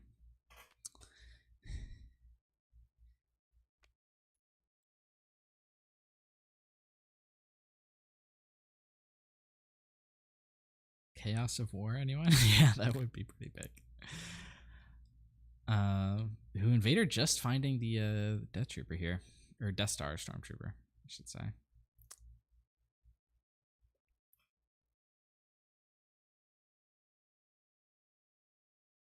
There's an interesting case here for flipping Afra to clear the Death Star Trooper, but Zazzy's not going for it.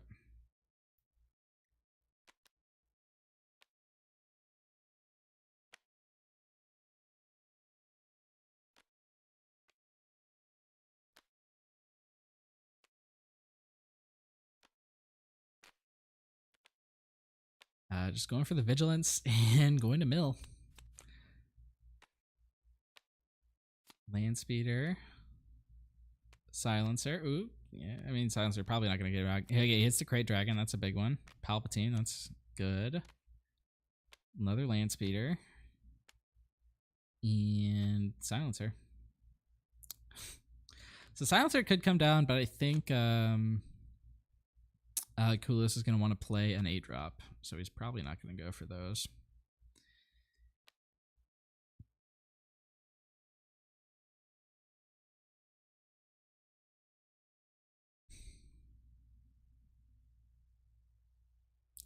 Zazzy's going to take initiative. You can't play both of them.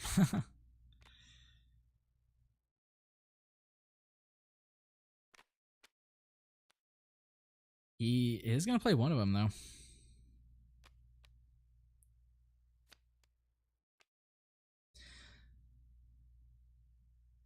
I like that play. It's it puts pressure on the board without making the super laser too crazy.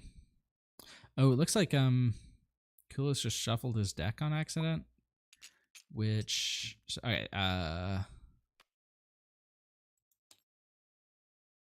All right, they can just use the undo function to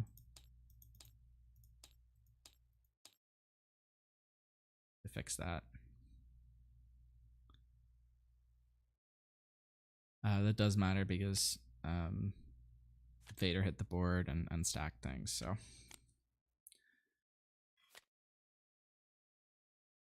Pillage looks like it came in from the board, or maybe it, no, I think that was in the board.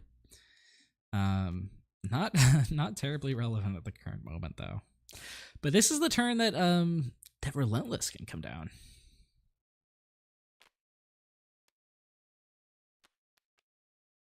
Okay, so we're gonna see make an opening. Good play there. Plays around Relentless.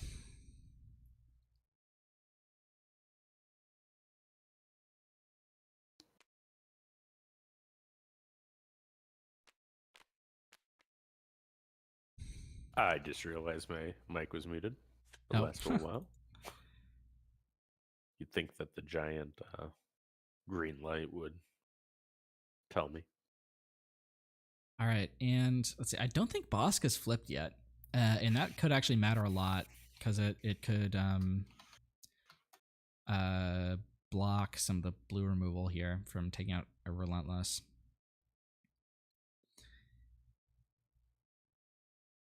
It's gonna be tough. Yeah. I think so. Kulos can play Relentless. He has 2 Relentlesses and a Crate Dragon, which are both like cards that that can actually win you the game here.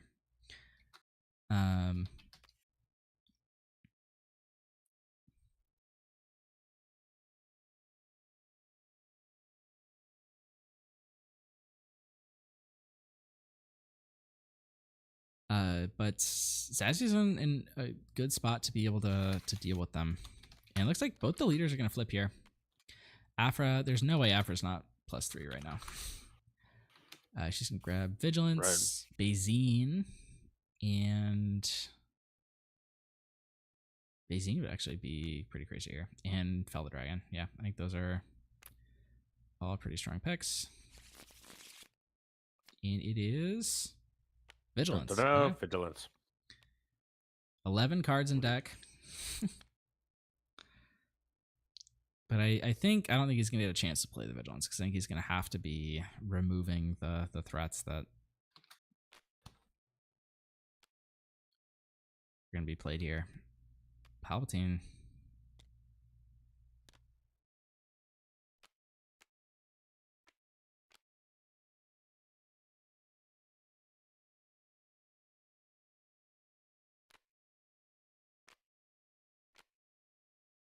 I think there's like an argument to just let the boss hit here.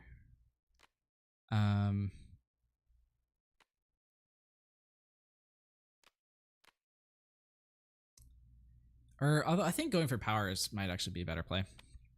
Right. Because you want to be in a good spot against either Relentless or Crate Dragon. And I think one of the better ways to do that is to play your Avenger next round.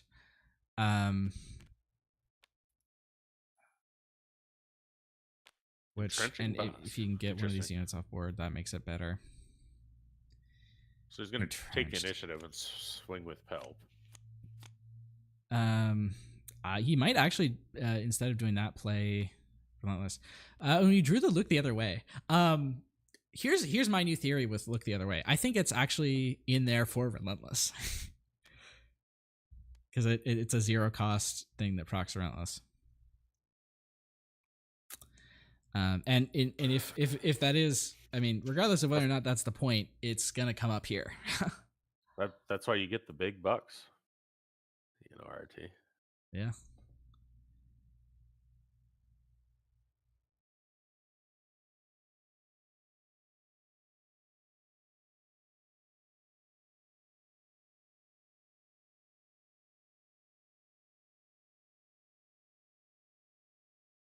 And he has a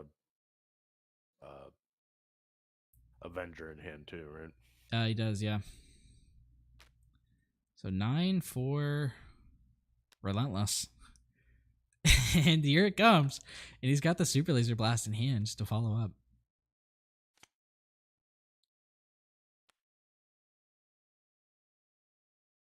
Palpatine does get a hit off.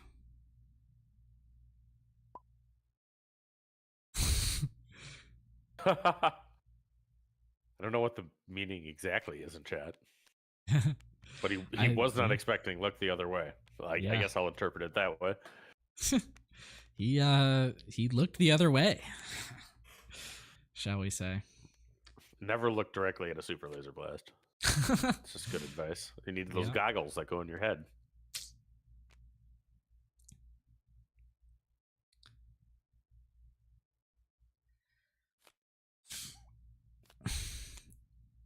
And he's in good position now to because if Kulos drops a second Relentless, Zazzy has Avenger to deal with it. And if he drops Crate Dragon, then he has Power of the Dark Side, which answers up. Zazzy is going to play Death Star Stormtrooper, which does block. It blocks it from killing Relentless, but he can just go Vigilance, clear it, and then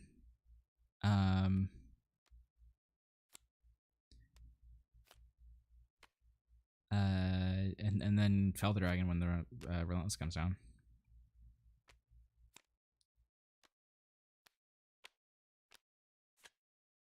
And that's gonna be pretty close to end game for Kulos, losing a 6, I think. Yeah, he's just got 1 card left in deck.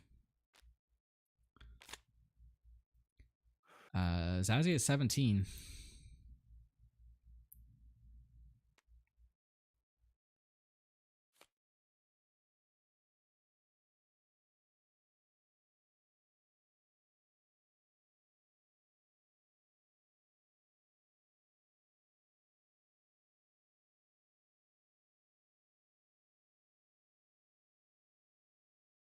From this point forward, Yeah, it's pretty tough. yeah. I mean, have we seen a single power of Darkside or Fell from Zazu at this point? Maybe. I think we've seen he has 2 power of the dark side in hand and a Fell also. So I don't know if we've seen one yet, but he's definitely got them in hand. Yeah, and that's what I was thinking of. If I'm Bosk, I kind of know that. Yep. So, I mean, you have the second Relentless. I mean, that's the play right now. Maybe I think maybe the play is actually just play one of your like Reinforcement Walker or Reinforcement Walker. Probably not, but like play Palpatine. Just hasten your demise. Yeah. Or actually, does it actually hasten the demise? Because I think he's on the same clock regardless. Because he takes 3, and from that point he takes 6 every turn. 6. I don't know what the path 30 divided by is 6 is 5. So he would take it takes 5 turns, taking 6 every turn. If he takes 3 at the start, then 4 later, 6 and 4, 24. No, it's Reinforcement Walker doesn't actually affect the clock at all. So you could play it, or you could play Palpatine, and that'd be like that's sort of the strategy here is basically bait out the rest of the removal. So then you can stick a Relentless or a Crate Dragon at a time where it's likely to get a hit off. But Walker does damage to base with its. I don't believe so. I don't understand exactly what he means. Damage to base with its capacity. Oh no, it doesn't. It does not. He's asking if you play Walker and it can't draw a card, it does damage to base. It doesn't. Neither does Ezra. It doesn't let you heal either, to be clear. It just does nothing. Mm-hmm.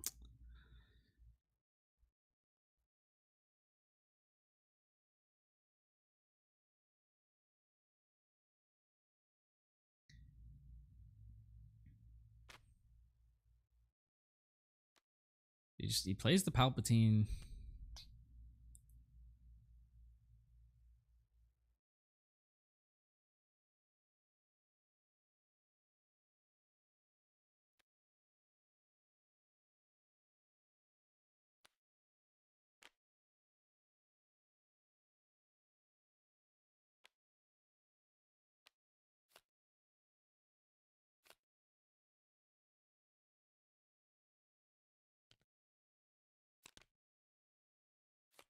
All right. Entrenched Rivals Fall. I think I don't think Zazie can get there. Or I don't think Kulos can get there. Zazie definitely can. Right. How are we doing on time? 16 should have about 12 minutes left in time. The timer on the stream is 4 minutes ahead of what the actual, or 4 minutes behind what the actual time is. So if it says 16, the actual time is 12. Mm-hmm. But I don't think this one is gonna be. I don't think it's gonna come down to time. No. I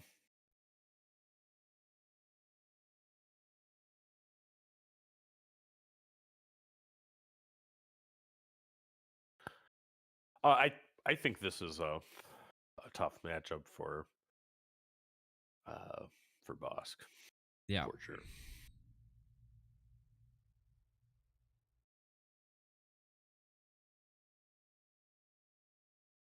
And I haven't played too much Bosk myself. I've played a heck of a lot of Villain green-red, though.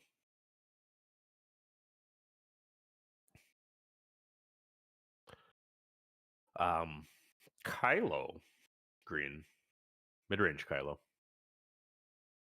Yeah, Has that's some seen a lot has of people ha, talk about has yeah, it has some playing to this, right? Because your pelp are turn-based in the first place. that. Yep. And then you certainly want to board in all of the hand destruction if you're Kylo.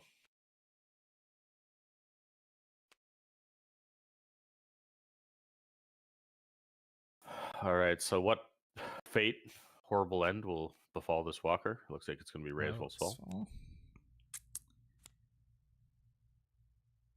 See, this is where Afra wants to play a murder droid, right? They should give her some kind of murder droid that relates to like how big the discard piles are. It's tough for like every like +1 power for every 5 cards in any player's discard pile. You know? Yeah. The murder protocol droid, how about that?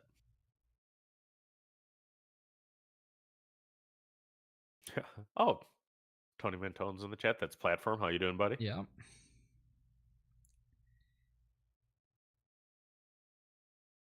Oh, I still have to finish putting out schedule the 4 stream. more rounds left until Mill ends this game.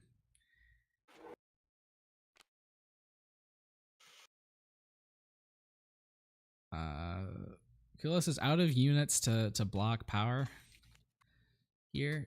I guess you go for pillage, yeah.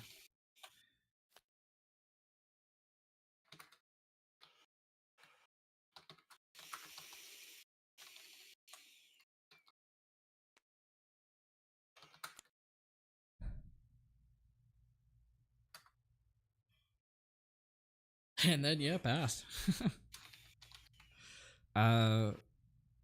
3 units left in hand for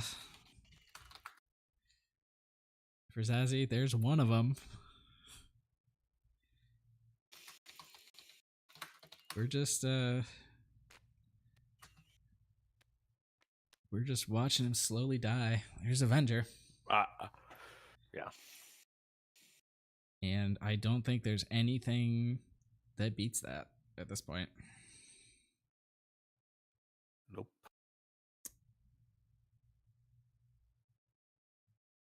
Hasn't given up yet. Yeah.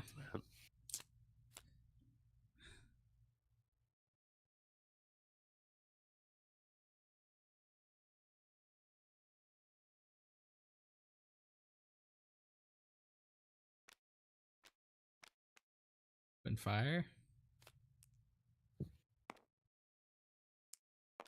Yeah, I think it's tough.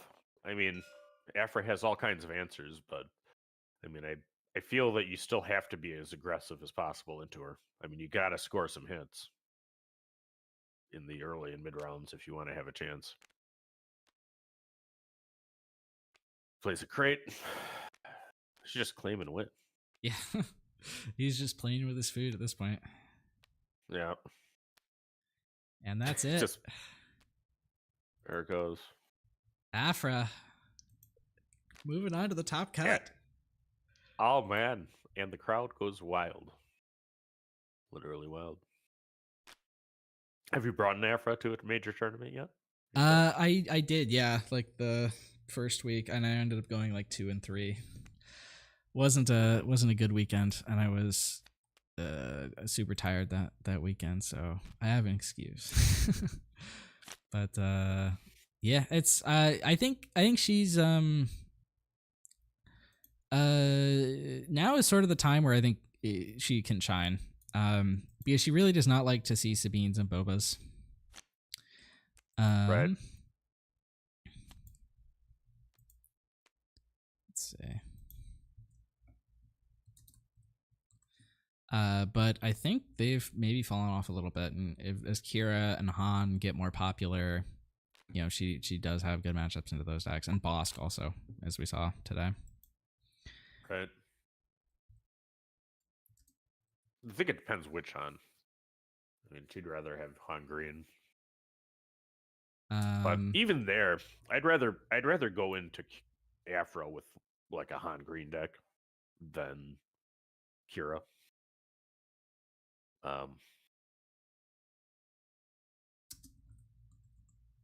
Han has lots of play from graveyard effects.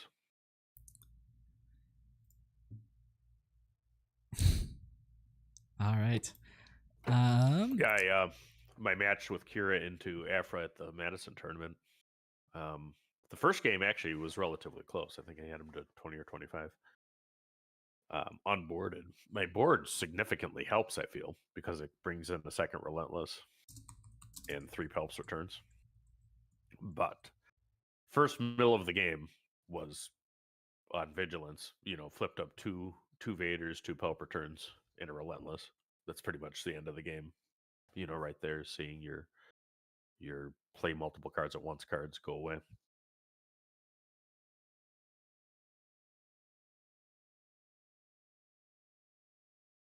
The look the other way was actually very important, that match, wasn't it? It was, yeah. That is a stroke of genius. I gotta throw that in my list now. Look the other way. Stocks are rising. All the Afro Nation looking at TCG player. Yeah, I wasn't planning on bringing Afro Blue to late night tonight because I think it would now be. You got it. I kind of got it now. I was gonna bring Afro Green. We'll see. I might bring both. Oh. The green one I think is more amenable to that format because I don't. The blue one is it's fun, but it is sort of a drag to play against, and it goes on forever. And it might not be the best vibe for a chill stream like that, but the green one I think is more interactive and more fun. Hey, you can always play. You can always play Afro. We'll go. I'll run my Kylo into it. Okay, that won't take too long. One way or the other. All right, and it looks like we have all the matches completed.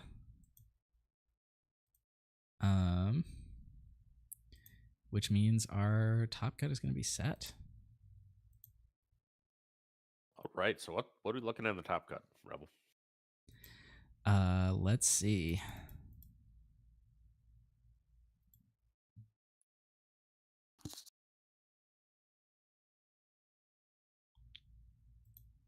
So,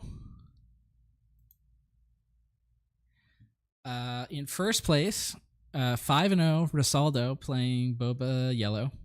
In second place, Dinael playing Han Green.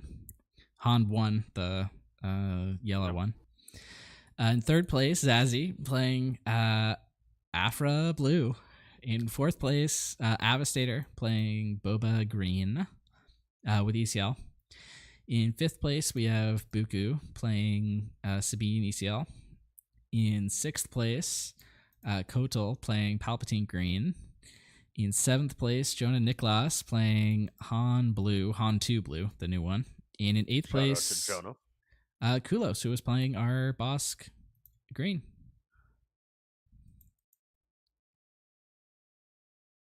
All right.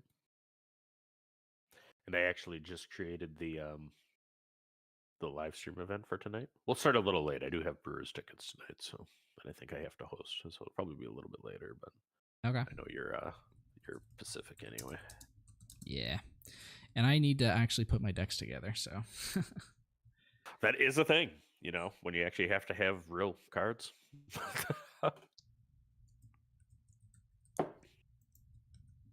If you're lucky, you'll get to see Gideon tonight.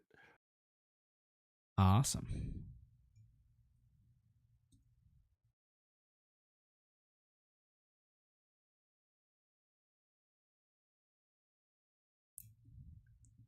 See what I can do here. And I did just finish the editing on the last of the matches from Madison at the 1K. So look for those in the next couple of days. I think we have a bonus match, the semifinal and the final left.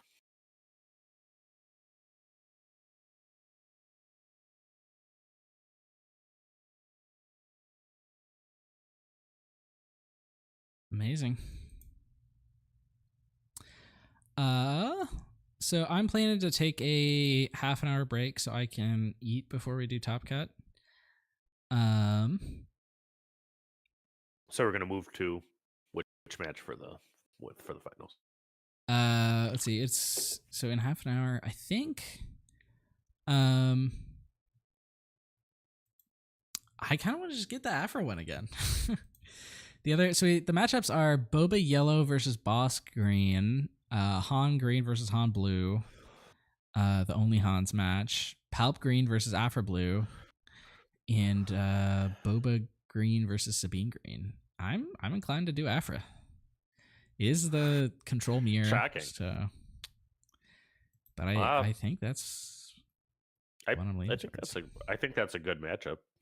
I mean, is Palpatine Green even a control deck? I think it is. Yeah, it looks like I think we have an all European final or all European top 8. So I think 4 Polish players, 1 French player, 1 British player, 1 Norwegian player. I think Buku is also British, but I could be wrong. Buku's definitely British. All right, I know great, that for sure. I talked to him. Shout out to Buku and Mark from Unlimited Power TCG for doing a UKG wrap-up event. Awesome, with us. We did a winter circle, I think we called it. That was neat doing it. And shout out to Jonah Nicholas, is actually one of the people that taught the Han Green Masterclass after taking it to the finals or semifinals last league in your league. Yeah. Hey, I got a question for you guys. I'm sorry, man. Yeah. Interrupt. I just see Rebel Trader. You're like the leader of the group or something. Yeah. It says you're doing Tabletop Simulator. What is that? Like, you guys aren't using your webcam? No, we're using a Tabletop Simulator. It's you can buy it on Steam for like $20. Sometimes it's on sale. Oh, you buy it on Steam. Yep, Tabletop Simulator, and then you look for mods. I can talk about it because I'm not on late night right now. There's I mean, I don't want to interrupt you guys. I was just a little curious how people play this because I'm very new, man. I got a starter deck. We're just spinning it, but there's a couple of options that you can do. There's a great YouTube video, I think by Outmaneuver. That's Outmaneuver, it says the title is like how to play Star Wars Unlimited on Tabletop Simulator. If you Google that one, you should be able to find it. Doing it right now. Yep. Awesome. And the other things you'll need is SWUDB. I mean, as far as making decks, I mean, the sooner you get into the habit of making your decks there, the better it is for testing. And then there's also a browser-based way to play called Carabas.net, and you can check that out. All of that is entirely free. Tabletop Simulator has a small cost for it, but it's worth it. Yeah, no, that seems awesome. So is that the main way you guys do like the tournaments and playing it and everything through that? Yeah, that's the main way I play test. At least for me personally, I do play real life tournaments more. But I mean, I don't think that you can get the volume of games that you need for like top tier competition without some kind of digital options. Even if you have local players, like my wife, my son, and my daughter all play, so we have a fair amount of games we can play live, but not everybody has that situation. Mm-hmm. Awesome. Okay, so just another question, if you guys don't mind answering. What's a really good, like if I was to make a deck, villain specifically, what would be a good one to make? So I mean, when you're starting out, I mean, a couple that I'd be looking at right now for villain decks would be a Kylo. I mean, if you like aggro, Kylo Yellow is probably the best villain aggro deck, but you could look at some of the double red ones. Kira is a very strong deck. Just 1 second.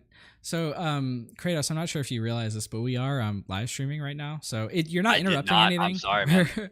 we're in the middle of a break, so it's fine. But just everything you say is being broadcast to the internet. Yes. So yes, just to warn you, but I think this is better.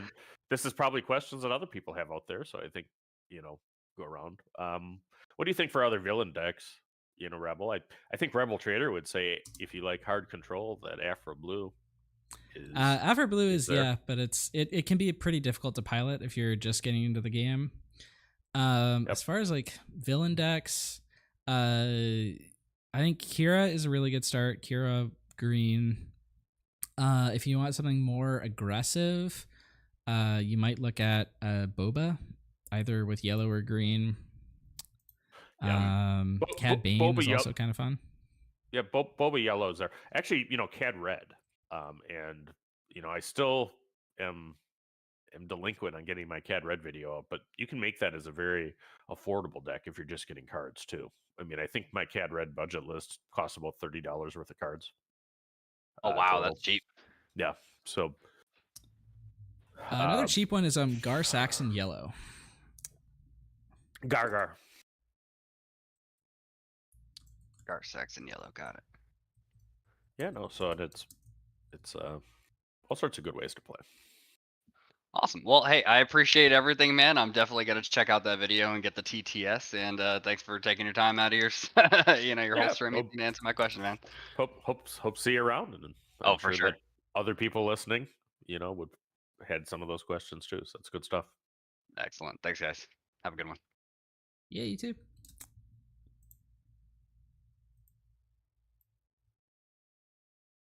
All right, so I gotta find the match again. Are you recreating the table? I did get kicked there. I will, yeah. But I'm gonna take a break to get food. So we're gonna start in. I posted it a while ago. We're starting in 30 minutes from 5 minutes ago. So 25 minutes, and we're just gonna go. All right, I will be back then. Awesome. See ya.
All right, chat. We'll be back in 30 minutes.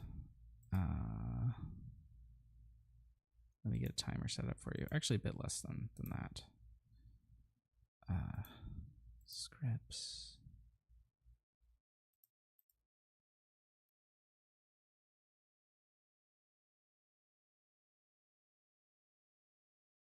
$23. Oh, let's set it to an hour, 23 minutes.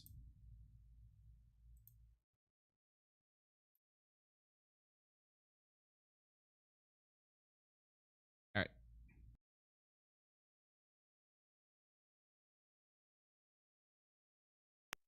Swagger down the street with your red lips and funky beat. You better hold your head up to the sky. I'm gonna roll with you till the day I die.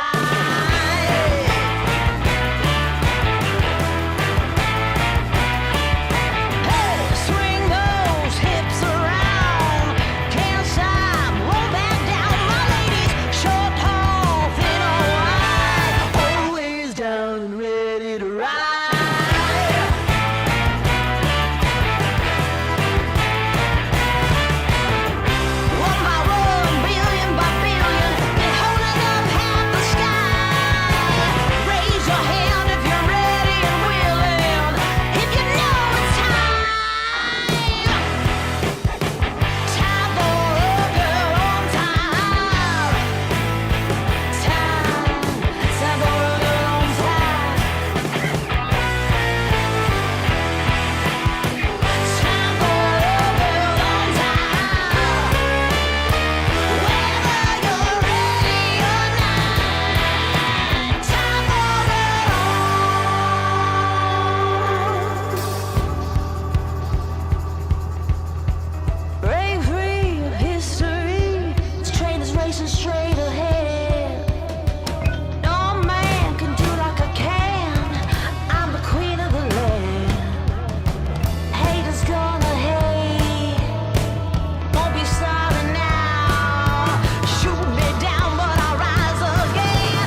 yeah. Make all the demons quiet, yeah. We were built to thrive, yeah.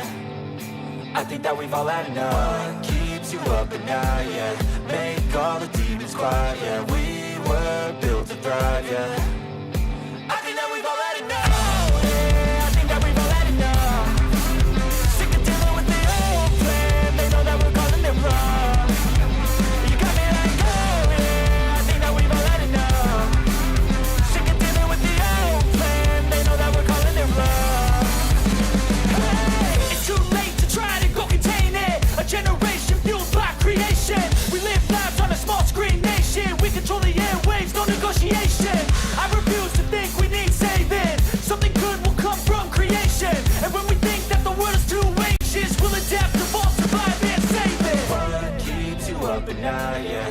Make all the demons quiet, yeah. We were built to thrive, yeah. I think that we've all had enough. What keeps you up at night, yeah.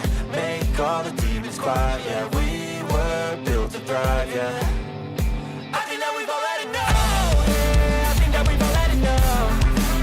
Sick of dealing with the old plan. They know that we're calling it wrong. You got me like, oh, yeah, I think that we've all had enough. Sick of dealing with the old plan. They know that we're calling it wrong. Hey, oh, yeah, I think that we've all had enough. Sick of dealing with the old plan. They know that we're calling it wrong. You got me like, oh, yeah, I think that we've all had enough. Sick of dealing with the old plan. They know that we're calling it wrong.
Swagger down the street with your red lips and funky beat. You better hold your head up to the sky. I'm gonna roll with you till the day I die.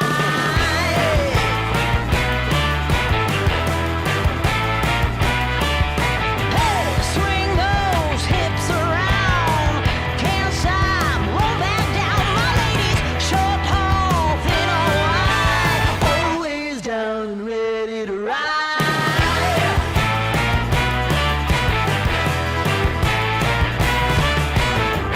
One by one, billion by billion, they're holding up half the sky.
I think that we've all had enough. What keeps you up at night, yeah?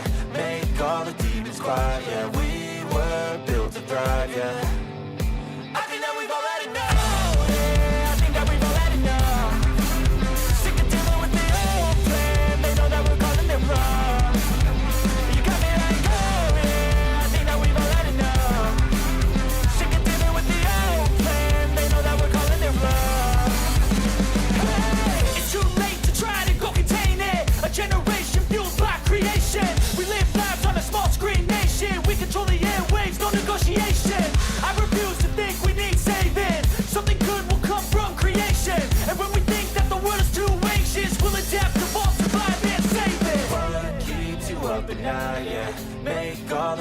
quiet, yeah. We were built to thrive, yeah. I think that we've all had enough. What keeps you up at night, yeah. Make all the demons quiet, yeah. We were built to thrive, yeah. I think that we've all had enough. Yeah, I think that we've all had enough. Sick of dealing with the old plan. They know that we're calling it wrong. You got me like, oh yeah, I think that we've all had enough. Sick of dealing with the old plan. They know that we're calling it wrong. Hey, oh yeah, I think that we've all had enough. Sick of dealing with the old plan. They know that we're calling it wrong. You got me like, oh yeah, I think that we've all had enough. Sick of dealing with the old plan. They know that we're calling it wrong.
All right.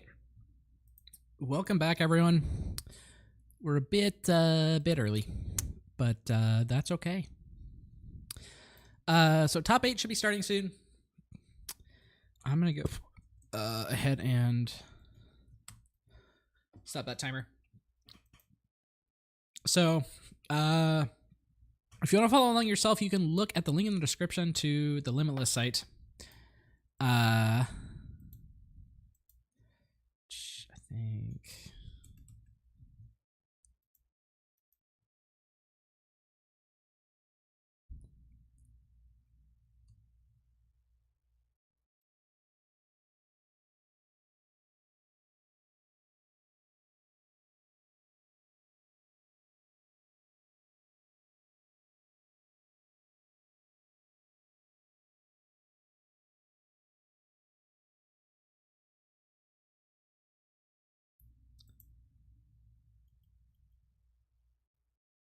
So we got top 8. The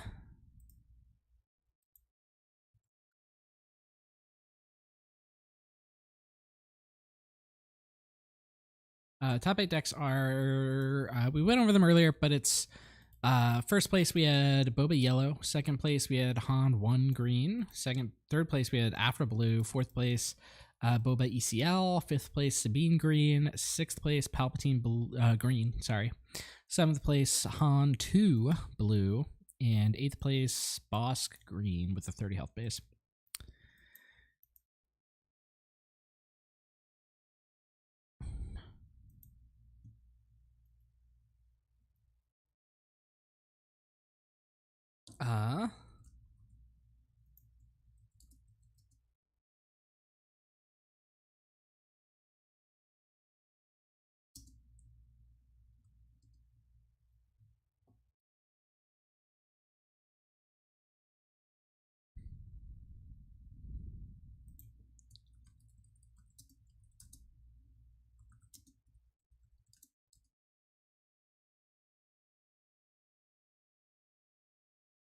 All right.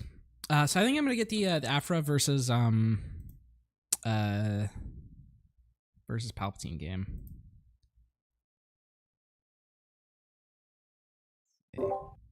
Okay, so we'll join you in the TTS. Yeah. So yeah, Kotal and Adrian MB I would like to get you guys on stream. For time, we're gonna do an hour and 15 minutes, or yeah, hour and 15 minutes, 75 minutes. I do want to keep it timed because I do have other things to do tonight. So just for my schedule alone, we're gonna time it. That might come up in the control matchups. If we do go to time, we're gonna use the new rules for determining the winner, which is basically we're just gonna have to log the remaining health at the end of each game. And whoever, if it's 1-1 at the end, then the winner of the match is going to be the person that took the least damage in the game that they won. And if total damage will be also tied, then the initiative, yeah? Yeah. Okay.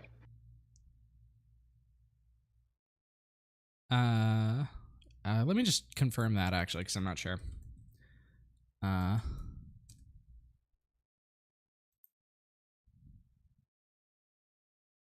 Wasn't there something about total damage in the rounds that finish as a first and second game? Yeah, that's what I was saying. I heard about the rule, the initiative rule. Yeah. Yeah. So Or here's what it says. So during a top cut round, if time is called and players are tied for number of games won, the winner of the match is determined in different ways based on which game the players are in. If the players are in game 1 or game 3, the winner of the match is the person with the most remaining on health on their base after the final action phase. If both players have the same amount of health on their base, the player with the initiative wins. If time is called during game 2 and the final action phase results in both players having each won one game, the winner of the match is the player with the most remaining health on their base in the game that they won. Okay, so actually if the total health is if someone actually wins within the extra rounds allotted when we call time. So if like player 1 wins game 1, we go to time, player 2 wins game 2, then you compare who had the most remaining health in the game that they won. And if otherwise it is the player with the most remaining health in the current game, and then if that's tied, then it's initiative. Sounds good. Okay. All right. Best of luck, everyone. Good luck, guys. Good luck. Table 20 if you need me. Yeah, good luck, everybody.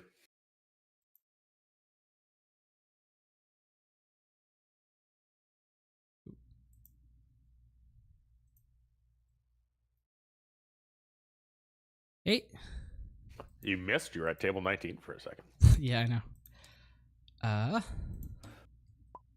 So we are going to get the Aphra versus Palpatine game, which could go all the way. Could go long. Could go all the way. Yeah, let's start the time.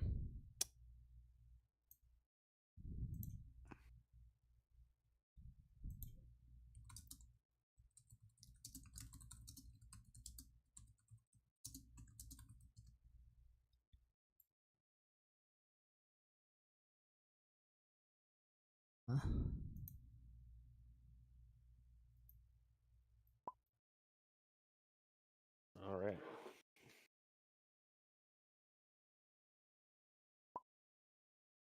Hopped into the TTA channel here. Looks like I see the Afro player already. Yeah. And Kodal, who I like. Another Grand Inquisitor aficionado I know. Yeah. He brought it to second place at one of the very first leagues.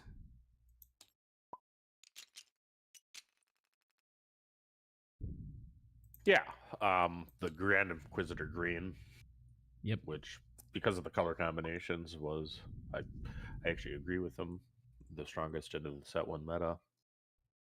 I didn't think it was the best green-red villain deck, which is why I didn't play it much. But I did very well when I played it. It was a lot like playing Vader. Vader's still in kind of a bad spot too. I mean, it's one of those decks where, I mean, the matchup against Sabine just got way worse, and the things he's good at killing, there's other ways to do it.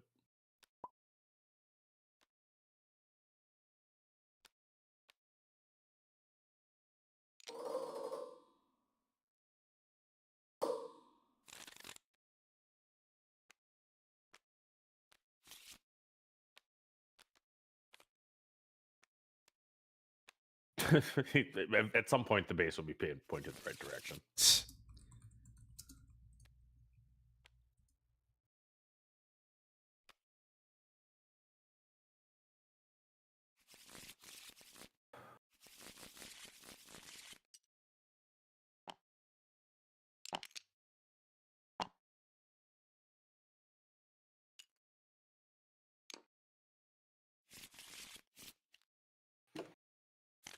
All right, so this one really could go either way. Palp deck being able to main deck commands and relentless does give it sort of an advantage into the this matchup because I mean, relentless is just a powerful card, and especially in game one without the look the other ways for Zazie, it could be big. Yeah, and I mean, Help has 9 ramp cards typically. So Serpiet's actually kind of strong, I think. So as he drops a Pershing, going to be able to draw some cards for that. Does the Pelp list run timely? Let me check.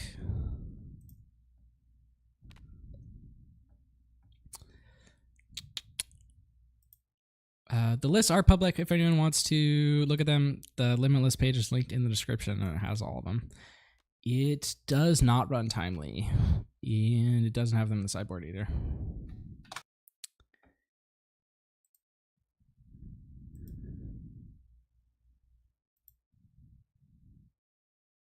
So looks like Twin Officials coming down, Pershing and Piet.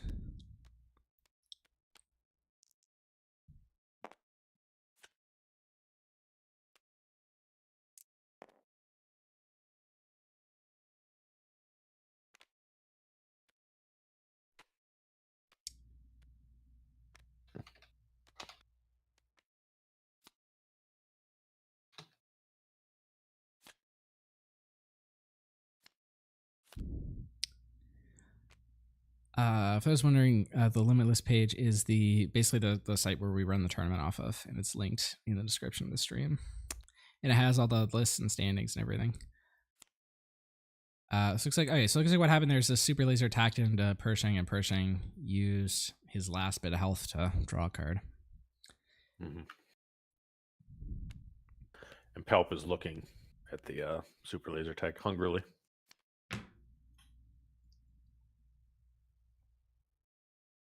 Does he have a resupply in hand? He does. He also has a command. Yeah. So I think it's resupply first. That's what I would do. Yeah. Ramping early is one of the ways that this Palp deck can win here. Especially the problem double there is ramping. very good. Yep. I think that's a mistake to play that enticing reward because the Salacious Crumb just bounces itself and gets rid of it. Unless he wants to kill it now. He's going for the I'm Your Father. I guess either way he's drawing cards. Yeah, I might have actually let him have that. Given the enticing reward, it was only +1, right? So he's gonna get 2 cards, but he gets to pick them now. Right. As opposed to 3 essentially giving 3 random ones, but losing the initiative because he has to bounce it. I mean, he's set up this way. I mean, obviously, Afra can only win by mill.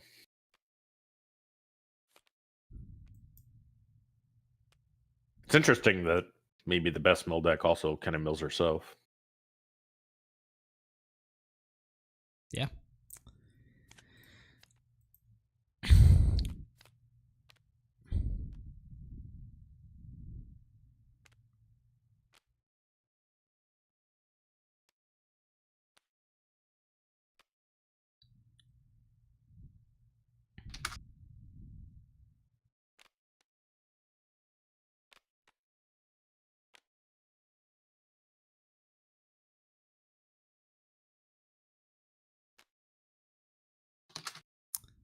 And there's command. Which is, I think we're going up to 8 this turn. Which means we could see a Palpatine flip. He's not going to get to steal anything, but I don't think he ever would, really.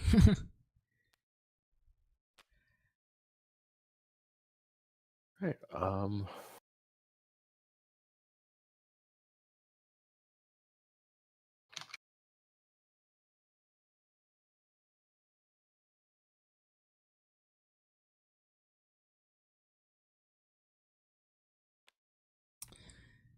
And it looks like, yeah, Palpatine's just going to flip. Oops, having second thoughts. No, it looks like he's trying to do it. He's just having TTS troubles. And Zazie actually has he has the Rivals Fall, which deals with the Palpatine pretty cleanly. Mm-hmm. Yeah, I think I agree though. I mean, you're not going to be able to steal any unit, throughout the game. He loses a Snoke. Yeah. I mean, you're fine with that. Snoke's not terribly important in this matchup. So does Pelp have Relentless right now? He does, yeah. So that's good. I think that delays here. You just jam that. He's probably going to Rivals Fall Pelp. So yeah, I mean, Zazie actually did get the restock here. Interesting. I guess he's just going to play it now. I don't know what the point of that is. In my mind, that says him way back. Yeah, no, I think so, because we'll have the Relentless. He no longer has a restock to burn. Yeah, I mean, well, I think he's on 3, so he's going to get it back. He's putting it back now, so right. I'm fine with that. But it's just it's taking away cards that Afra could potentially get back. It's I guess like he's letting Palp get in another hit here. He doesn't really have that great of a follow-up play. Not sacking the Phase Trooper either. It's frozen and carpeted. Yeah. Okay. Goes for Vader. But yeah, like I think one of the play that I would make probably is Rivals Fall the Palp, and then next turn, assuming Relentless comes down, you go restock Rivals Fall that. He does have double Rivals Fall right now. Yeah. No, I like that a lot too. I think this is very risky, is what he did here. Perhaps he was trying to like just play an event before the Relentless came down, so he could fell the dragon the Relentless, and then he doesn't have to take a hit from the Relentless, which there's good theory behind that. But then he has to essentially do the same thing again next round. Okay, so he's playing into a Super Laser Blast. Just I mean, it's fine because the blast isn't going to be live for 2 more rounds. Right. At least he doesn't actually have it right now. So longer if you can pull up Relentless. Yeah. Right, because he's got to have a restock or a look the other way or something small, even to do it on 9. He did actually pick up a restock here. Okay. So he just jams Relentless. So yeah. And so then I think restock. You play the restock, trusting that you'll be able to recover it later. Yeah. I mean, he's got bounty hunter screws, sure. Yeah. Right? Yeah, he already put one back. He's got Afra, so I don't think he's worried about that at all. Right. Are there any main deck Pelp returns? No. For Zazie, no. For Kotal, no. He doesn't even have them in the sideboard, it looks like. Wow. I don't know how I feel about that. Yeah. I think he might be gearing more towards like beating aggro. Yeah, Sax he certainly is. I've seen that list. I think it's good. He's got like the Cobb Vanth in there. Yeah. Mm-hmm.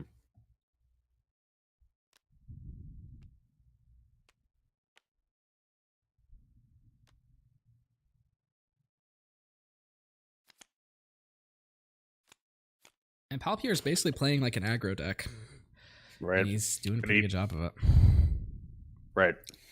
No, and I think this is the play line that you're doing. I mean, just take the damage as you can get. Okay, so he's gonna get bazined here. Yeah, he can snipe the walker probably. I would assume so, just because it's so much bigger than everything else. But the bounty hunter's quarry into Bazine is going to get punished a little bit. Yeah. Imagine that'll happen this turn. No, leave her out there. He wants her out there. Ooh, Cobb Vanth picked up off the draw from the Bazine. Yep. He's going to put 2 into Bazine. Set the Saber Protector target. It goes to base.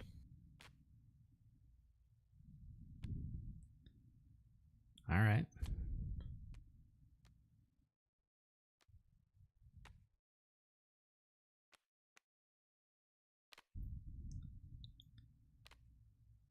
There's Quarry.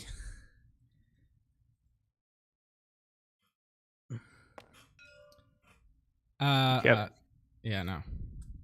That's not how Frozen on Carbonite works. I was actually very much questioning. He sacked the Vader instead of the Frozen Phase Trooper. Yeah. And Vader had entrenched on it, so it was still hitting for 8 and basically giving you a overwhelming barrage target that he can't handle. Yep. I think that was not the play I would have done. All right, and Kotal's playing all his units here. If Zazie top decks a Super Laser Blast, I mean that could be game. Right. I mean, maybe not quite, because the Bounty Quarry and the Cobb Vanth are gonna still get their units. And he bounces the Salacious Scrum here to recover a bit. Oh, and he milled the Super Laser Blast. Mm-hmm. Yeah, I'm surprised. I think it was a mistake not to hit Bazine with the Super Laser Tech that turn, so that you had the Quarry. Not sure what the reasoning was there. I imagine he was planning to sack the Super Laser. I think it actually makes sense because it makes you more resistant to blast here. Because if you force because Bazine triggering off of blast gets you. So he's gonna mill and defeat probably the Gamma Guard. Yeah, that's. Okay, he hits double command. That's pretty big. That's a bit of an aggressive mill. He's not healing there, which sort of leaves him kind of vulnerable. But maybe that's the difference between Zazzle and I. Like, if I were in that position, I'm 100% healing with Vigilance there. And Zazzle, or not Zazzle, Zazie, there's another player named Zazzle, and Zazzie's been playing his Vigilance as very aggressive all tournament long, and he's been winning that way. So. I think you attack with Cobb to kill Bazine, and then you sack him. Probably, yeah. Let's sack the Super Laser Tech instead. Yeah, I guess.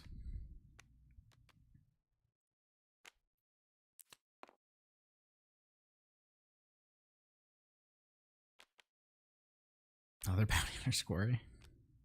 Mm-hmm.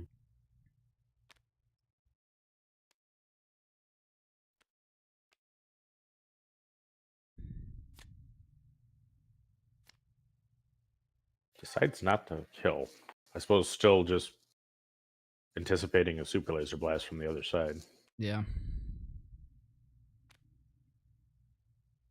Zazie not resourcing here. So I'm going to keep this Bazine here. Interesting.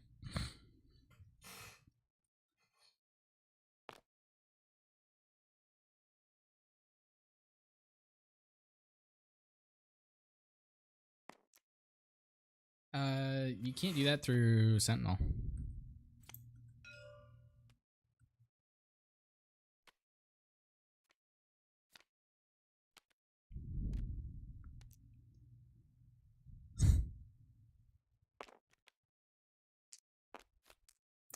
Okay, so he's just gonna attack the Bazine into the Sentinel. I guess. I don't know why.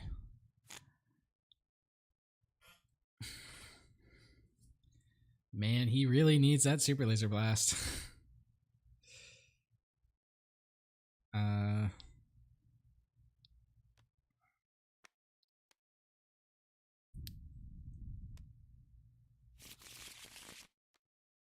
He does have it in his discard, so he has like a 1 in 3 of flipping Afra and getting into it.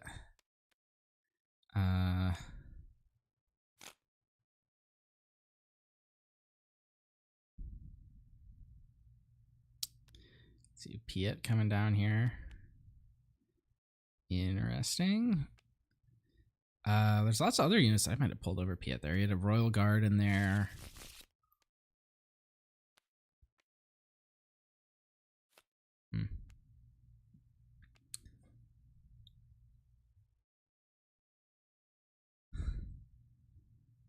I'm probably flipping Afra here because let's see, he's only taking 4 damage right now. The way this is set up. Okay, he's not flipping Afra. He's gonna play Bazine. I don't think I'm even getting rid of one of those. I think I'm just leaving it. Yeah, don't want to risk any chance of him drawing into anything better. And he's just taking all the damage to the face. Man, look at all these units.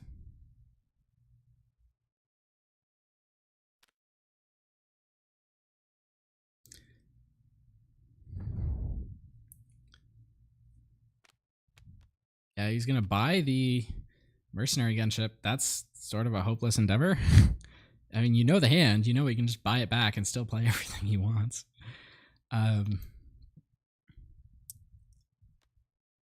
Alright, Afra does get flipped here. 1 in 3 to pull the super laser. Let's see, does he have like a... He's got Snoke. Oh, Snoke doesn't kill everything. Snoke actually only kills... only kills a couple things. And he does get the blast. Okay. All right.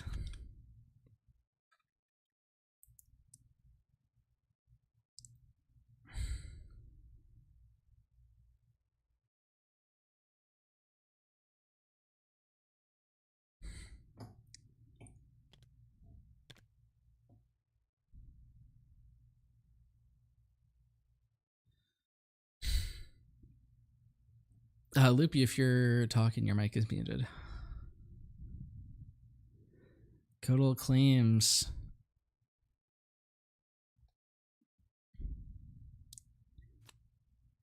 Oh yeah, Afra does not mill at this point.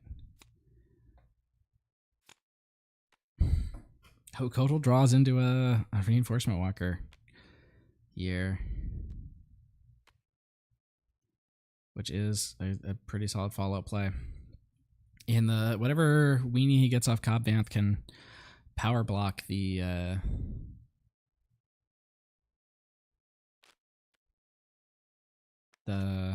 for the walker. All right. And for all this time, Super Laser Blast finally resolves, killing all these tiny little guys. And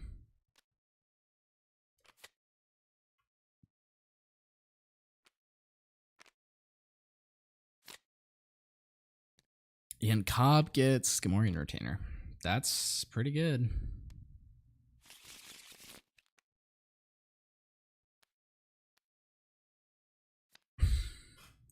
And now Zazie pretty much has to draw another Super Laser Blast to stay in this one.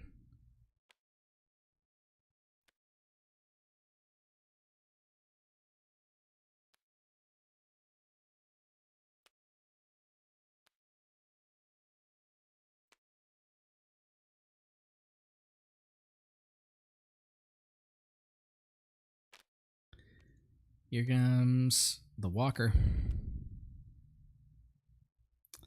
Picks up Yularen.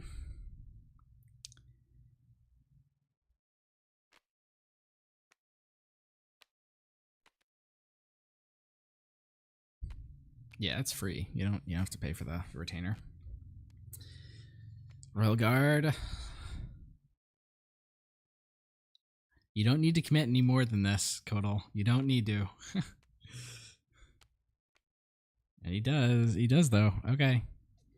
I guess he's just going to sack off the... Crumb to draw another card. He's only at 10 cards left in deck. Okay.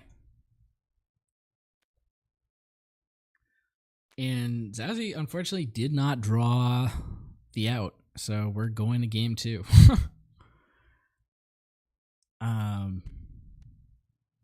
Fellow Dragon gets rid of Walker, but Gamorrean goes for game.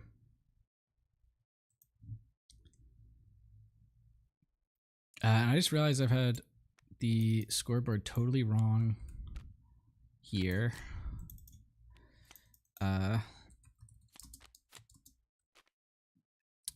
So Kotal's up 1, Zazie to 0. And now let's talk about sideboards. You can take a look at the sideboards for yourself on the Limitless page in the description.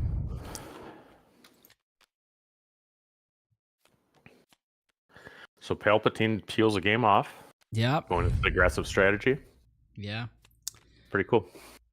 In the sideboard, he's got 2 Relentless. I guess, was he only on 1 Relentless in the main? Okay, and he managed to draw it.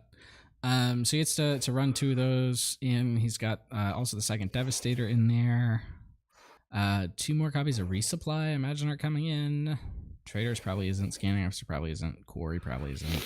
Maybe Quarry does, actually. And he's got 2 Confiscate, which I don't think is coming in. On Afra's side, she's got Look the Other Way, which I think is going to come in to deal with those Relentlesses. No Good to Me Dead, which I don't think you want that in this matchup. Make an Opening might come in to help deal with like the Gamorrean Retainers or things like that. And then the third Bazine, I think, probably comes in.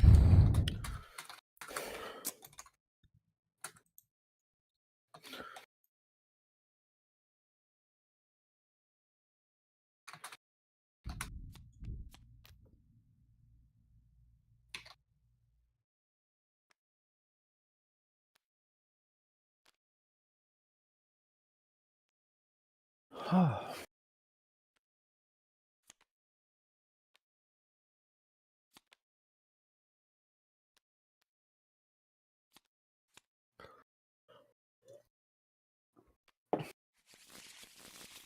right, and I think we're about to get started here in game 2. Mm-hmm. Hopefully those Look the Other Ways pay off. Well, I think this is it's a much more difficult matchup. The Palp strategy is to ramp and then aggro. Once you get to the flip. It's not complicated, but it's hard to stop. Yep. We're doing a good job of realizing that was how we won that game. Yep. He just planned to flood and swarm with lower cost units, and then also to do some things to make it painful to Super Laser Blast. I think that was interesting. What a good line. It looks like Kotal did bring in the Confiscates. I guess actually it does make a lot of sense to bring in Confiscates. I was thinking there's not many upgrades that you play on your own guys, but there's lots of guys you play on your opponent's guys. Yeah, Frozen and Carbonite and Entrench. And Enticing Reward also. Yep. Which actually might be the best one to hit.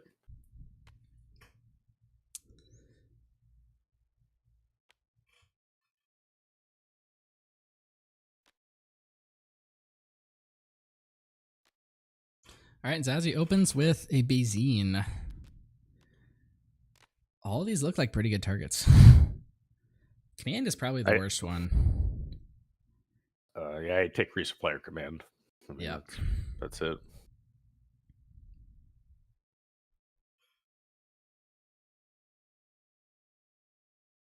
And the interesting thing about Bazine giving the hand knowledge is that Kotal now can resource this Confiscate, but the implied Confiscate is going to exist for forever.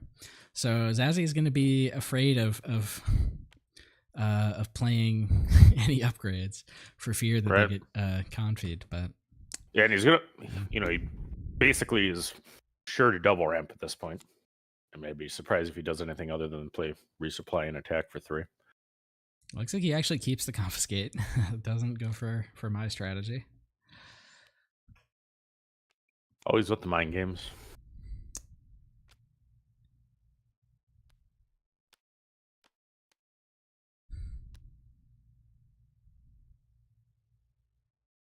the point of that damage on base? Yeah. Thinks better of it. I might have done it just because I don't care that much about initiative either, but. Mm-hmm.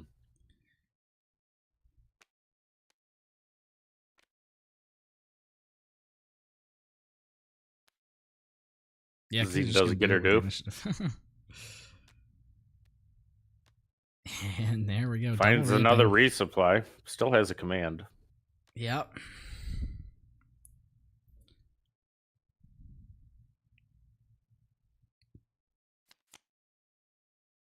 Ooh, he picks up Relentless and Reinforcement Walker there. Big. And he resources the Confiscate.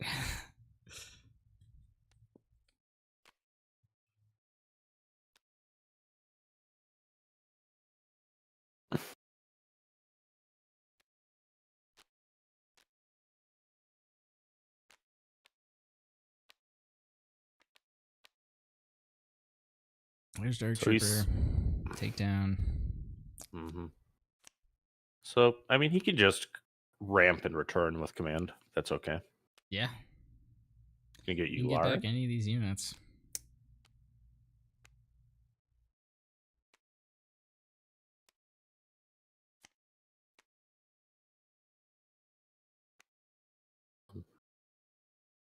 Bazine's got him on the 28 turn clock.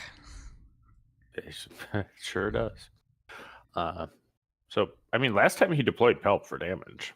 I mean, if it was right then, why are you doing it different now? Yeah, I mean, I think last game he had like a frozen Dark Trooper out, so and that was blocking power of the dark side. Whereas in this situation, you're open to it, so that I guess is a difference. That's true.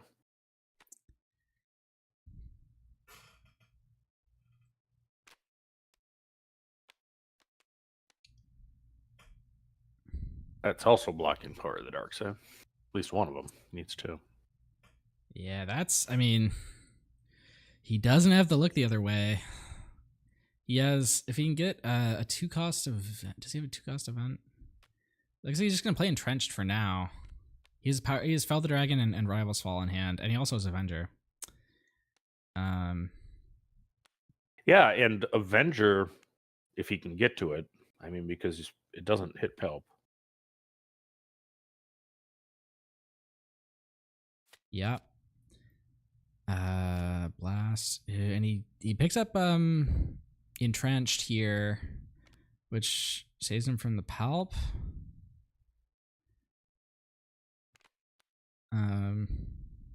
Yeah, he's surviving without playing any events. What has he got in the discard? I want to check. So does he have that confiscate? He sure does. Yeah. All right.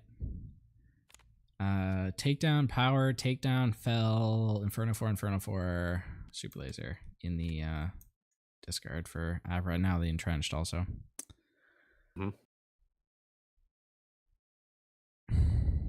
Well, Palpatine is a 7/13, so fairly scary into the ground arena for units. Yeah.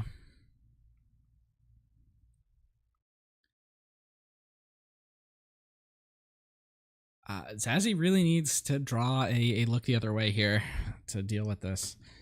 He's just going to pull out Afra to, I guess, try and get the Entrenched back.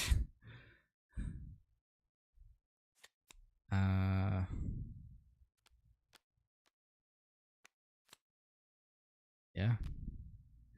1 and 3 to pull the Entrenched. And he does. All right. And as outside of that, I don't think Afra is buffed.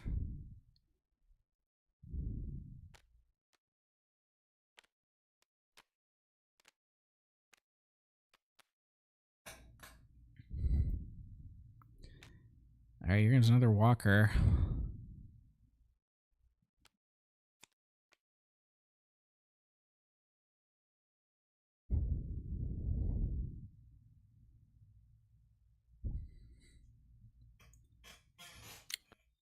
Yeah, Pelp should do something here. Yeah, just knock Kills out Afra. Afra.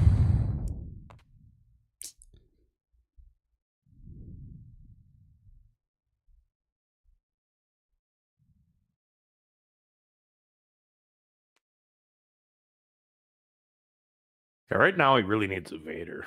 That's what he needs. Yeah, that'd definitely be helpful. Because you would have Vader and then command available. He doesn't have a command right now. Mm.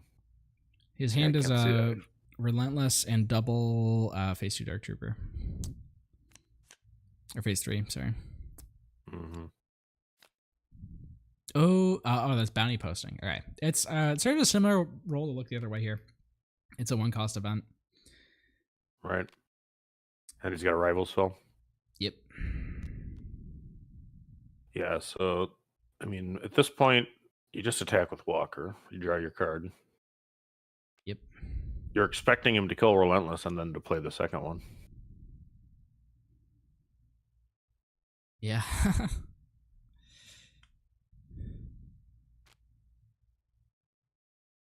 It's gonna be He fell.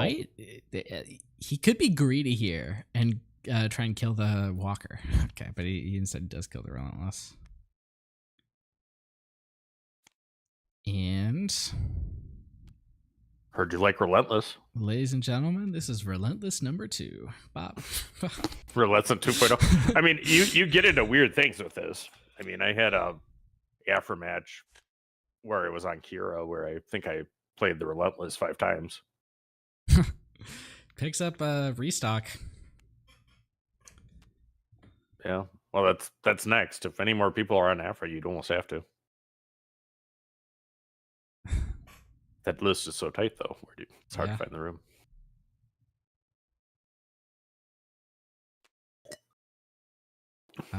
Restock just to kill the Relentless.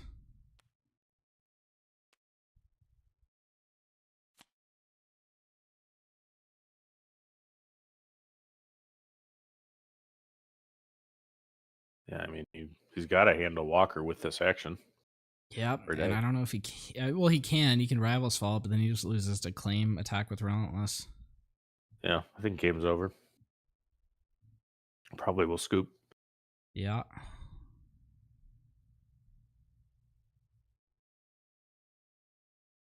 So there's a tournament in Tampa going on, SCGCon. Apparently there's some tiebreakers or rules changing day to day, so that's a little bit concerning. But shout out to all the people playing in that. All right, and Zazzy's calling it what it is. Yeah. And Kodal taking it down. All right, cheers to Kodal, advancing to the semifinal. Yeah. What updates do we have from the rest of the tables? Let's see. I don't believe we have, or maybe we do. Jonah Niklas beat Daniel 2-0. Jonah is on Han blue. Daniel is Han green. Only Hans. Yeah, the only Hans match. Jonah is actually an accomplished Hanjin player himself. Yeah, and Jonah preventing the Polish sweep of the tournament. We had Hanging in there. We had The 4 of lone the top Norwegian. 8 were Polish, and none of them got matched up against each other. So there's the potential that they all won, and it was like an all Polish top 4. But there's at least one non-Polish player and at least one Polish player advancing so far. Yeah, so 3 Polacks and a Norwegian go into the top cut. I don't know what the rest of the joke goes with, but I don't know if you can say that anymore. That might be offensive. I don't know. I'm from Milwaukee. There's a large Polish community, and like Polak jokes as much as anybody. It's usually where you hear them. What was that?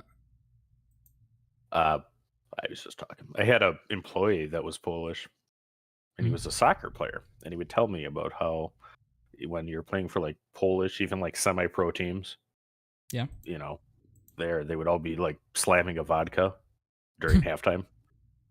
So apparently that's a thing. Vodka. All right. Oh, it looks like we have another update. Buku beat Avastator. Buku. So at least one of the British players made the. So the Brits are coming. Yep, and he was on Sabine Green, and So Avastator was Boba ECL. Are the Poles on 2 different sides of the bracket? Well, they're on all sides. There's a positive and negative pull. So we've got let's see if we can drop in on the Rosaldo Kulos match.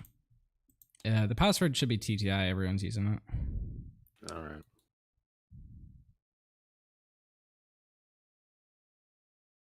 Nothing like some bonus coverage.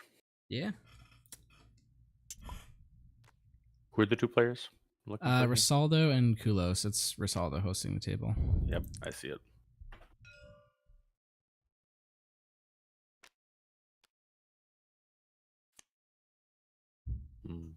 Were you able to get it? Yeah. I must have typed it wrong. It's just TTI all caps. Mm-hmm.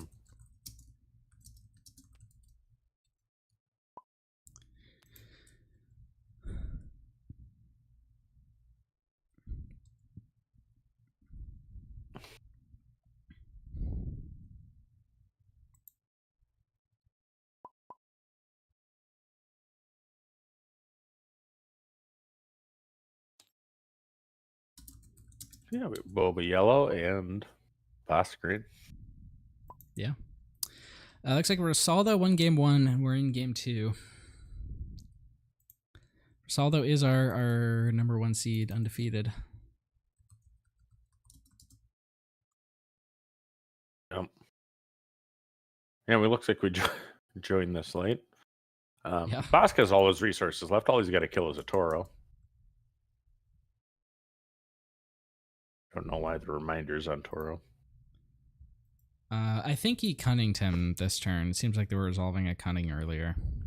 Yeah, that would be.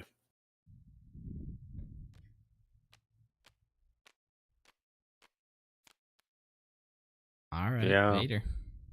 And cunning lasts for the whole phase, so that'll kill Vader back. Yeah, if that is indeed what it is.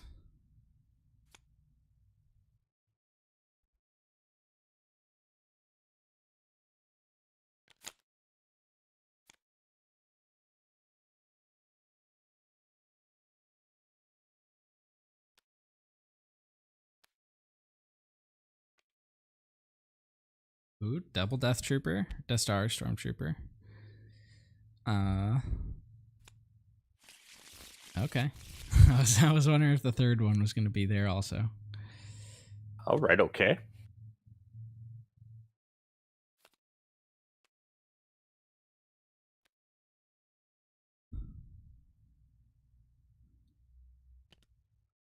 For those of us just joining, this is top 8, and this is game 2. Scores on the top of the screen. Winner of this one, I believe, will play Sabine.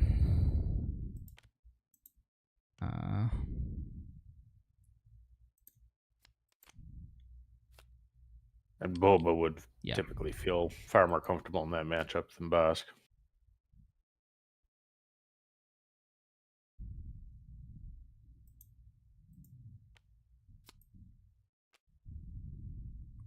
And it looks like we're going to game 3. Yeah, no, Boba scoops. Too much board state. The 4-alarm isn't enough.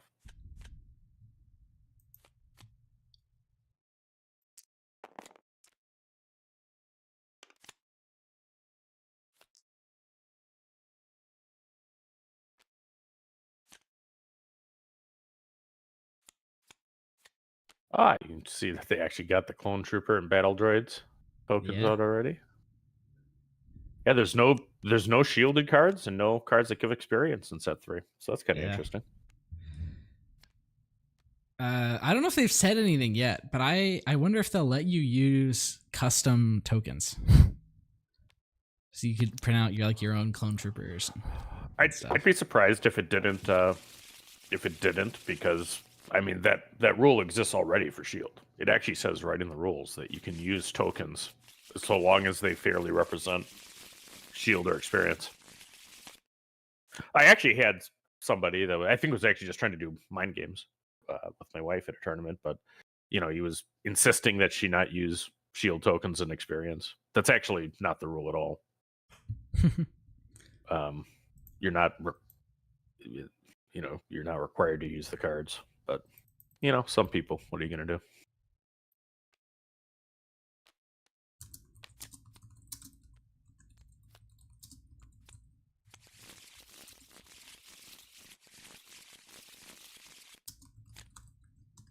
if you ever have somebody saying weird stuff like that, feel free to call a judge. See what it actually says. Yeah. Let's see. Let's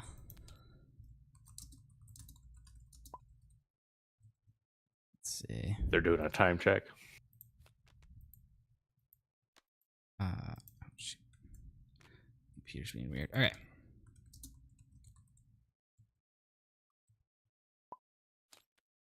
Yep.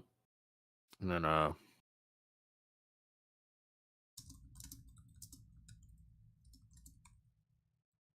Bosk is on non-ECL.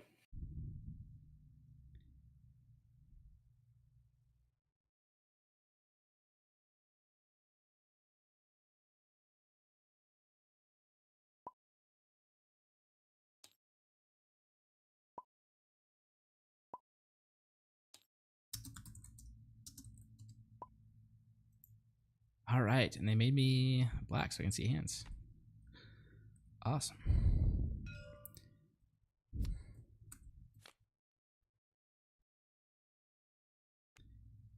Rosaldo's got both Lurking TIE Phantom and 7th Fleet Defender here.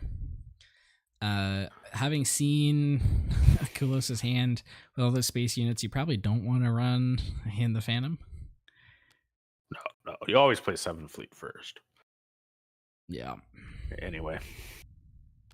I mean, I suppose I can invent a hypothetical that it's not correct, but in general, it's a much safer play. It also tends to eat up anything like a make an opening if they have it. It's not relevant to this matchup.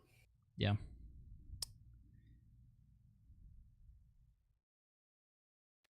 No ramp for Kulos, which does hurt a little bit. Yeah, absolutely. You absolutely want to be ramping.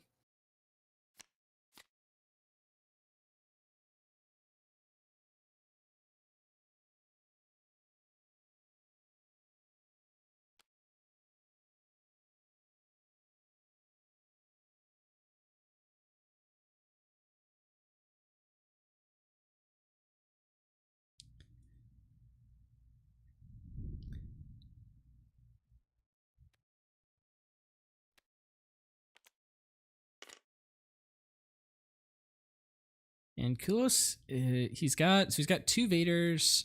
Resource is one of them, actually. His other cards are, he's got Star Viper, Palpatine, and Price on Your Head. Price on Your Head is actually really, really good here. Because it enables the Bosk ping to knock off the shield, and then Punishing One can clear the 7th Fleet and reset itself in the process. Mm-hmm.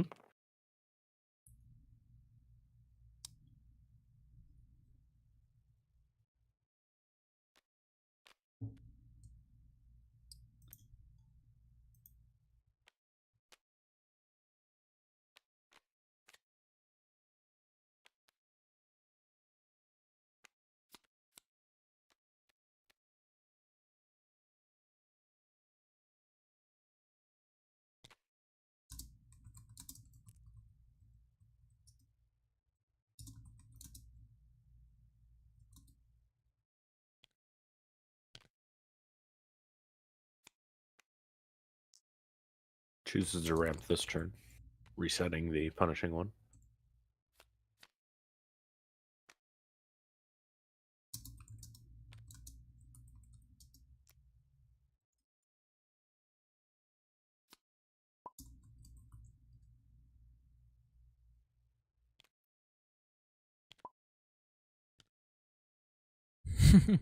Saying hi to the stream.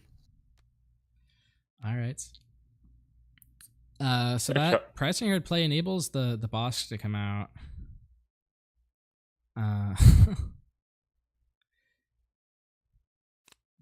But oof. So this is the Boba to play turn. Rosaldo's hand is real weird. He's got 2 Fire Sprays, 2 Cunnings, and a Zuckuss. It looks like he just resourced the Zuckuss. So he's got double Fire Spray, double Cunning. Well, it's not a bad hand. Yeah. Kind of hard to maneuver around for this turn, though. Yeah, he's just gonna flip Boba here. Theoretically, if he okay, he's taking that back, I guess. If he plays it a bit slower, oh, he's not taking it back. Kulos just hasn't finished resourcing yet. If he plays it a bit slow and waits for Kulos to play a unit, and then he bounces that unit, he can actually play both Cunnings. He doesn't get to use the attack bonus on either of them, but he could theoretically play both of them. But he is not going for that route, it looks like.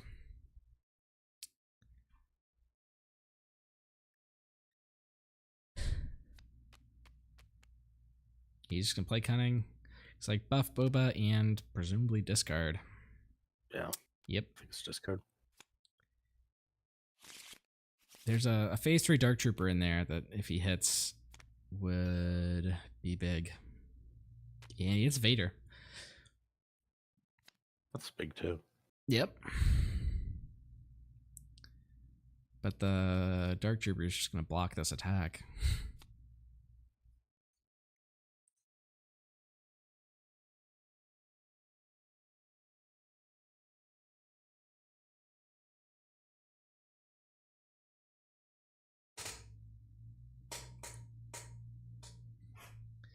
If you're Risaldo here, do you attack the Dark Trooper or do you just leave it? I think you gotta attack it. Yeah, I think so too. That's what he does. You're the aggro. You're not feeling great about your position this game. I'll tell you that, despite the 2 fire sprays in hand. Yeah.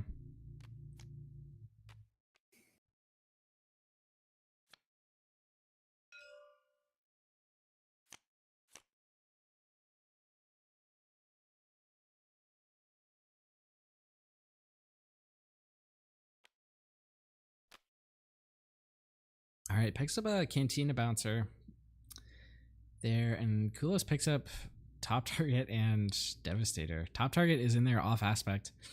Yep. Kulos is in an awkward spot here. He doesn't have a play. Cause he's on 6, he'd go up to 7. He's cards in hand here. He's got Palpatine, Devastator, Top Target. Mm-hmm. If you like resource the Devastator, you could play a Top Target, but it doesn't get you very far. Yeah, no, it's not what you want by any means. I mean, maybe it's okay if you're expecting Fire Spray to come down. It's a decent play. You put it on Fire Spray. Next turn, you Palpatine, kill it. You do have to give the Devastator for that. But then you heal 12. Hey, it looks like he resourced the Top Target, so he's not going for it. He's just not gonna have a play this turn then. It's not the worst in the world. Like, you have enough health left that you can tank a Fire Spray hit.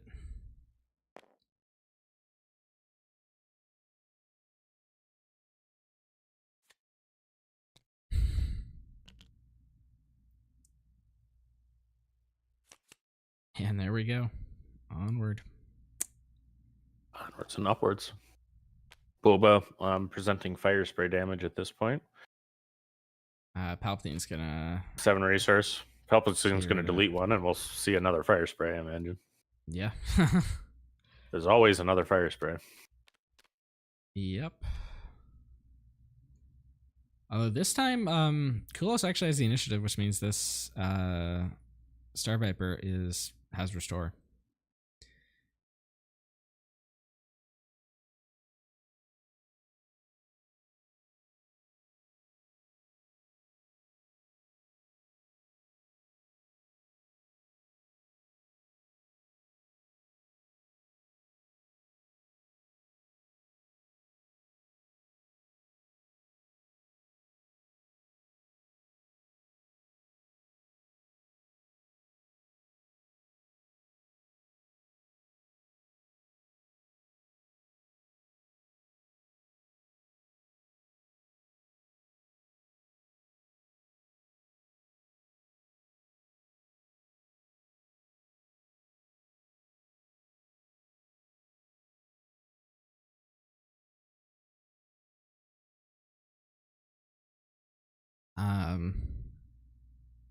Kulos is deciding what to do. I don't know what the big think is.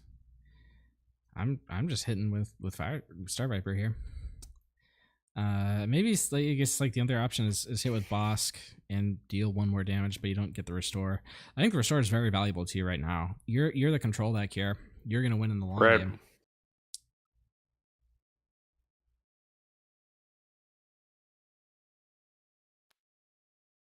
Oh, he decides to go Star Viper into Fire Spray. I guess that's a decision that's could be impactful.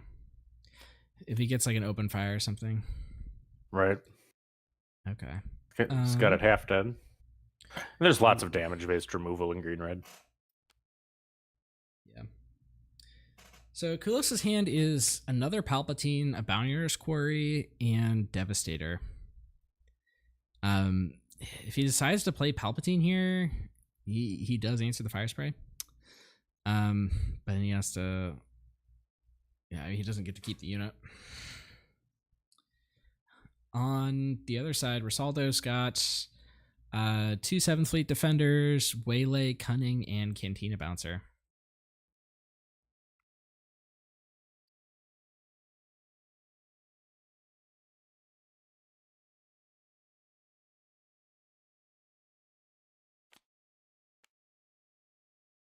Kulos decides to play Quarry.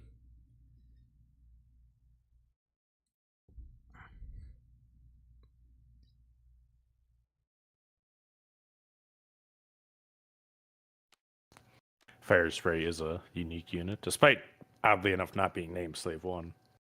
Yeah. Cunning there. And now I think you have to Palpatine. Absolutely. Yep. I think you were planning to do it anyway. Probably, yeah. So in the end, the 3 damage from the Star Viper is completely irrelevant. Yeah. All right, and Quarry can get Client, Punishing One. Those are one probably doing one of those two. Gets Client, makes sense. Yep. Even though the Client is off aspect, the Quarry lets you play it for free. So I believe he's actually on 3 Client just for the express purpose of playing it with Quarry Invader. With Quarry Invader, yeah. And for the second Quarry trigger, he decides to get Dark Trooper. Not going to space without Punishing One.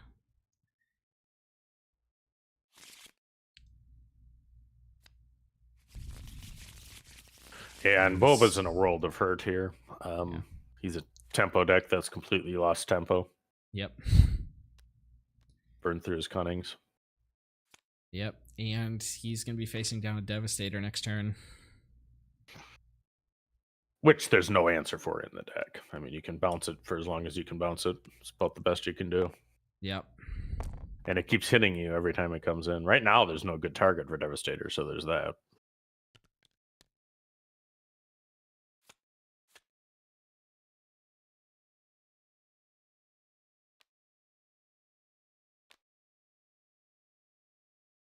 Most important thing for Kool-Aid's at this moment is just to hold serve, not provide an opportunity for Boba to claw back in. Yeah.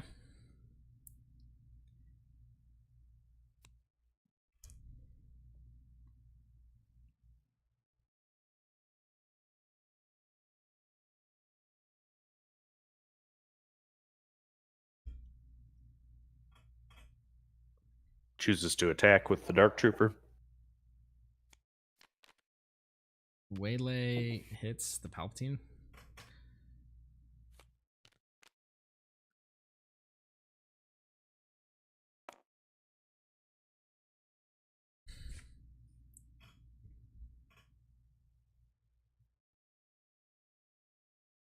Solid trying to play it slow, trying to deny the Client a trigger here. Mm-hmm.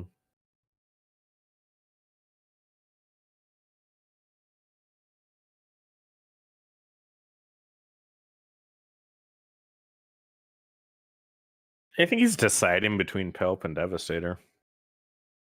Yeah. Decides for Pelp, interestingly enough. Would have went the other route myself.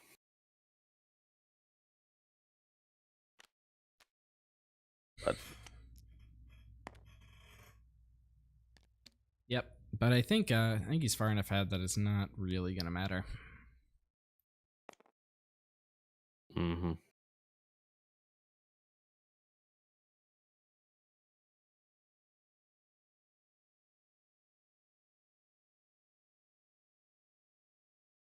I'm not sure what's going on there. Oh, looks like he played Spacer and exhausted client, and then Kulos claimed. All right. Mm-hmm. And Salda doesn't know it, but the space door is going to be slammed shut in a very significant way. Yep. Presently. Risaldo picks up a change of heart. That could be his way back in. Yeah, no, he's going to grab that pelt. Or the Devastator later. That's true. I think it's I mean, Kulos might the Devastator might get him far enough ahead. Plus, with the client trigger, that it might not matter. But we'll see. Because he's gonna do 13 this turn with the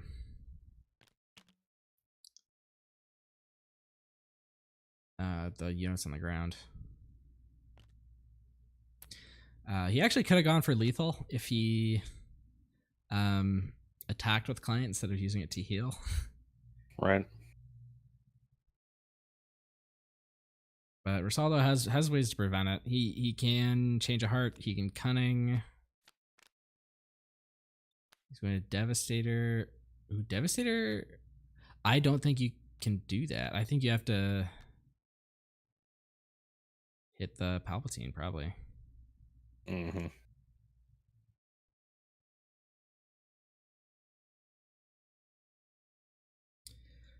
Yeah, so he's got 20.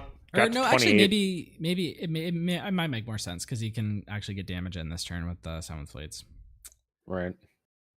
So it's not enough. I mean, he's going to be to 28 if Boss just goes base, which is what I imagine is going to be the plan here. I think. Oh, okay. No, what he has to do here is play Cunning to exhaust both those units and then buff one of his own.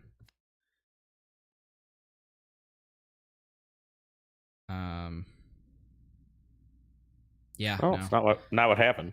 I think that it's about that. That might be it. Yeah. Yeah. Too. That plays much better. The turn before he's going to bounce the client. Yeah. And he's going to be able to swing for 7 to 19. And then Kulos just attacks with Palp for game. Right.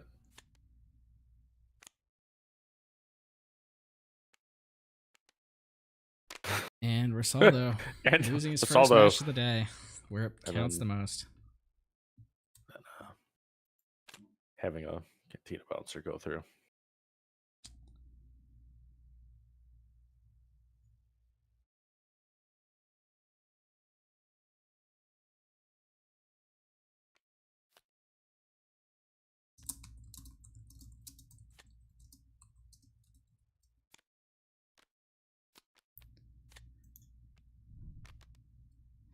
We might be getting another commentator for top 4 Dormancy. All right. Well, the more the merrier. Much bonus coverage as we can get. Yeah. All right. Great game. And Kulos moving on to the top 4. All right. So what table am I looking for now? Let's see. I think I'm going to host it again. And I think we're going to get Kulos versus Buku. Bosk versus Sabine.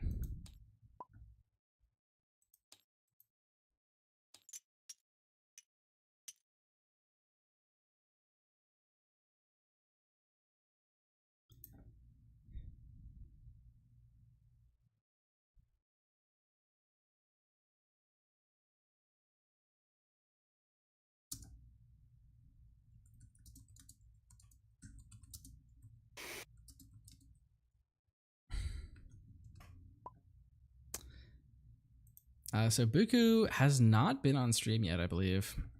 But he's been doing well all day with Sabine.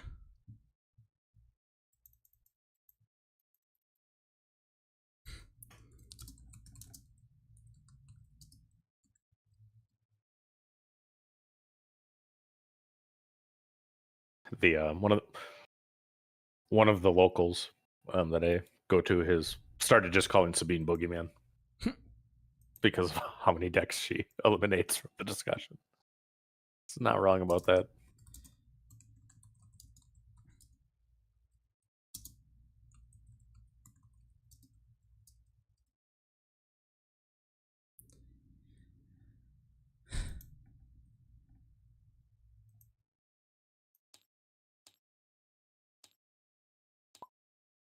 All right. Let me see if I can pull the lists up on the stream while everyone does that. If you are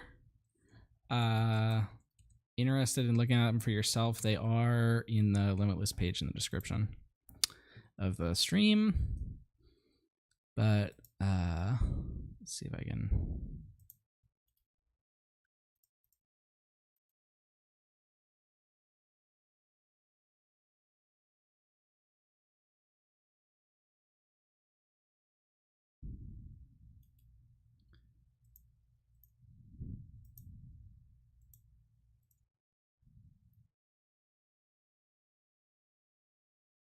All right. Navigating this is hard.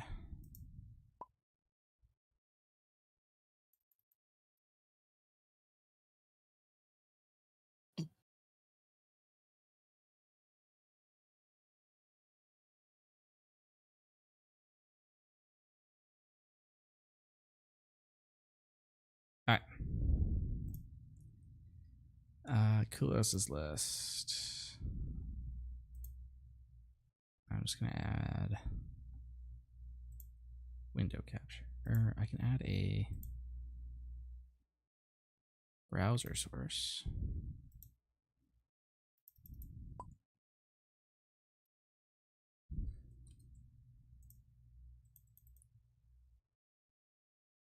There we go. There's Kulos' list. You guys can see it. And there are ads coming up. I don't like that. Okay. Okay. You know, just look at the list at the Limitless page in the description. Okay. So we got Kulos, and we've got Buku. Poland versus Britain. For all the marbles. Not quite for all of them. It's top four. There's a few marbles left somewhere. All right. I'm going to get a Discord stream going so we can have our third commentator watch it. Hopefully if I just start it now, it won't interrupt the flow of the game.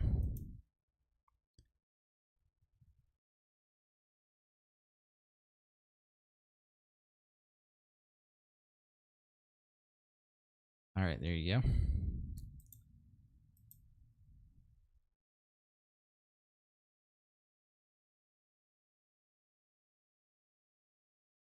Nope.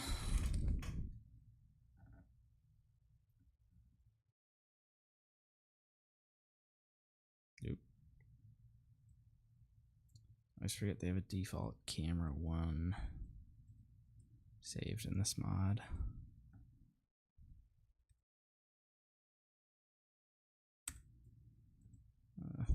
There we go. All right.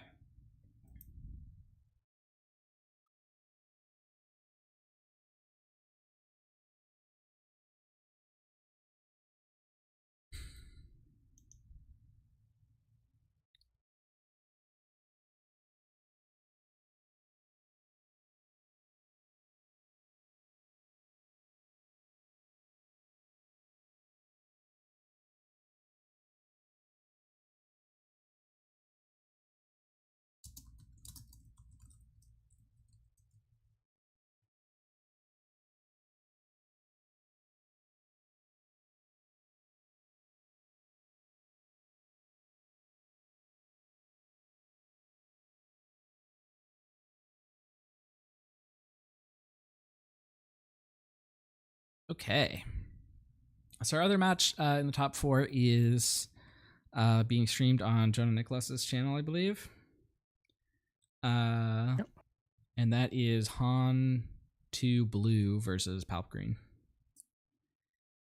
And this one we're gonna get Bosk Green versus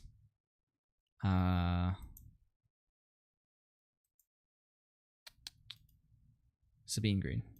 Sorry. I guess we're just waiting for Buku.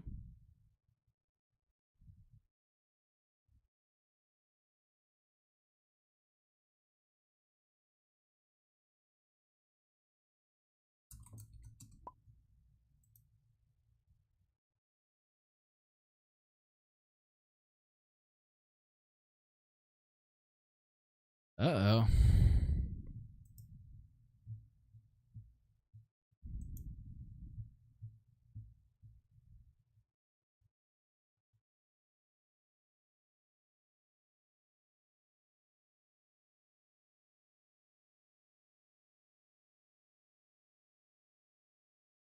We're doing good.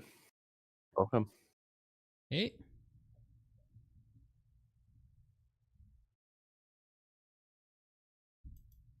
Indeed. We're just waiting for one of the players to show up. He had to go get some drinks, I think.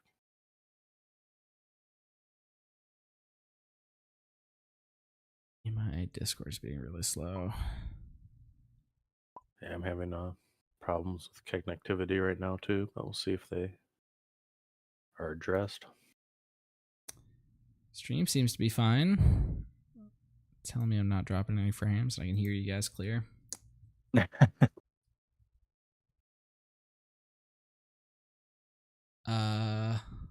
Looks like we did just lose Loopy and Kulos from the TTS table though.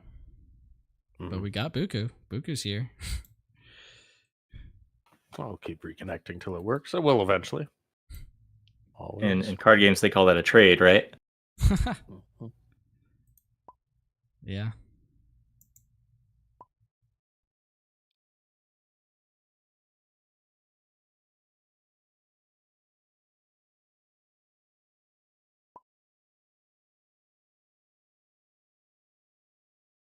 All right, so I'm gonna go ahead and get the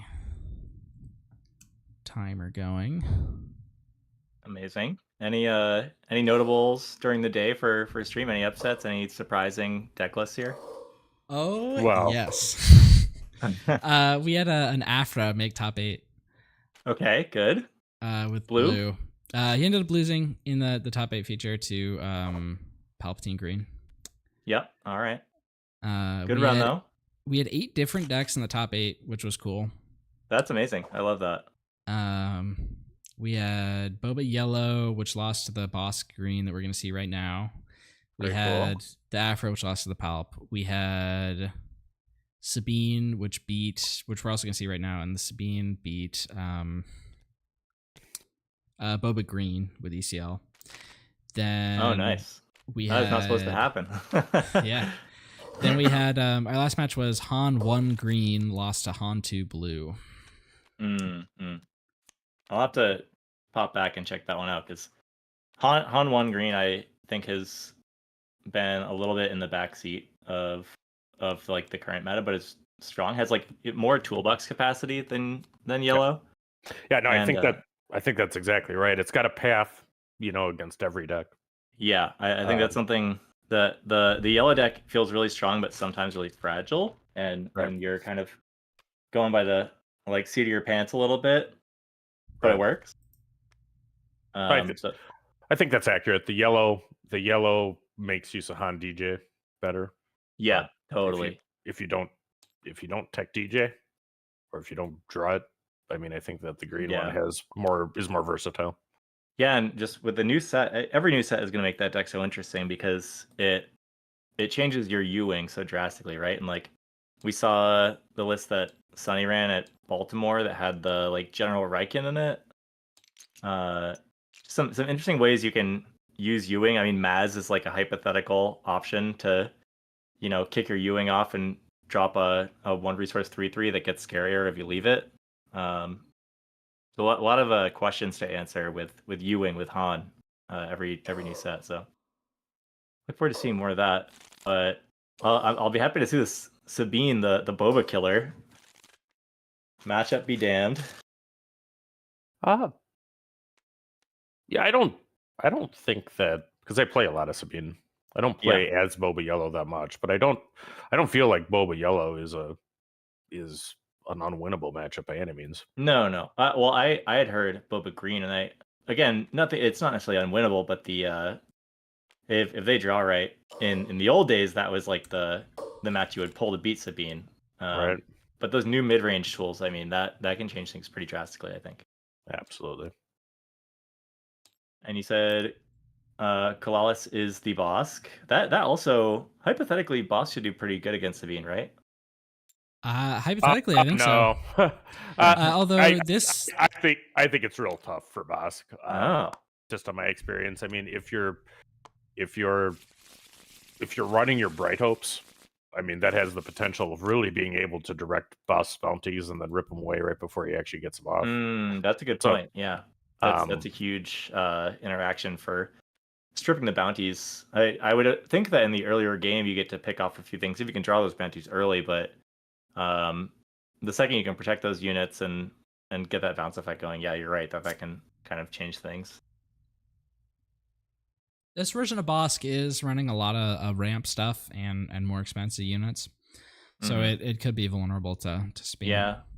Yeah, that's definitely more dangerous versus like kind of a tempo oriented, relying on Quarry early on and trying to just get like use Bosk's power as removal more than like a ramping tool and using his epic action kind of stuff. Right. If you can get there though, I mean, reinforcement walkers and stuff, they're important when they come out. That's how Vader Green could make it happen, but that matchup was not good for Vader either. So, and it's gotten way less good. Yeah, yeah, shockingly. Yeah, it's brutal. Eventually they'll run some premium removal in this game, and it's going to change those matchups so much. Like, it's so funny seeing this coming from Magic and how control will kind of like run aggro over if you draw the right card in the first few turns. And in this game, it's just totally opposite. It's like if you curve out, there's no way they can like keep pace with you. Yeah. Kulos here drew all 3 copies of Kylo's Starfighter. Incredible. Those are 2 resources. Yep, he's resourcing 2 of them, it looks like.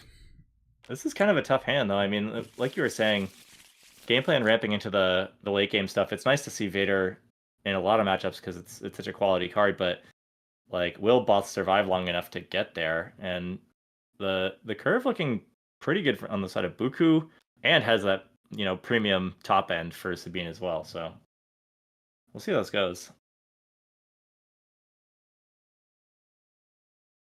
He does have the price on your head to ramp and potentially get to Vader faster.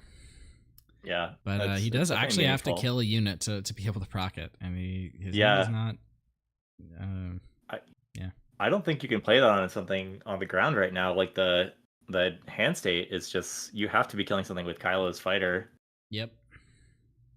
And ECL is going to make that really hard. I mean, it's not the best play to tackle that thing with ECL wing leader, but it will get them out of the bounty. And I don't know, I guess you have to ask if that's enough to kind of take the game over. We'll see what Buku does here, if it's Sabine or X-Wing. And it is the X-Wing. That's actually that's pretty fortunate. Yeah.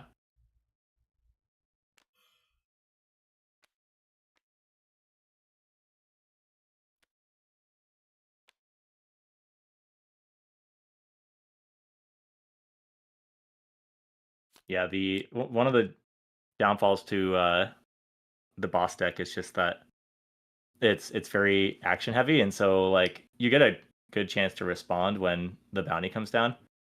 And right here, that just sets Buku up for some really good, like, kind of defensive plays, things that cost a large resource but can shut down the like main game plan. Yep. Smart though. Gonna wait it out a little bit, see if they can get Buku to play something. You can tell they're hesitating. It's very funny. Yep. Oh, there he is. Buku does have a red 3, and if the red 3 came down, that would have been big for Buku or for Yeah. Kilo, sorry. Yeah, that would have been a massive take, and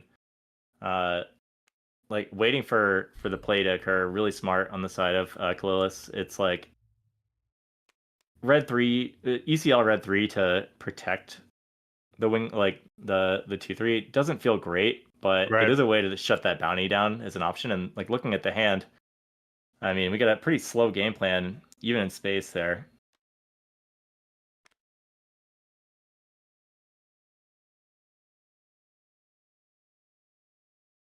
Ooh, yeah. Kalilis' hand is not incredible here. He's got 2 Vaders, Reinforcement Walker, Star Viper. Yeah, really heavy. I mean, Bosca's coming out soon, but only not even as soon as Sabine. And I guess with the ramping, it should be, yeah, I guess the research. So yeah, they'll come out on the same turn, which is pretty meaningful, I would say. Yeah. But Bosca isn't quite enough damage to like one shot either of these units on the ground. Damage is gonna start racking up. Yeah. Although, if looking at Buku's hand, he doesn't have like the ideal hand. He can play red 3 here. Yeah, he's missing a little bit on this part of the curve. Once he gets up to Poe and Wrecker, he's looking pretty good. But right. Yeah, and he does have the Poe in hand, and he has Metal Ceremony also. Yeah, that's always nice play if you have a few things to stick to the board. Yeah.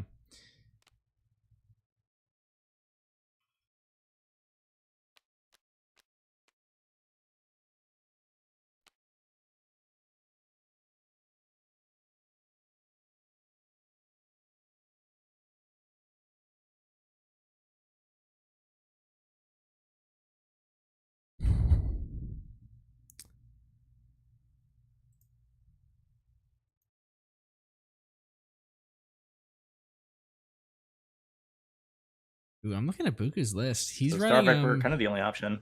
Yeah, Buku is running a Delphi Patrol Wing. Oh, that's interesting. I like that card. I saw that in a green Han deck recently, and if you can keep the initiative on your side, I mean, like big space units have been kind of messing with a lot of game plans. I know Kira is pretty weak in space. And it's nice to have something that can go toe to toe with things like the new Millennium Falcon and like Fire Spray to some degree. Yeah, that card looked really strong on release to me, and it reads like a good limited card, but I think that it's definitely worth testing right now.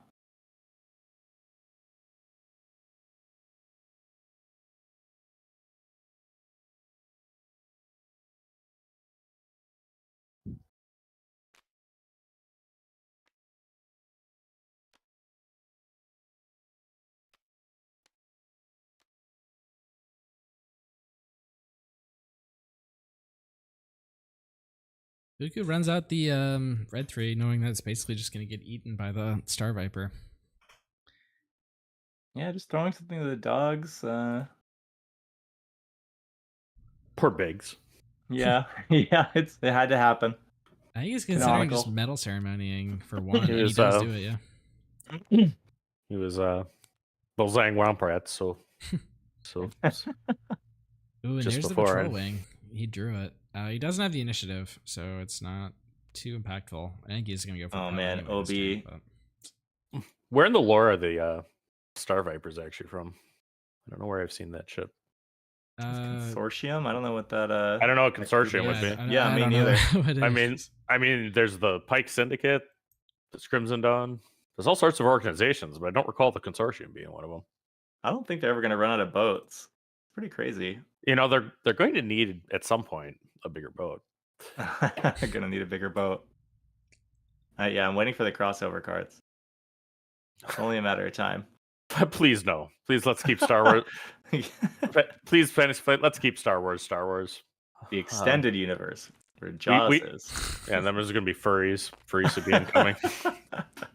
All right, Sabine is off the field. This Bosk overwhelming barrage is, I think, everything that Bosk can ask for in this spot. Even Poe coming down here can't like evenly trade and risks just dying outright to the Bosk. So we could see ECL Adelphi to kill the Star Viper. Oh, interesting. I think I think you're right. Yeah, Here that's it what's comes. happening. Oh, it's happening. This is great. Or because- he could go base for 4. We can go base. Oh, yeah. With 5. the 5. It'd be 5. He doesn't have initiative. It's 5 so- from Red 3, and the ambush from ECL means that they clear space there. Yeah. So Buku doesn't have initiative, so it's just 3 to base. I see. Nevertheless, keeping That's space big, clear. I still like it. I like it. The other thing this does is it shuts down the buffed Bosk going into the next turn, because if you play Poe here, you're just dead outright. And this also lets Metal Ceremony... Is Metal Ceremony for heroics or rebels? Because that's for rebels. I think that could have been spent there, at least on the Red 3. I don't know how... Adelphi doesn't quite make the mark. Yep, it's New Republic, not Rebel. Oh. There are now New Republic and just Republic cards, right? Yep. There's very few New Republic and Okay. First Order cards, but there are First Order and New Republic cards. Because They in the are new set, cards. there's Republic synergy now, and I guess the New Republic is not going to affect the Old Republic or the Republic, the Medium Republic. Yeah. 2 totally different things. Yeah. There's the Who High else has, Republic. Those guys are fun. Yeah, there are quite a few Republics, aren't there? This is only 1 plate, right? Not yes. Okay. Yeah, I think resourcing that Metal Ceremony is a good call. It's getting to the point where you're running out of those rebels. It's so much of that is in the early game of Sabine now. Kulos has the Palpatine in hand, which can answer both of these units next round, but he can't play it this round. His only play this round is Vader, but there's no ground units right now to Vader. Yeah, maybe just trying to bait out something, but that life total is taking away here, and I don't think you can really open pass into this. I mean, Buku does not need to develop the board to win this race. No, he just needs to hold serve, not let a big bounty go off. Yeah. Kulelis does have top target auto aspect, you said, right? He does, but I believe it's in the sideboard. Is this game 2? Or is this? Yeah, no, I think this is still game 1. This is game 1, so yeah, we'll definitely see that board out. But like, it's a really powerful card into Sabine for stabilizing, and we see how strong the top end is in this deck. So you really just are buying time for those first 5-ish turns. Yeah, I mean, Star Viper can set up a little bit of restore next turn if anything gets played out, but if something like the Poe gets played out, I mean, he you can't have pull to answer Star that Viper. before you. It's Oh, villain. you're right. Yeah, it's not a villain. Bummer. So you could get either Phase 3 Dark Trooper or the Punishing One. Punishing One allows him to answer some of the space stuff without playing Palpatine. Yeah, I might have gone with Dark Trooper just to prevent any plays to the ground from mattering at least immediately. Because now Buku can play Poe and give Kulos a big dilemma. What's the timely intervention situation with Buku? I think he has one in the resource row. I think there's one in there. Yeah. Yeah, and I mean that card is enormous, something like Poe. And it's for this kind of matchup too. Anything that's mid range. I mean, timely intervention is your key. Kira. Yep. And now I think Kulos is really regretting pulling that Punishing One. Yeah, this could be tough. I mean, unfortunately, neither of these units on the ground answers Poe cleanly, so that's just kind of a guaranteed swing. You can stave it off with Palpatine, but then you're pretty dead in the air. Well, and it's kind of best you got. And the hand here is not looking too favorable for. I think it ended up our not mattering man 'cause either. Buku, of course, has the skill of always drawing double forecast. Yep. Well, powerful. And if you're going to have a skill, I mean, that's as good as any for this game. Yeah, I think as a Sabine player, you have to learn how to draw forecast. You just got. I've been looking to improve that part of my game myself. It's all about reps. Still working about it. Yep. Yeah. Oh, and there's the third one too, of course. And there's, and those are the most tilting losses too, where you have about everything and then you die to the unpreventable, which is what's exactly happening right now in this game. Yeah, I mean the stabilization was starting there, but these are like the 2 turns too late, right? And I mean 3-4 causes there is tough. At 9 damage, would it have been the same without this kind of space domination? Hard to say. Like we're getting there though. I think there's definitely Bosk has game in this matchup, and it's a matter of things like those top targets. It's about Quarry getting a client early and just like sticking that like health retention game plan. Yeah. Though I mean it's notable how, like, when you're talking about the path to victory against Sabine, how it's much more complicated than the path to victory for Sabine. And actually much more versatile too, because sometimes what's going to get you is the fork cause, like that game. I mean, other times it's the timely wreckers. I mean, it's really just a tough deck to deal with, period. Yeah, there's strong plays on every single turn. There's not really a point of like entry, where you get to flip the tempo so much, unless you're playing like a faster, more fragile aggro. Right. And even then, ECL is such an X factor. I mean, I'll play against Kylo aggro as Sabine, 7 days a week. Yeah. you're not the aggro deck, but it's okay because you're a way better mid-range deck. Exactly. And like you see players at this skill level, I learn something new to do with ECL every time I watch one of these streams. Like you always think about saving it for, running one of your 4, 5, 6 drops into something and getting maximum value from it. But we saw in the last Take the Initiative season that Grand Finals is basically won on the back of a Battlefield Trooper that was charging out turn 1. Right. Oh man, this hand is nuts. The resupply is still in there. But all the top end is too. I mean, are we ever seeing this crate tracking come out? I guess with the ramp plan, you're sort of banking on it, but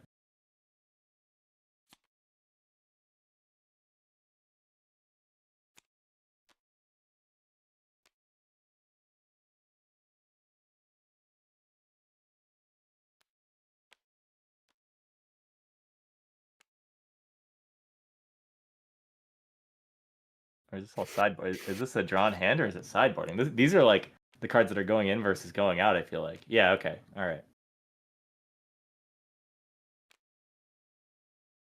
So we are going to see top target. This is another one of the very few decks in this game where you get to see like out of aspect cards planfully being added, which I always think is really interesting, the tricolor decks. All right, so it looks like my daughter is home from work, so I'm going to leave off the commentary in good hands with you two. All right, great rest of the stream, and we'll see you on late night tonight. Everybody, it's at 10 o'clock Eastern, 9 o'clock Central, 7 o'clock Pacific. Take the Initiative, Rebel Trader, and maybe some of the other crew will be there. So check that out. Awesome. Look forward to it. Thanks, Loopy. Yep, Have a good evening. And so early hand here looking a lot better for Bosk with the Quarry, which is going to be a huge tempo push. Really important against Sabine. And we have strong units in the air, some stall on the ground, and that ever necessary overwhelming barrage in hand. So yeah, I'm expecting some big guys to get resource on that side. Buku's all resourced up, has 2 and 3 all sorted out, and if you're a Sabine player, you just go from there. You'll figure it out along the way. But great options here, and keeping the Cassian open as a raw 3-drop in case they can resource that later for a decent smuggle option going into the mid game. I'm thinking about the crate still. I don't know.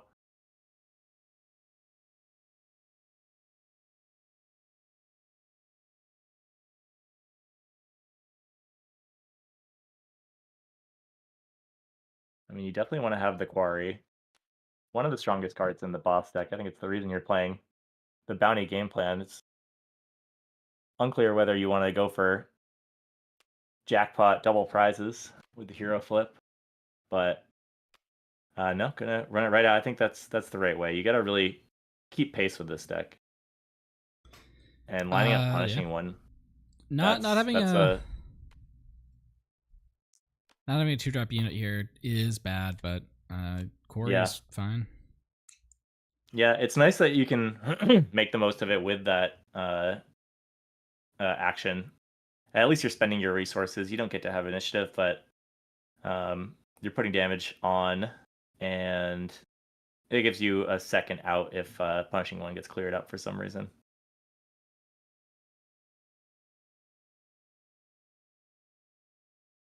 All right.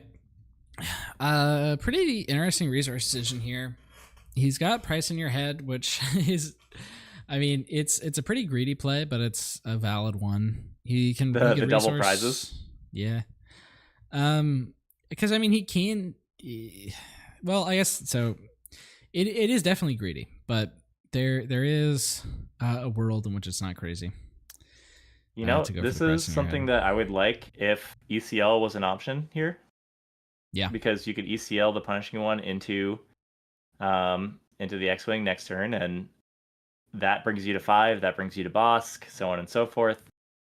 But with the kind of slow play, I think you have to develop Punishing One here, and then you have to make the choice of trying to go in on 2 bounties or keeping the price for later. You can keep it, and if it goes off twice with Bosk, that's actually pretty solid.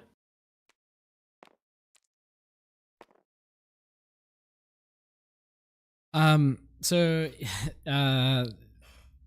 if Kulos goes for the Price in Your Head here, he is gonna get wrecked by this metal ceremony in Buku's hand. Yeah, that's the one thing. And honestly, the Bosk hero power, oh yeah, here it comes.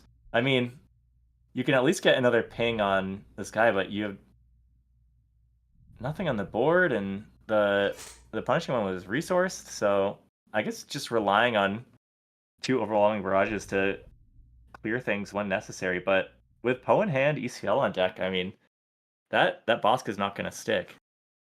Yeah.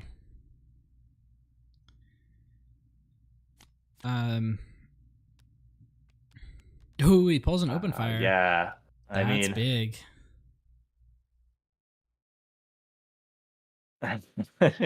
Just shaking it around. That would be a tell in person. Yeah. Very funny. I mean, yeah, and even then, the metal ceremony means that you're forced to waste this like decent removal card on something with 2 health in the air, and like they might be getting another swing out of it. I definitely saw the Bosk play very efficient but greedy, and it definitely seems like Buku read that space and is punishing it appropriately. Yep. All right, so he pulls off the open fire, which means Boss can flip this turn. We'll see how long he stays around. And he's going to get another unit off this quarry. And I'm hearing reports that the Kotal won the other top 4 match, and he's on Palp Green. Wow, Green Palp dominance. It did so well in season 5, up to 2nd place, I believe, and yeah, it's the same player. Now sitting Kotal. in Grants.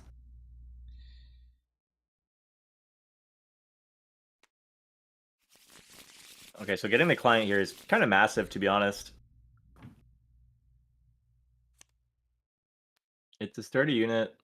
I mean, it doesn't hit very hard, but being able to soften something up and lead into the OB is strong. And here, being able to flip Bosk on this turn before any of these big ECL targets can come down, I think that's pretty powerful. Yep. And Buku doesn't have a 4-drop.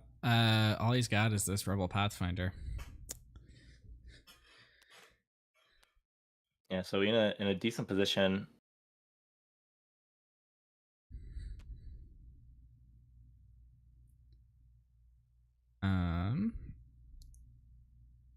I believe Client's Bounty works with Bosk's flip side, right? He can heal 10. I think so, yeah. I think it triggers double. Yeah, it's just when you collect a bounty. Yeah, that is a huge swing. Top target the same way. You're feeling a lot better about paying 2 for that when it heals for 10, you know? Yep.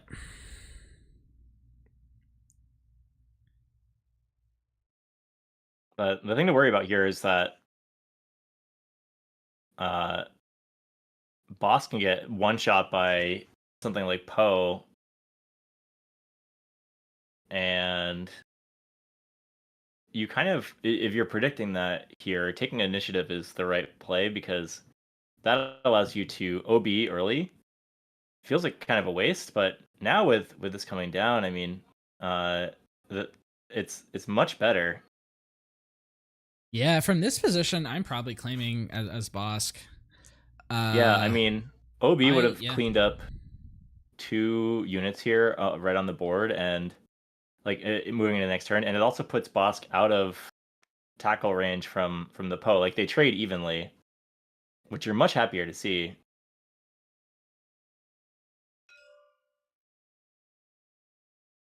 Oh, and this is actually really rough for Bosk because now Bosk is in range of just getting rocked by the Poe. But I guess this works out if you use the OB right off the cuff, right? Like three of them in hand too. I think you're playing that no matter what. Yeah. But it keeps Bosk above 3, which means that Poe still has to crash into it to deal the final blow. Yeah. Yeah, because the board's gonna be clear with Barrage. Yeah.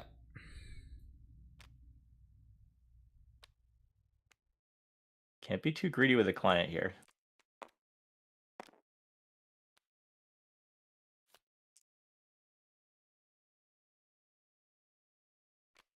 All right. And looks like we're gonna see the ECL Poe. All right. Fair is fair. What's he gonna do? Yeah, I mean, so you don't want to spend the wrecker. Yeah.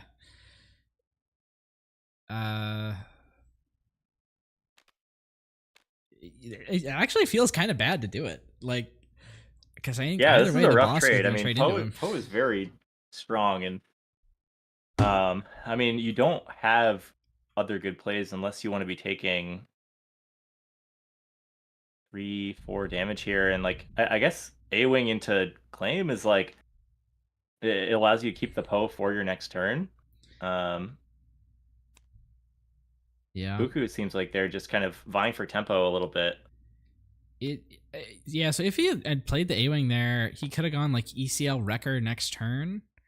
Yeah. Which into a boss with 1 health left is pretty good. Yeah, you could have also knocked into the client there and like destroyed the shield with one of Poe's abilities. And that would at least keep Poe on the board so that you force a trade into the next round. Okay, confiscate is interesting. Gonna let that one go into the yard. Yeah.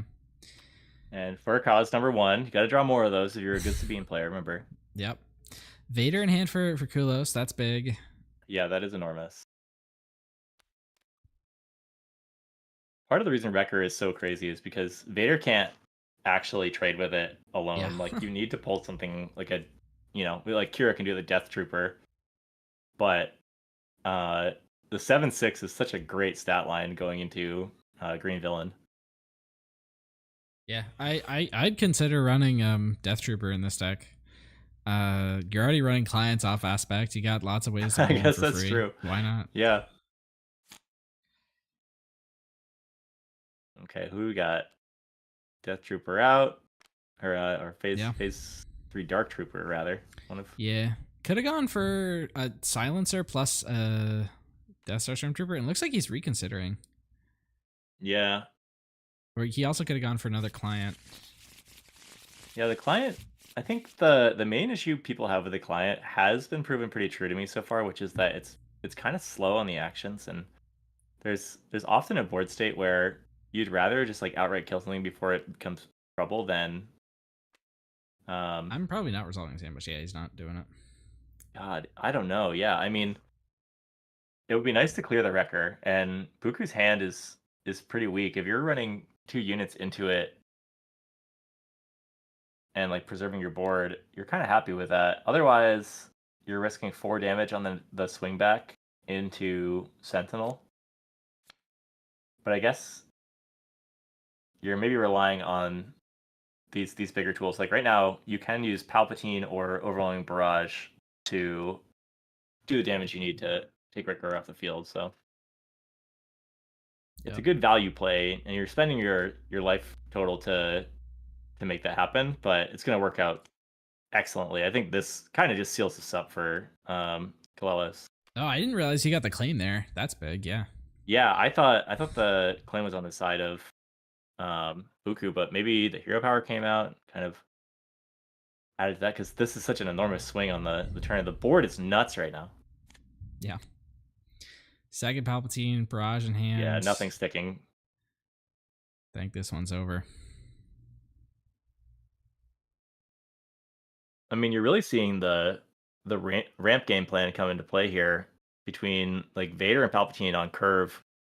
Just knocked out the entire top end of Sabine, and yeah, that's gonna be a scoop. Like, get me out of this round. Go next, please. 3 overwhelming barrages is kind of brutal. I think you have to be really happy playing green villain and finding those. This does remind me a lot of the Boba green matchup, where you have your ramp tools are basically just to get you from 3 to 5, so you can get your hero out on the same turn as Sabine. And that worked out really nicely for Kalelis this time.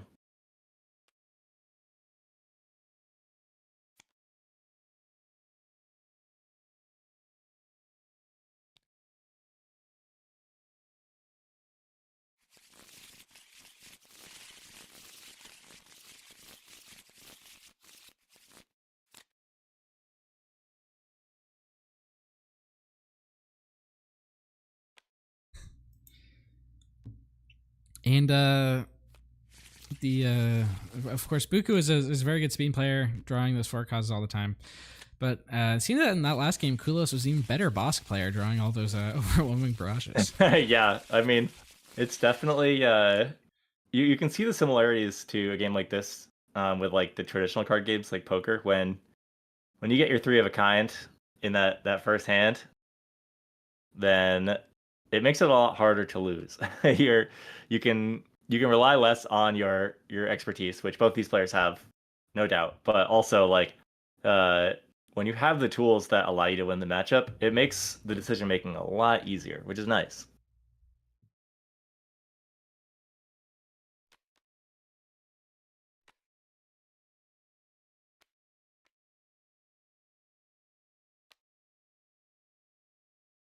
All right, this is looking really good for a start for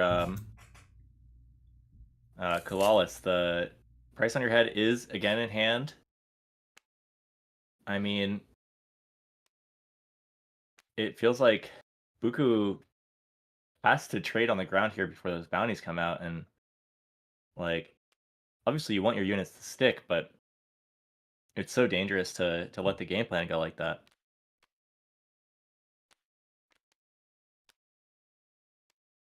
Earlier, Loopy was talking about the Bright Hopes, and I don't know that they're in the sideboard for Buku, but it feels like they would be so effective here. He does have 2 Bright Hope in the sideboard. Okay. Maybe we'll see them then. It's yeah, I mean, but right off the cuff here, there's no bouncing to be done. Like, the classic Sabine plan of Fleet Lieutenant on turn 2 pushes damage, but leaves no counterplay available, and like, I don't know, it's crazy to ECL there to keep the board clear, but also could be like the go-to, because right now you still have a 3/3, but a bounty's been proc. Yeah. And Kulos even has the follow-up of the second Death Star Stormtrooper, which threatens this. And second of something else in there too. This hand is incredible into Sabine, if you ask me. Yeah.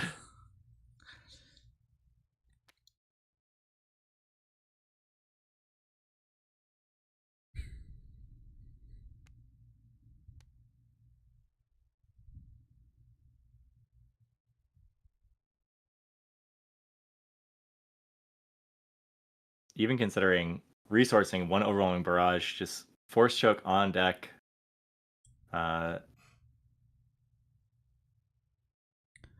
It's a hard choice, but OB is just so strong. I mean, it costs quite a bit more, but not giving Buku an extra card and just having the representation on board too. I think that keeping both of those is a good play. Yep.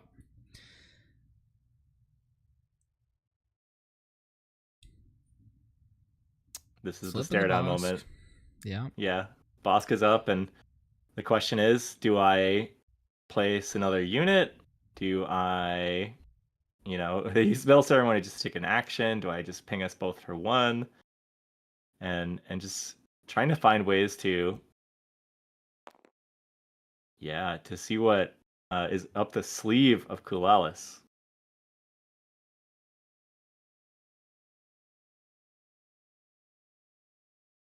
I mean, just like last game, you were saying no 4-drop. So red 3 can come down.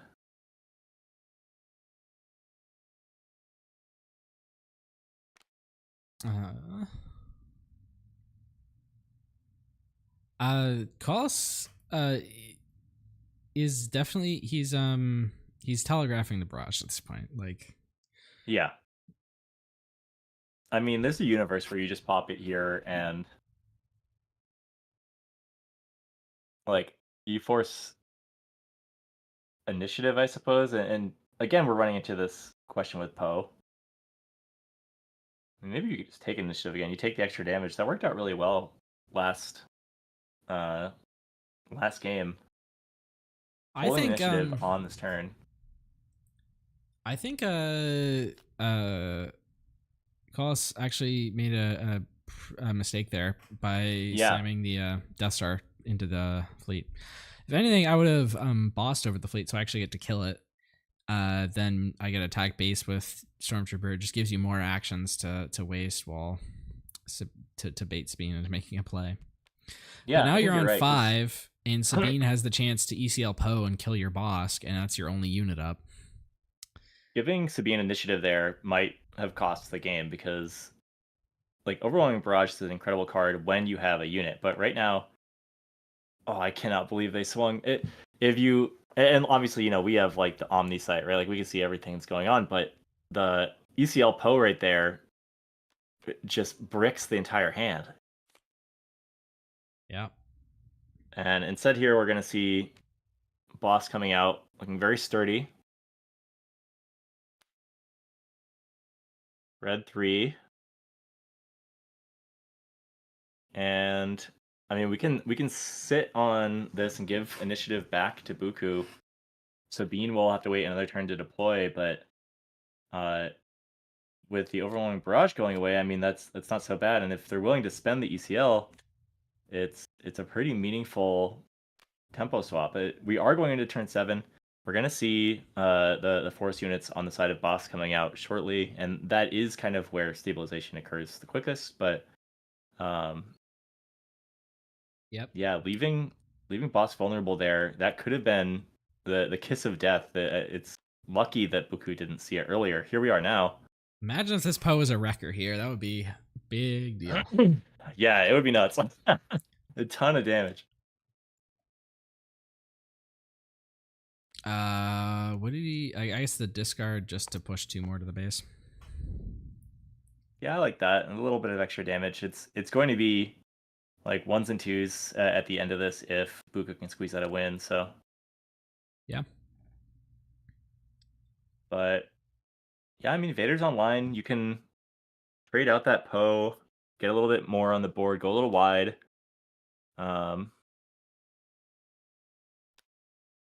And with Palp next turn, you're looking pretty good.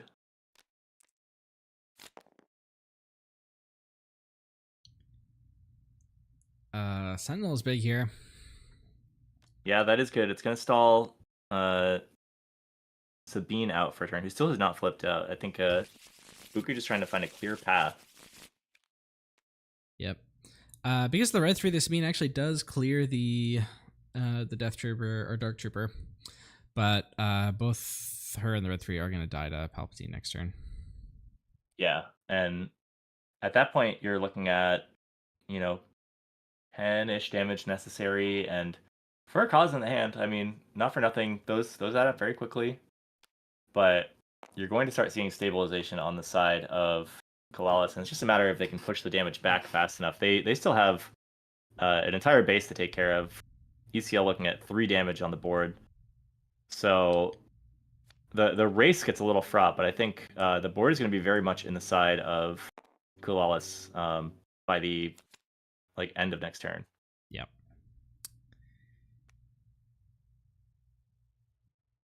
We see K2 always strong. Yeah. Something K2 like in Timely for a Intervention cause. can make that card really scary.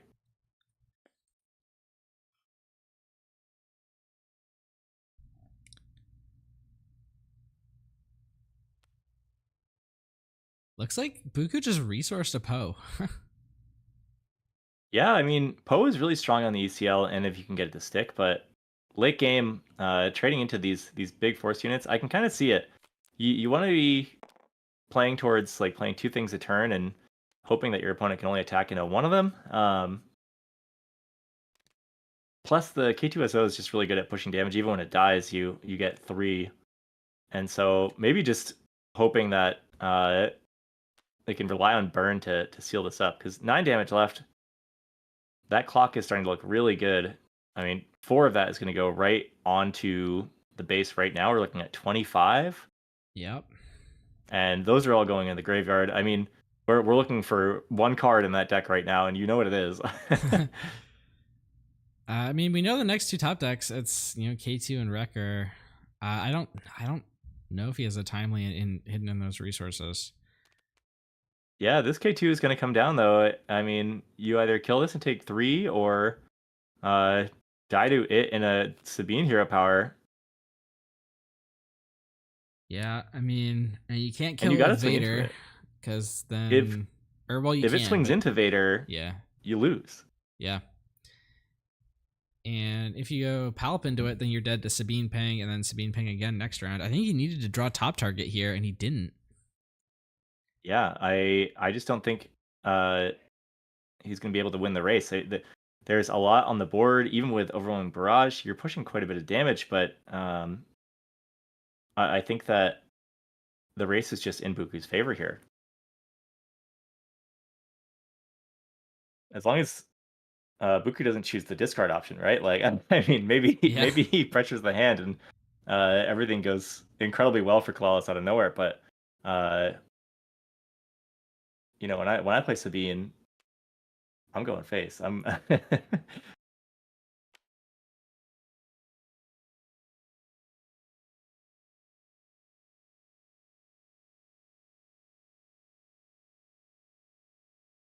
You can go Barrage. Yeah, That I does think this is the clear. best play. It sets up a really big unit to deal with something like Wrecker or Poe and push some damage. And I think it's slightly better to put it on Palpatine, but I don't think it really matters that much. yeah, I mean, either way, you're getting run over by something with Overwhelm. Like if it's K2SO, it pushes 2 damage, and then you take the 3 from it dying. If it's Wrecker with the Timely Intervention, you're just taking 6 outright.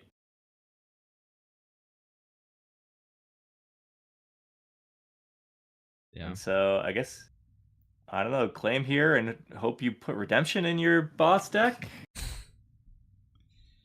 And that's going to be it. First action is going to be Sabine to end this.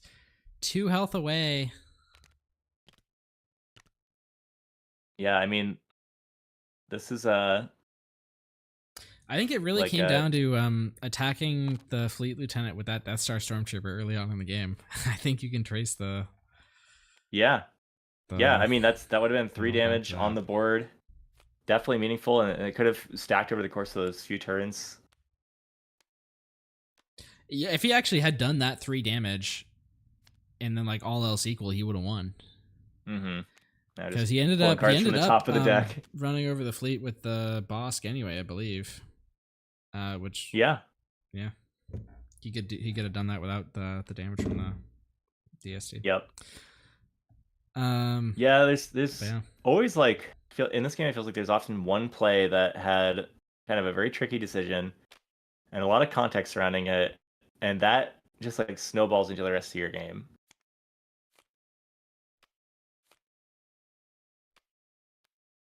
And so Buku with the 2-1 here. Green Sabine moving on. Powerful format boogeyman, I would say. And Buku handling this game really well. Some very cool tech choices with the Adelphi Patrol. Love to see that. Bigger units in space is going to be very interesting for this game. Kalalis with the boss doing very well. That puts them in third for this thing, right? I mean, this was the top 4, yeah. Yeah, so I guess there's a playoff for third in a hypothetical space. They could run that off stream and see what happens. But top 4 out of the whole thing with Bosk, it shows the strength of this deck. I think the game plan is really fluid and moves fast, and I think we'll see a lot more Bosk as this season of the game develops.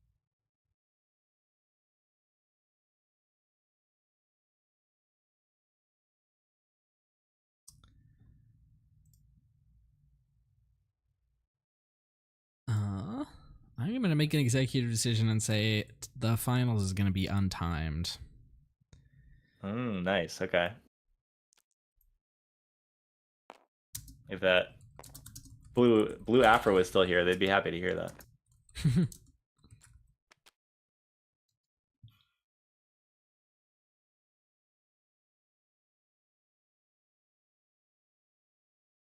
And so we have Buku in the finals and Kotal. What is?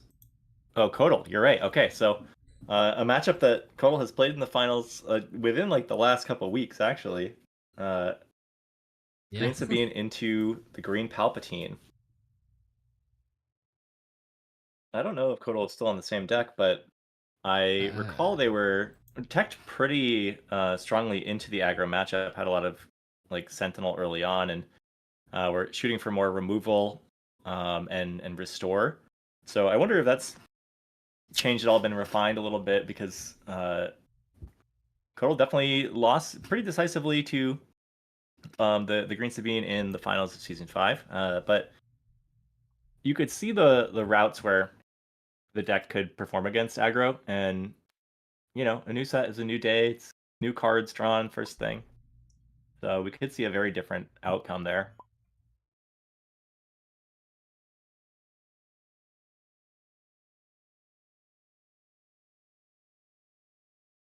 I saw their their deck list in the season 6 rundown with Green Palpatine again, and it was just called I only know how to pilot one thing. Yeah.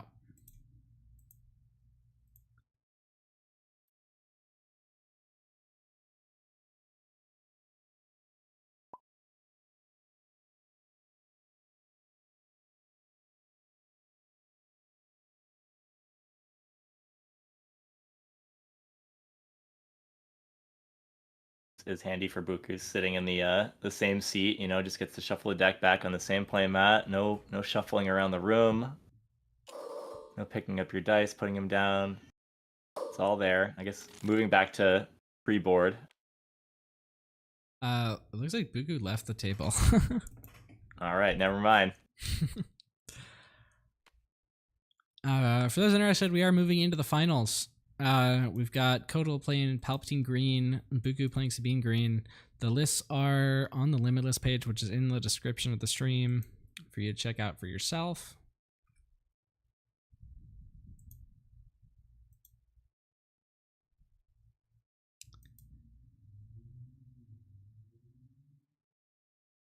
I'm going to go ahead and bring that up right now. Let's see if I can find that.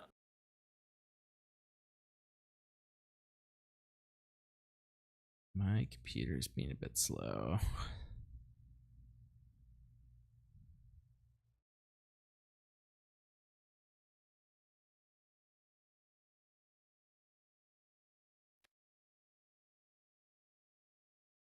And so we have 30 players here that have played today.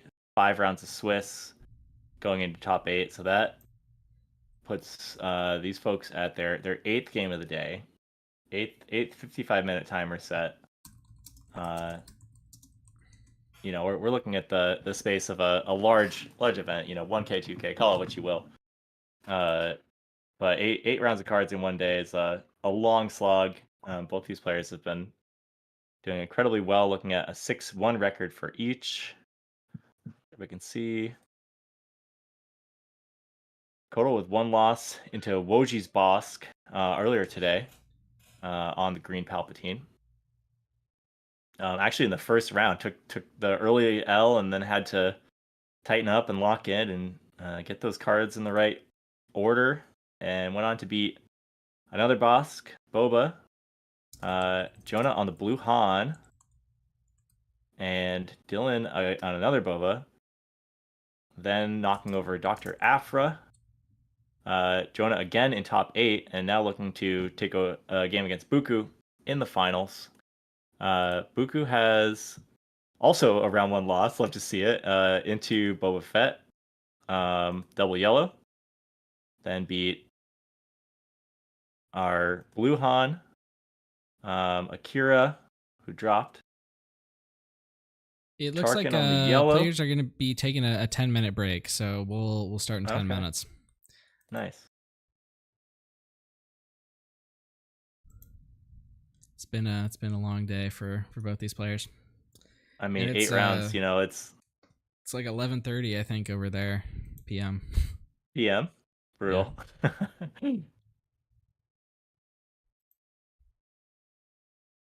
Yeah, when you reached out earlier, I was just like, if it's still going on, I might be able to jump in. And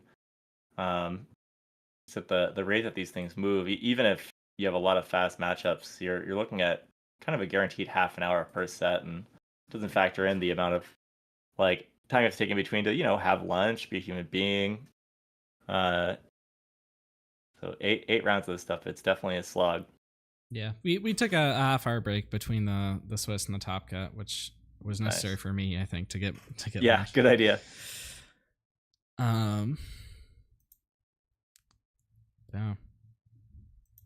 Yeah, I'm just kind of perusing through the Limitless page. Cool website. This logs a bunch of tournaments for this game and others, I assume. And if you're looking for inspiration for a deck list, you can kind of just buzz through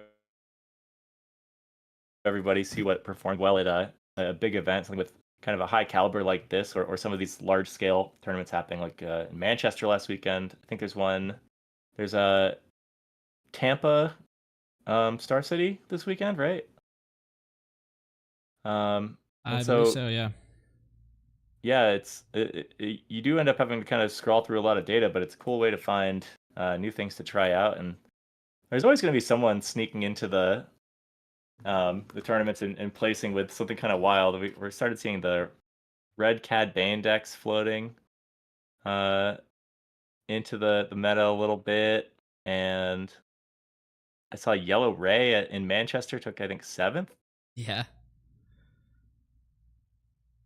And so anyone who's kind of jamming games on Carabas, it's a fun way to branch out from the usuals. I think I'm probably a yellow Boba player at heart, but having a chance to play some of these other things and see the game from some different angles is a good way to shore up some of your matchup knowledge and get a fuller understanding of what your options are.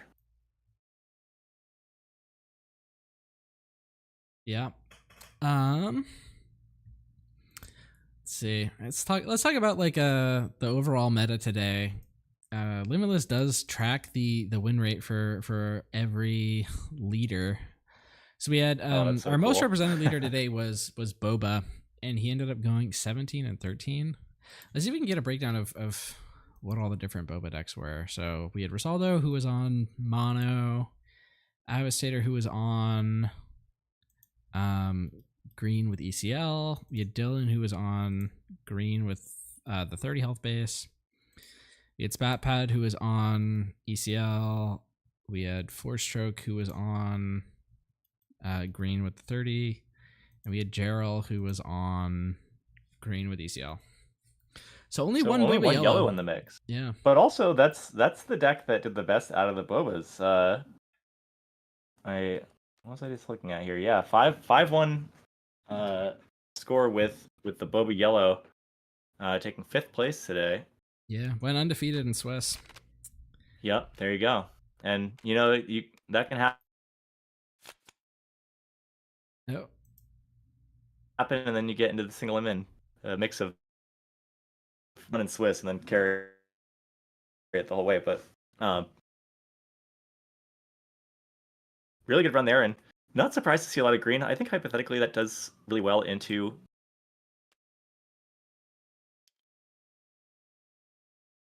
You're going in and out. I think that you're seeing a lot more variety than you'd expect. So many of these large tournaments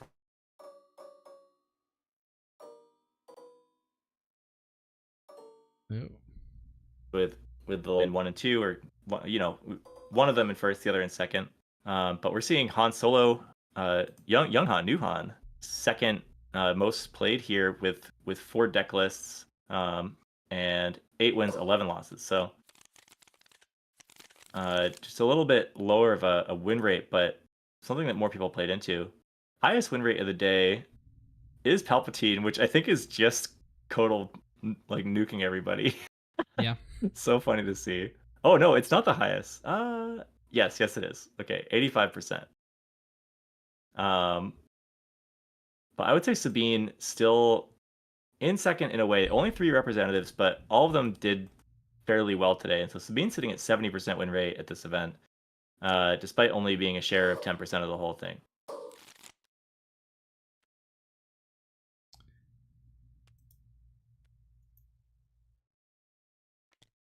Yeah, I think we're seeing primarily Young Han Blue.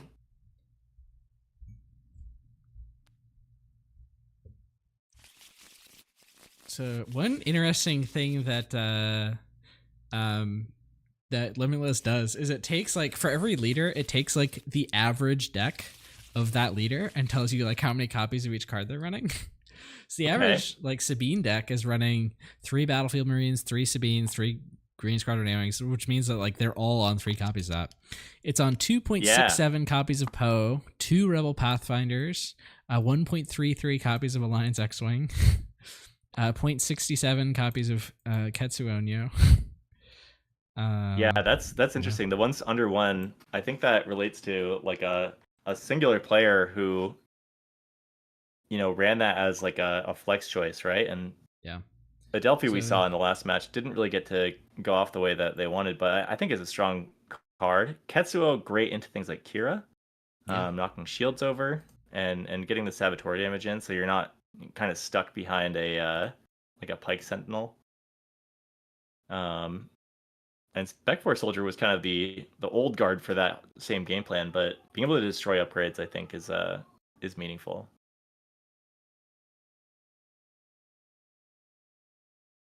Yeah, I love Rebel Pathfinder still finding its way in. Saboteur is a lot better than it used to be, more so because it knocks the shields than because of the Sentinel hate. But like, Kira's power is so strong if you don't have things that have Saboteur. And yeah, everybody today was on Cassian, on K2, Wrecker, Wing.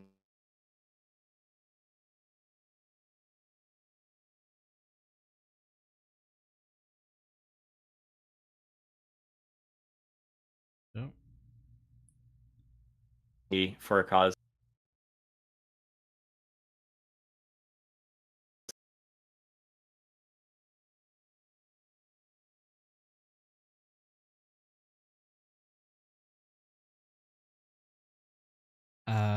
I think we're losing you.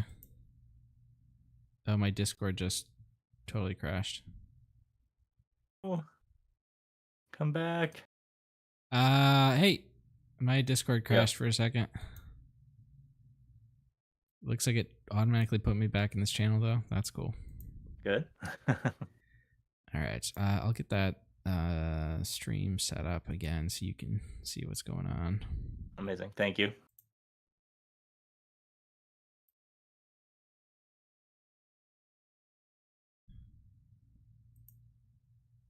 Okay. Back in it. All right. They said we'd start at 2:15, so that's 2 more minutes. Great. I want to look at this this Afra deck for a second. See what they have in here. I mean, It's we've pretty seen the interesting. blue. Yeah, the blue yellow Afra. The ultimate game plan is to kind of like chuck your whole deck and then get to a point where you can cycle your vigilance with restock and just mill somebody out. It also means you can use restock to kind of take back. Yeah, he was playing it. He was actually milling pretty aggressively. Like he was just playing vigilance, to like instead of healing and defeating something, he'd like defeat something and mill. So I don't think he ever got to the point where he was looping restocks at the end of the game to win. He would just mill you out before you even got to that point.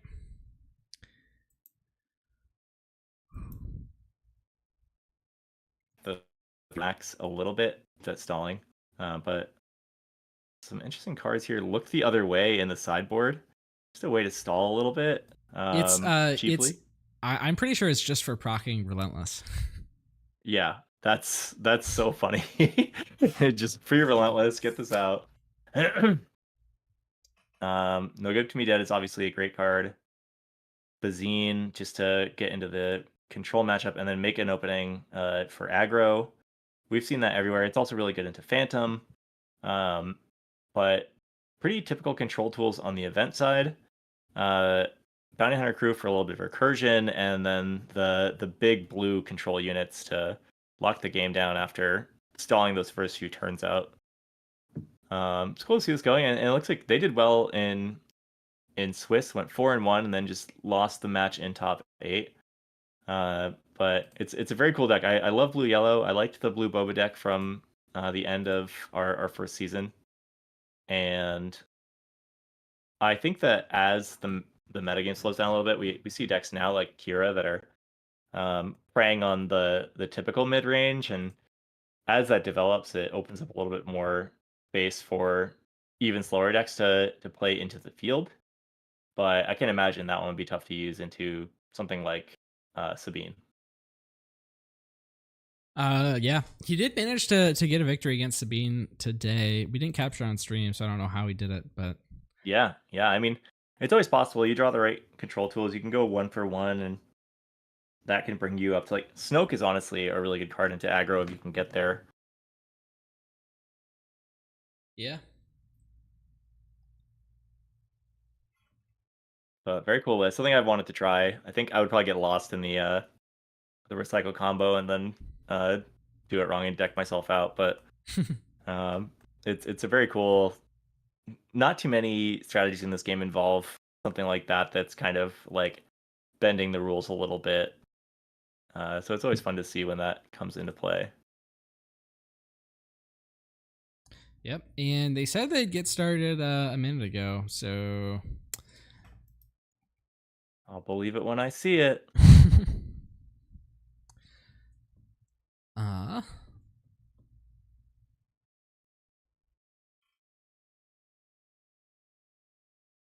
Well, I hope everyone that's watching through the stream right now is having a good time. It's been nice to jump in the last few, catch a few games, and this is cream of the crop for the day. These are the players who have shown themselves to be the best. So, thank you for sticking around. All right, season Cole 6 just said they're getting started.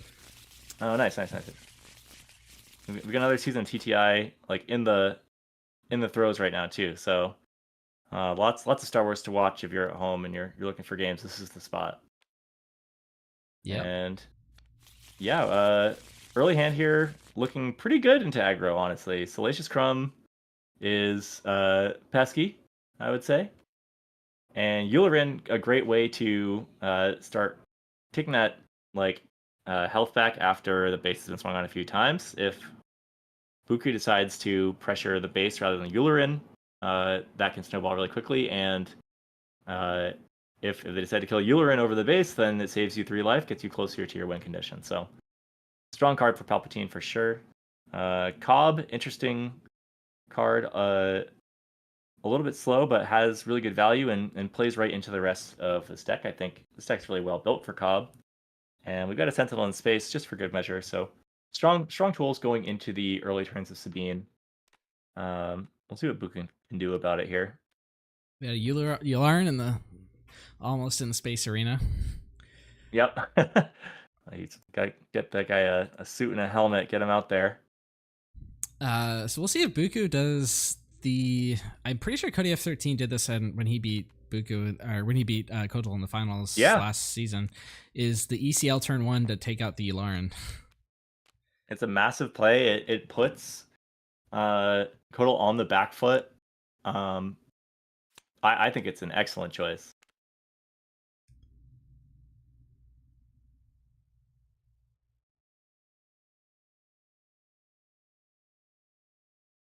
I mean, given the first few plays of this, like based on the hands here, you're pretty much guaranteeing a 2-for-1 on your Sabine. That's going to open up the board for anything else you're going to be playing. And Buku finding another position where they don't quite curve out. I mean, I guess they can keep the timely intervention and do what they just did again into another drop on the board.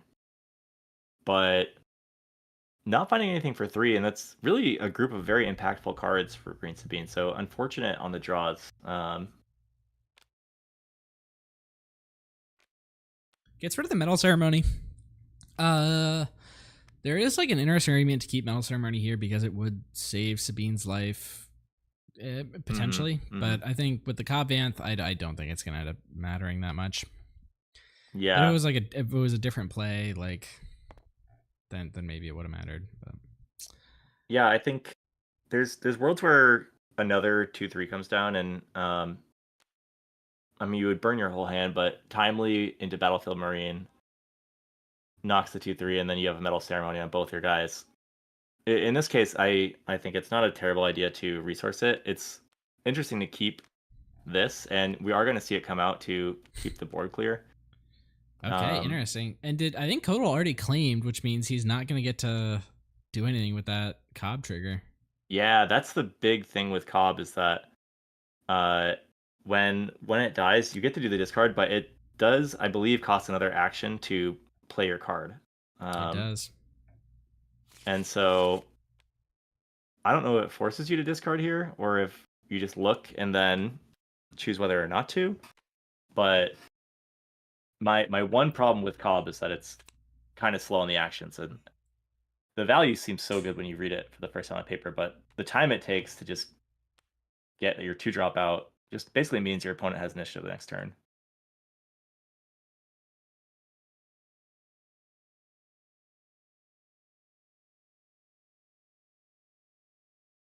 So Kotal has a ramp option with command, but nothing on the board to really utilize the back half of it. And so going to have to make some decisions here. Crumb is landing.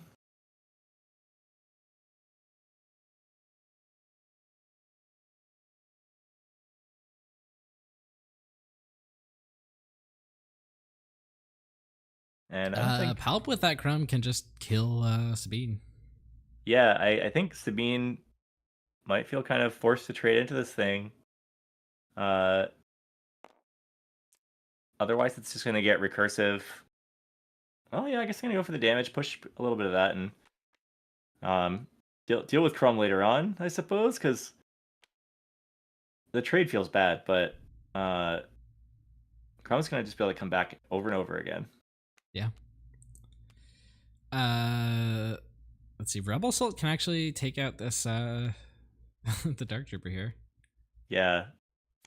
I feel like Buku is using their hand to the extent of like the boards right now, but everything just feels like it's getting like 70% of effectivity.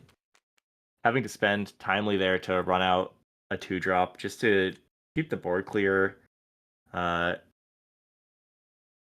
Using Rebel Assault to trade with a Sentinel, like a lot of the value from this hand is disappearing quick, and we do see a pretty amazing pickup if Buku can manage to keep the leader Sabine stuck here.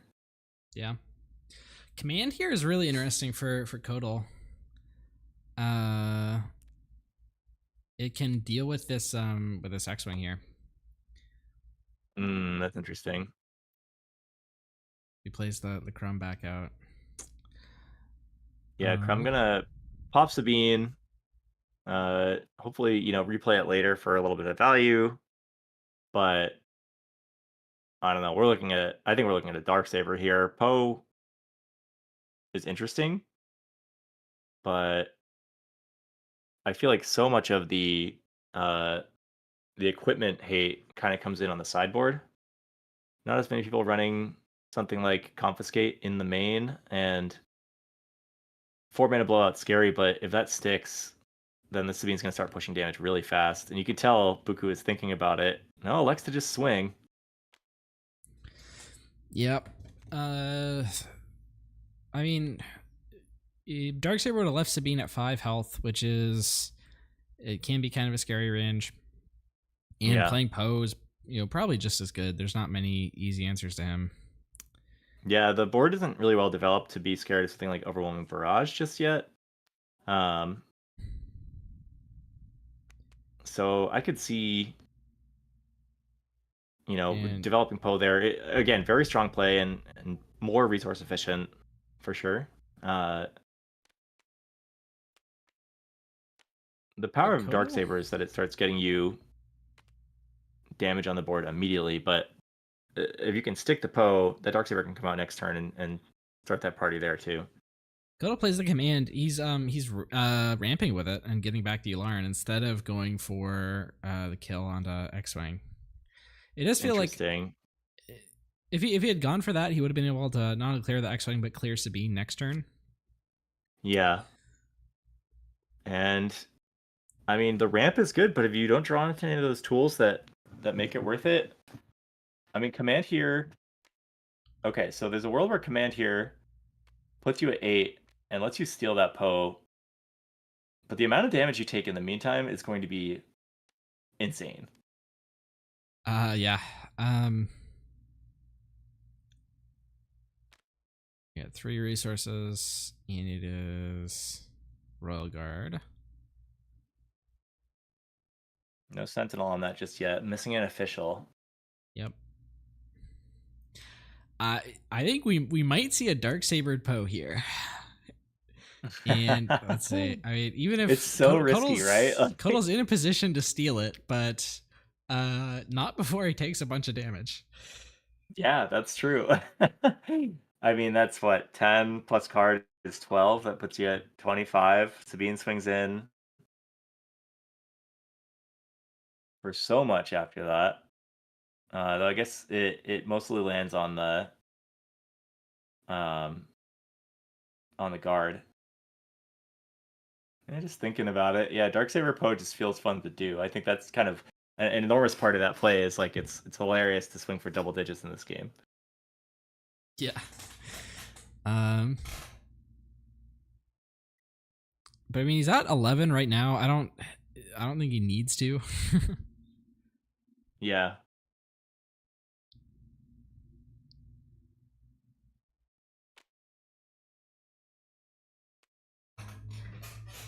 So command. The text on that card is a little peculiar, right? Like there's some things that it's not quite allowed to do. Like the damage it can deal is only to non-unique units, if I remember correctly.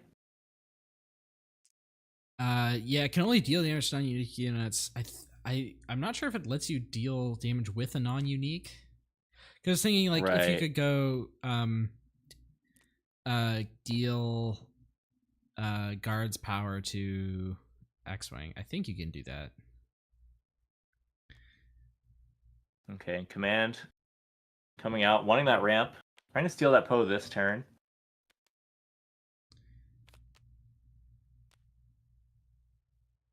That will turn Sentinel on for oh, this is so incredible because Poe allows you to destroy a resource with the card. Yeah. And so they're playing A-Wing, and I mean, this is tough because there's so much damage on the board. Like they're definitely at risk of dying here, but Yeah, Kodal has the ability to stabilize here. He's got the Space Sentinel. He's got Yularen and Salacious Crumb to start healing. He's got Poe, which can start getting through some stuff. Buku is he's used his ECL. I think. He ended up playing the timely, so he didn't resource up. That Fleet Lieutenant's gonna ruin his life. You got it. You basically unless he plays he this. He can't know this, but he has to play that Sentinel in space. Yeah. He's got a Sentinel on the ground. There's not a way for Sabine to push through that. But he's only staying alive on that play. No. Sad to see. The eye in the sky is the saddest. You can see it happening and hovering over the Sentinel. Oh, can I? Oh no, yeah, okay. No, we're keeping it alive. No, he's throwing the Sentinel at the A-Wing. Interesting. Well, I think good game. We see the line. Buku sees the line. I think we're going to game 2 here. Oh, and he had the way to prevent it too. I know, it's always so sad. You can't know everything your opponent has, and Fleet Lieutenant definitely something to be looking out for. But just couldn't find a line in that moment, and again, tough comeback to make. I think you're sacrificing on the ground by going space, so one of those decision points. But we get to go post board here. Kodal already teched pretty effectively for aggro. I don't know what changes go into this deck post board. I'm sure Buku has some things that can elongate the game a little bit that make Sabine a little bit stronger in the post OB. And so we'll see if anything comes into play. Adelphi could be in the mix. For Kodal sideboard, he's got Confiscates, which I imagine are going to come in. He's got the third Bounty Hunter's Quarry, the third Scanning Officer, or it looks like a second Scanning Officer, sorry. I don't know if you want resupply in this matchup. He's got Trader, I feel like Bounty Hunters is a great card for He's this. got bigger ships, which I don't think come in. I'm almost surprised that that's not just in the main deck. I feel like there's so many good 3-drops in Palpatine Green, and you could make some real use of it. But the question is always, what are you cutting, I suppose? And in this matchup, you can say, okay, we're going to do Quarry over some of the top end, but you want to have those big units there for the rest of the field.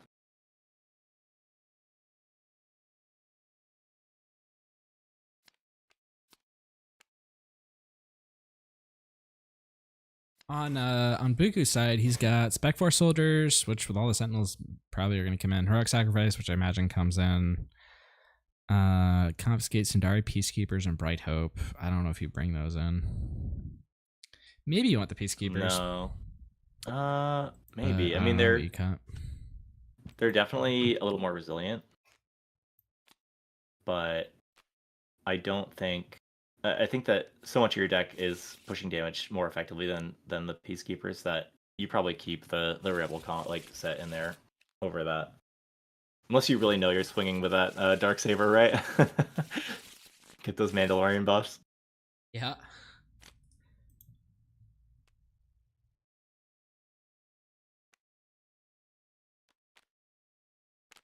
All right, Kodal not happy with that hand, looking for something else. We'll see if they find it. Buku has 2, 3, 4 figured out. Wrecker's in the back. Got a Darksaber if you want to go crazy with it on the flip turn.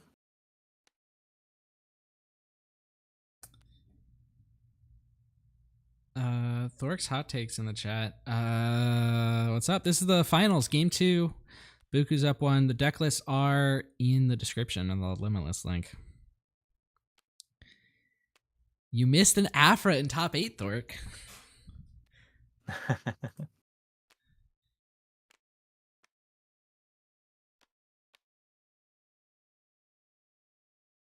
And we are going to go down to Gamorrean 3/2, Future Sentinel. I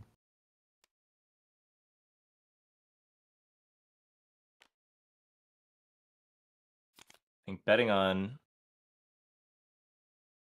Jeez, I don't know. Betting on the quarry here feels a little dangerous. If you're something like wing leader, but if they have it, they have it. And from our perspective, Buku does not have it. So quarry could get a nice little tempo shift as we develop the Eulerin. Yep. Thork, or sorry, not Thork. Kodal actually resourced the Vader there. Oh yeah. I mean, you love to see that on turn 7. The question is always like, will you make it there? And last game we were getting close. All right, we're just gonna go card for card here for a little bit. I think that's not a bad idea. Ari will be strong, you know, at pretty much any point in this game. And as long as you can stop Buku from pushing damage early, you just have a much better chance late.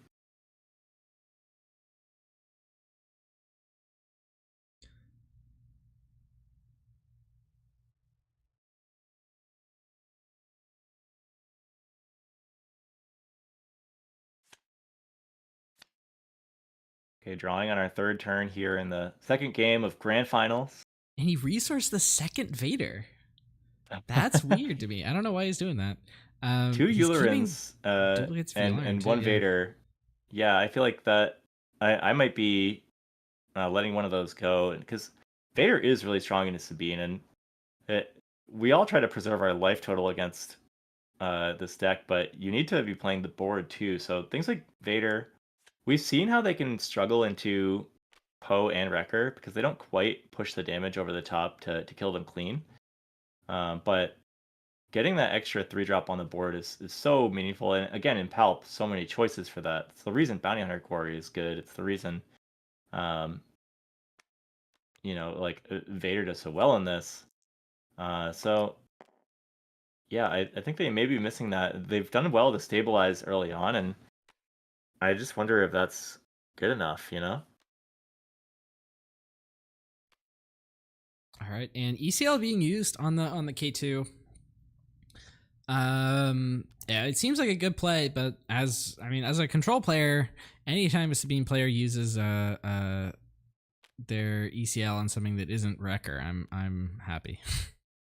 Yeah, this does shut down things like Poe a little bit and makes it harder for them to interact, but the problem with Green Palpatine is that so much of the removal requires something stuck on the board, and I think that Buku's playing into that like weakness in the strategy so well right here by keeping the board clean. We just drew our 3rd Vader, who is going to the resource pile, joining his likeness, and otherwise a traitorous. I mean, you can't even play 2 Ularns on this turn, right? Like, you theoretically could if they kill one. I guess when the first one gets like outright killed by Sabine right now, who is sitting on the medal ceremony, it allows you to play the next one and hope that, yeah, it just, I mean, what else are you gonna do? That's what's in your hand, right? Like, it's 2 Ularns, and Traitorous isn't going down on any of these units.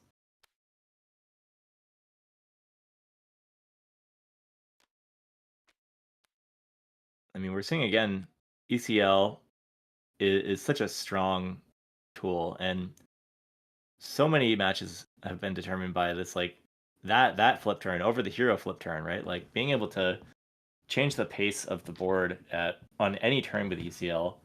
If you line it up right, I mean, that K2 is perfect. It's sitting at 5-2 now with Overwhelm, pushes 3 more damage when it dies. Like that alone is going to make up so much of this game.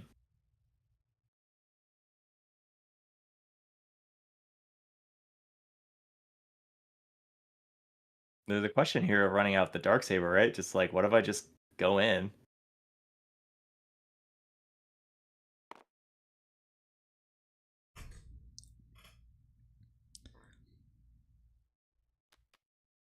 He's gonna Palp, throw it at the K2. Medal Ceremony saved him.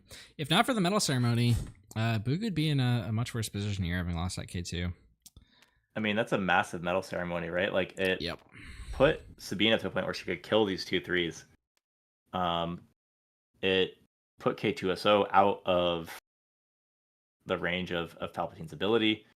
Just so much value coming from that 0 resource card. And now we are going to see the Darksaber go online. Yeah, start using those big buttons. This is where the big button damage comes out. Plus Yep. 5 going to come in very handy, and maybe for another turn. Barrage picked up here. I don't know how impactful it's even going to be. It clears the K2. It's such a strong card, but you have to stick a unit first, and there's nothing on the board here. You have to use it. I mean, you're saving yourself the overwhelm damage, and maybe you can trade into Sabine after this. But Sabine is hitting for. I think the game's 8? actually over. The K2 Heroic does Strike 3. Going to be 10? Unless he picks up a Sentinel off this Bounty Hunter's quarry.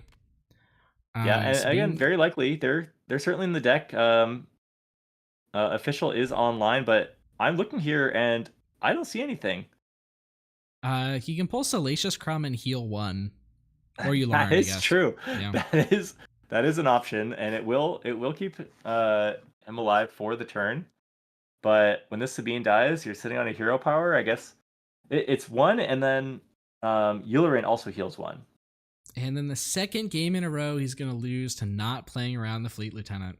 Well, so Yularen gets. Oh wait, Yularen does heal 1. Does heal him 1. Yeah, to 19. So that is something. Yularen doesn't even kill the Sabine though. Nope.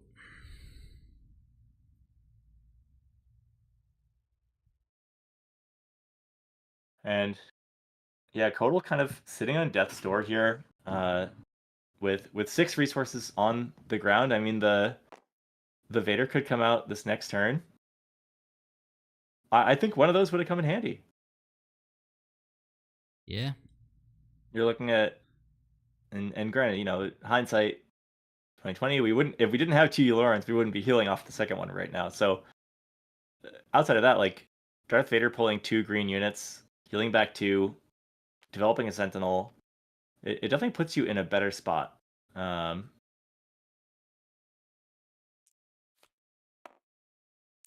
we're just gonna do a little damage, draw a card off the top here, and yeah. So hopefully Sabine going up to 4. Free. Yularen's at 4 attack. Oh, this 5, is so good. Yeah, so he gets the Gamorrean. But like I was saying, Sabine would be dead here if not for the medal ceremony.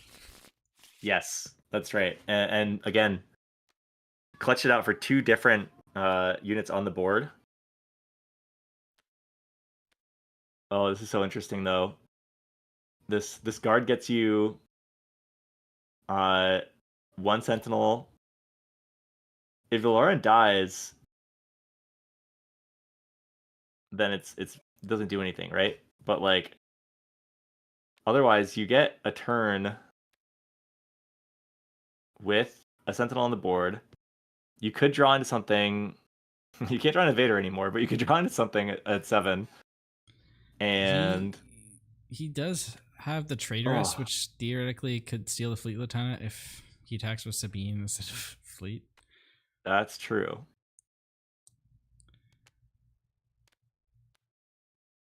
Good Traitorous. And then, I mean, you can't Cobb afterwards, which means you can't pull another one of these. You can Timely Intervention. Poe, it think doesn't do much, but it does if you do it something. with Poe, you just discard for lethal, right? Oh yeah, no, you do. Yeah, that's right.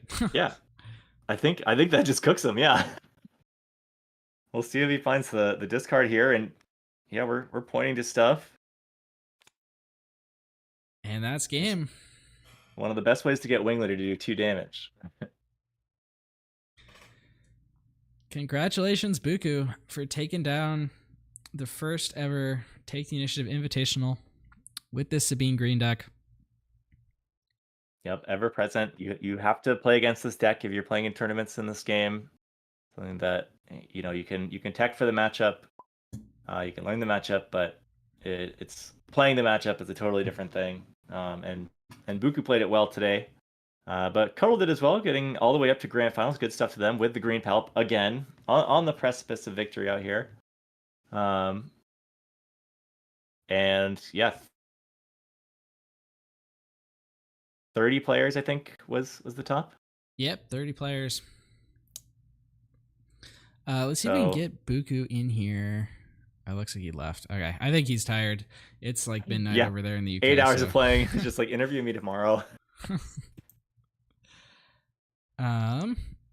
If you're looking for more content tonight in a few hours, I will be on Late Night Gaming with Loopy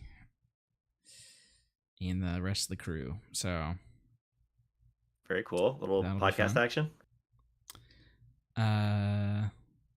Yeah, we're just gonna be playing games, I think. Nice. I'm gonna bring that new Afro deck, I think. I'm just gonna build it card for card and play it. Oh yeah. I think I have Take everything a look. I need to. Bring some spice into the King of the Hill there, see what happens. Like, it looks really fun. Maybe I'll take a look, see how you do with it. Awesome. All right, well, thank you, Dormancy, for joining me for the commentary for these last few rounds. Thanks always to a pleasure. Loopy for being here earlier, and thanks to everyone who watched the stream and everyone especially who played today. Congratulations to everyone. This was a great tournament. Yeah, really good stuff. And it's the viewers, the players, the community. So thanks for all being a part of it. Yeah. And of course, always remember to take the initiative. And we're signing off.